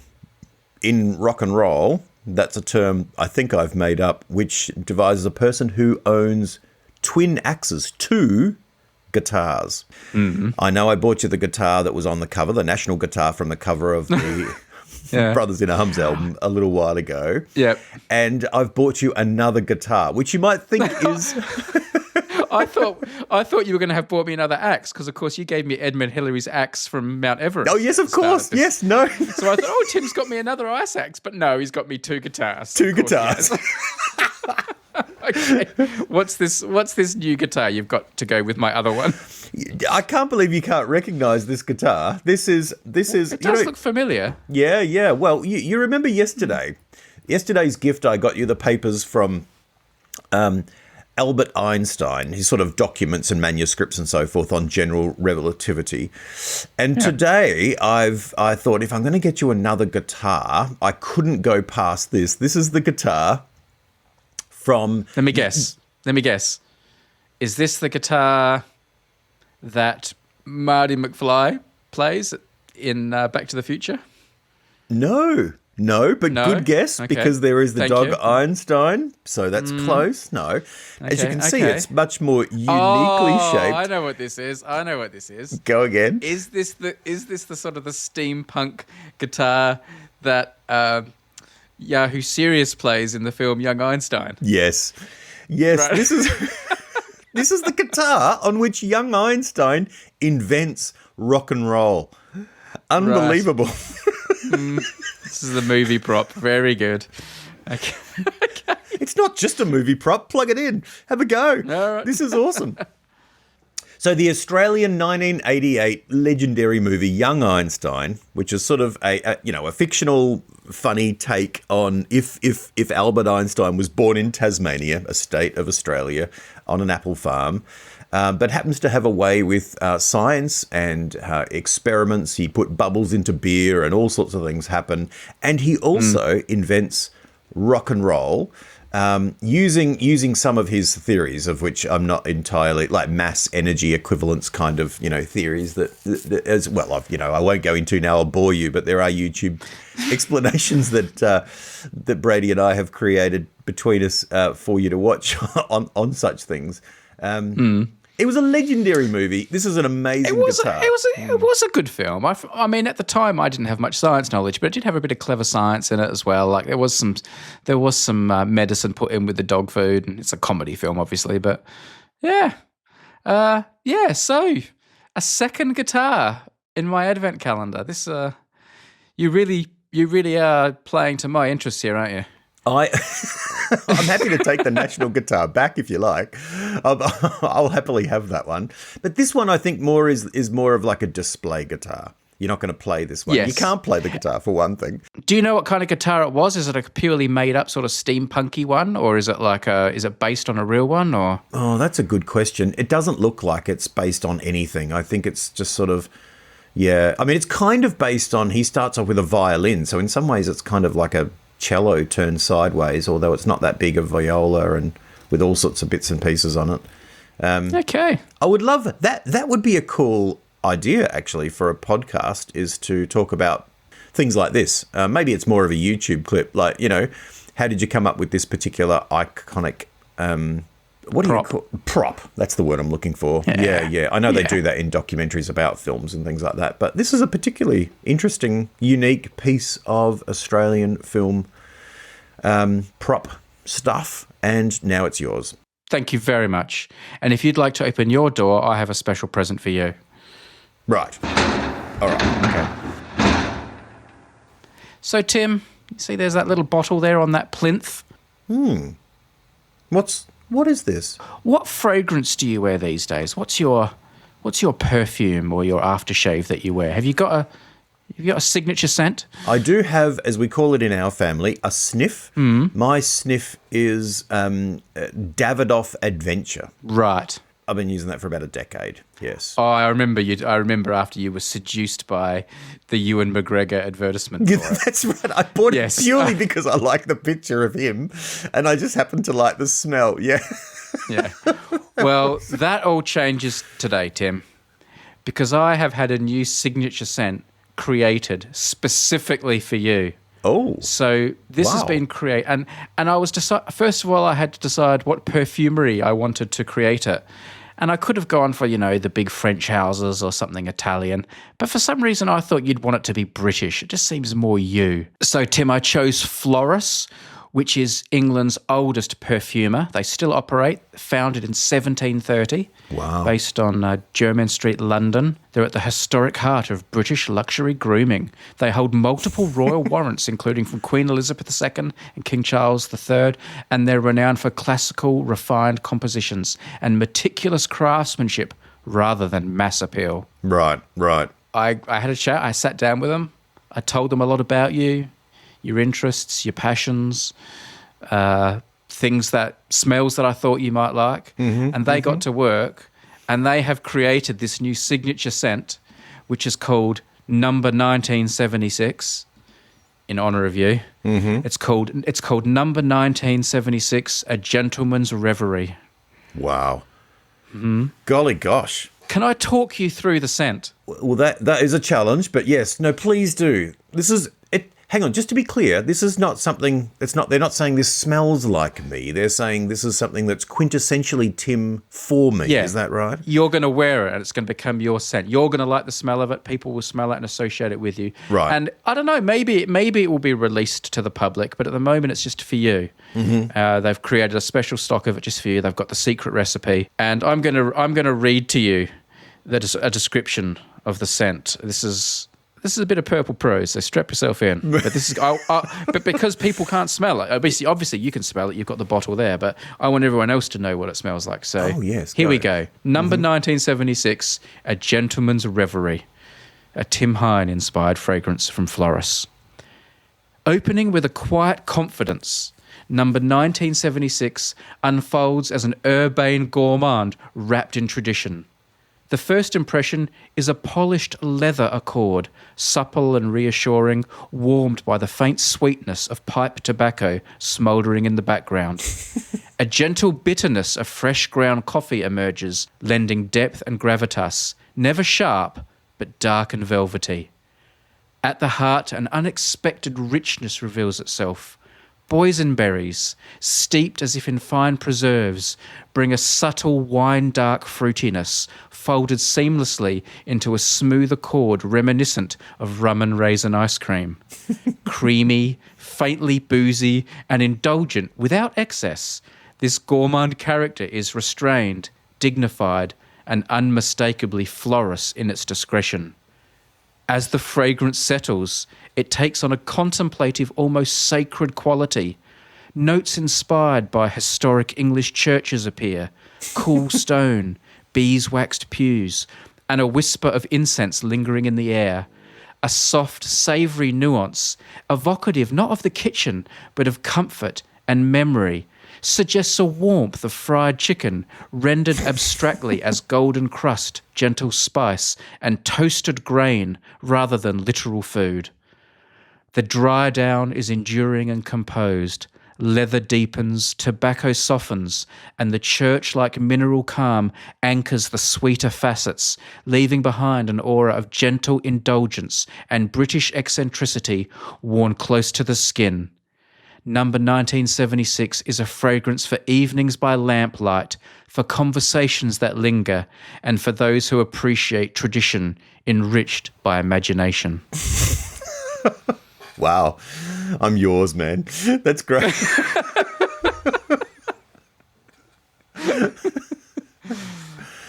There you go.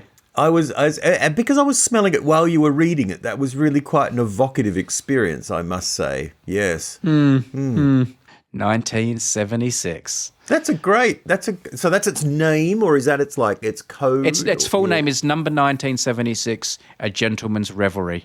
Right. Yeah. Lovely. Inspired by Tim Hine, produced by Floris.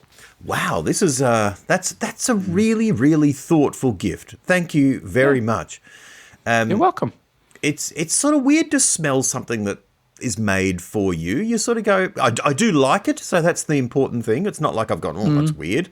But you would think I would like it. Listening to all that, of course, it's just the more important thing is that your wife likes it. Well, I guess that's true. That's true.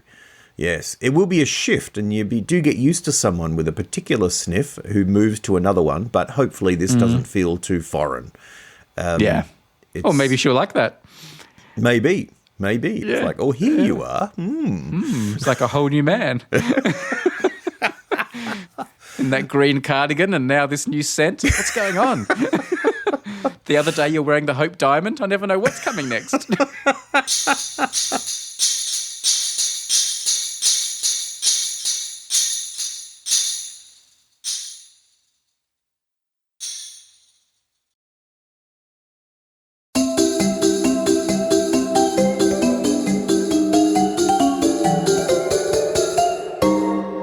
December 24, Tim. It's the last day of this Advent calendar extravaganza. It really does feel like Christmas now. I mean, really. I mean, I know tomorrow's Christmas, but Yep. this is the climax of our fantasy Advent. What's it called again? The Unmade. Ultimate Fantasy Advent Calendar. Okay. Yep. Well, here we are. Yeah, I think. Yep. All right. Door 24. Can I open my door first and see what you've got for me? All right. You're going to know, as soon as you see it, you're going to know what it is. All right, here we go. I'm opening it up. Oh, well.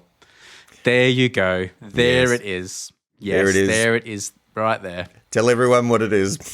No. I wouldn't want to take that pleasure away from you. You go ahead and tell people.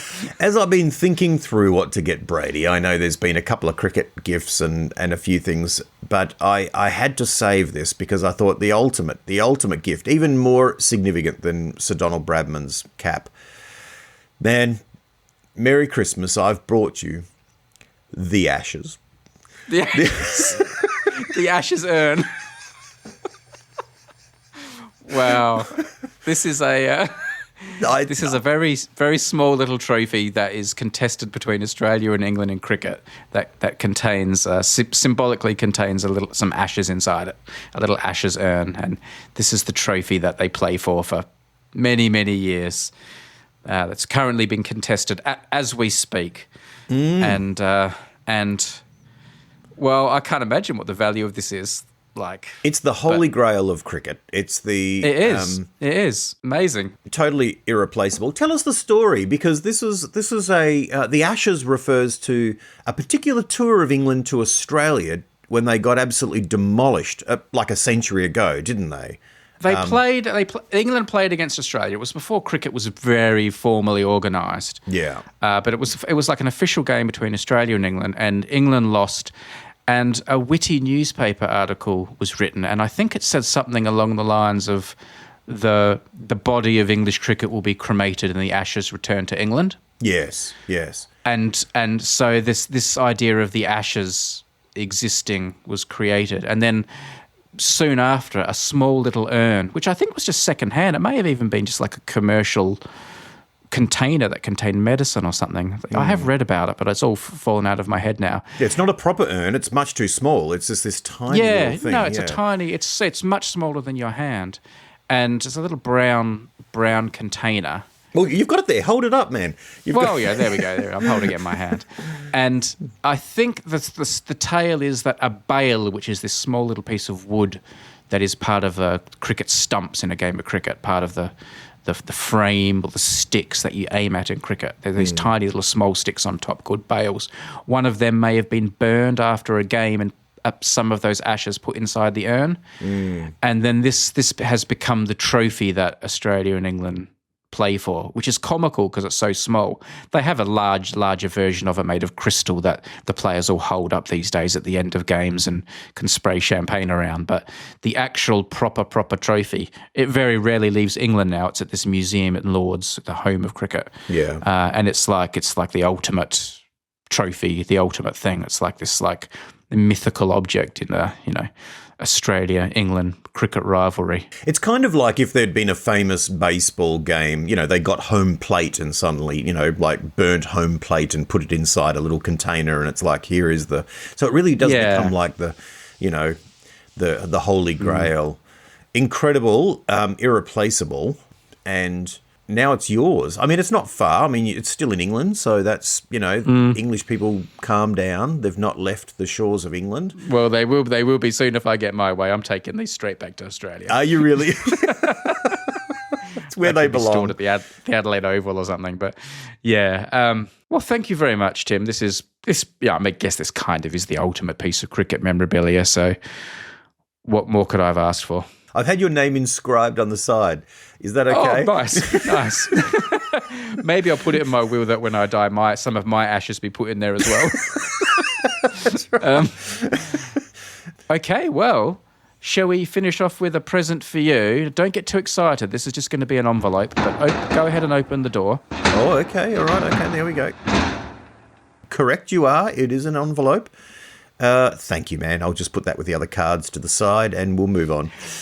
It's funny you should say that. Yeah. It's funny you should say that because this is kind of inspired by that sentiment because, sometimes for your birthday or Christmas, instead of like a present, you get like a voucher or a certificate from someone and it says, instead of buying you a present, we have donated $200 to cleaner water in Africa and stuff like that. Sure, yeah. People make a donation instead of a present. Yep. And I think they're a great idea and it's a great thing to do. Sometimes you might be thinking, wouldn't have minded a present, but yeah, that's still really nice. Yeah, yeah. I've kind of pulled one of those on you here, man. I have given you a certificate here, and this certificate is for some fundraising I've been doing and a donation I've done, but I'm doing it in your name. Right. It never really feels like you've done it, though, when someone does it in your name, do they? It's like the other person's done it and you're kind of along for the ride. But anyway, no, Yeah. that's... no. There we go. I've made a donation in your name, Tim. And I obviously wanted to pull this joke on you since we started the project, but I couldn't decide what the donation should be. And I've been a little bit inspired by a suggestion from one of our Patreon supporters called Matt. So I've kind of riffed on an idea from you, Matt. But here's what I've done. I did want to do a donation for Tim, and this is what we've done. Can I read what the certificate says? Please do. Where is it going and how much is it? Well, I think you're going to be impressed. Tim, in lieu of a gift, $160 million has been given to create an endowment for the Tim Hine Institute for Trauma Care and Ministry. This institute, to be headquartered in the former Traralgon Post Office, but with offices to be established around the world, Yes. will bear Tim's name in perpetuity. The institute shall exist to equip, educate and sustain emerging pastors, chaplains and ministry leaders who serve individuals and communities affected by trauma. Grounded in dignity, care and restoration, the Institute will stand as a place where understanding meets practice and where healing is supported with excellence and integrity. The Institute shall administer grants and scholarships dedicated to the formation of new pastors and ministry leaders. These resources will support education, training and supervised practice with particular attention given to those called to serve in high need and underserved contexts. May this institute stand as a lasting testament to service with compassion, courage, and care. Well, that was incredibly well put, ChatGPT. I appreciate it. There's a bit of everything in there. There's a bit of everything in there.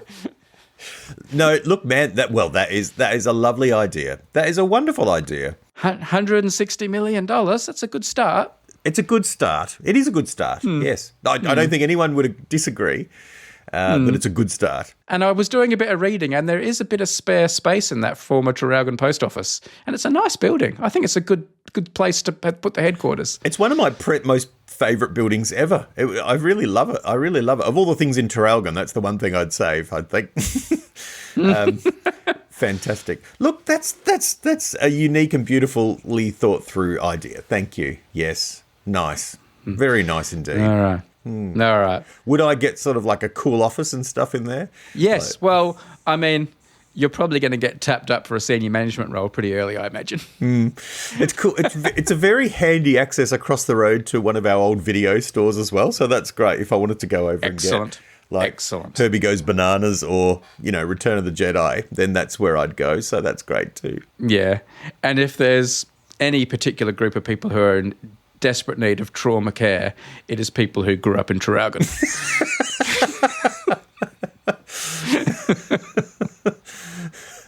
It's just down the road as well, like less than a kilometre down the road in a straight line to the Traralgon skate park, where I inflicted some trauma on my backside and my knees, but left traumatized essentially because of the shame that I inflicted upon myself through some very ordinary skateboarding. Okay, well, gosh, that's it. All done and dusted. We're all done. Okay, so all the episodes are going to be bunched together now and released tomorrow on Christmas Day for if you want to listen again, or if it's obviously for those people who aren't Patreon supporters, but we've got to we'll let them know what happened after the fact. Hey, they have to cram them. They haven't been on the journey they didn't experience it in real time, but and hopefully we will record a little extra chat as well as a request room bonus to go out on Christmas Day as well with that. Again, just for the patrons, just so you've got something just for you on Christmas Day as well, because you're special. Don't tell everyone else, but you're special. Thank you very much, everybody. Thank you for being supporters of the podcast throughout the year. We really, really value it. We really, really, really value it. Couldn't do it without you. Thank you.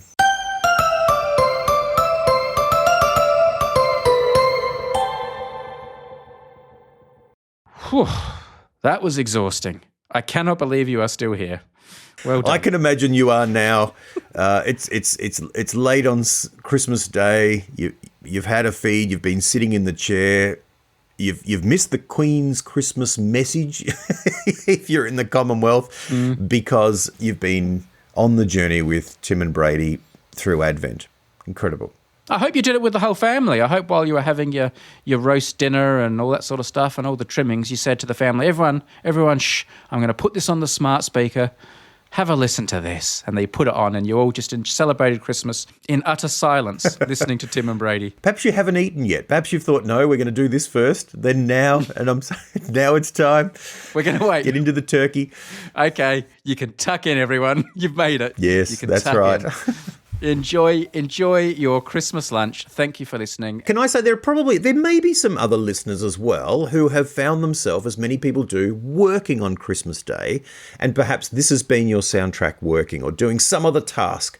And so we want to say a very special Merry Christmas to you. I'm glad you had some company throughout the day. I'm glad it was our company. It was a pleasure to journey with you. And I hope that you get a well-earned rest soon too. Oh, Tim, that's very, very righteous of you. Very good. And can I just say a special Merry Christmas to all the orphans out there? Because, it's pretty sad being an orphan and Christmas is hard. But I just want to say I love you too. And can I also just say... Hang on a second. Thank you. No, you've done the orphans. Let me just... who do you want? Who do you get? I want to say orphans who wear glasses. Because I know what it's like to go through Christmas wearing glasses. My prescription's done. They're all scratched. Just waiting to sort of afford and get a new pair. It's been a busy time. So orphans who wear glasses in particular, a very special Merry Christmas to you. And that's all we have time for now. No, please. Before we go, it wouldn't be right. It wouldn't be right to finish the show without me saying a very special, special Merry Christmas to all the people who Tim hasn't wished a Merry Christmas to. Because, Tim forgets a lot of things. He forgets a lot of people. And some of you may be feeling sad and having struggles and be going through difficult times. And Tim hasn't wished you a Merry Christmas, but I just want you to know that your good friend Brady wishes you a Merry Christmas. And Tim didn't, but I did. And a Merry Christmas from me as well. Just, yeah.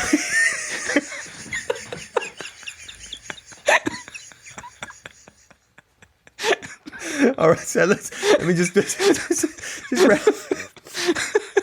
To everyone who is alive today and who has ever lived, Merry Christmas. And can I also wish a Merry Christmas to people who are going to live in the future, who Tim overlooked? Those people are our future. They're the most important people because our future depends on you. And I want to wish you a Merry Christmas.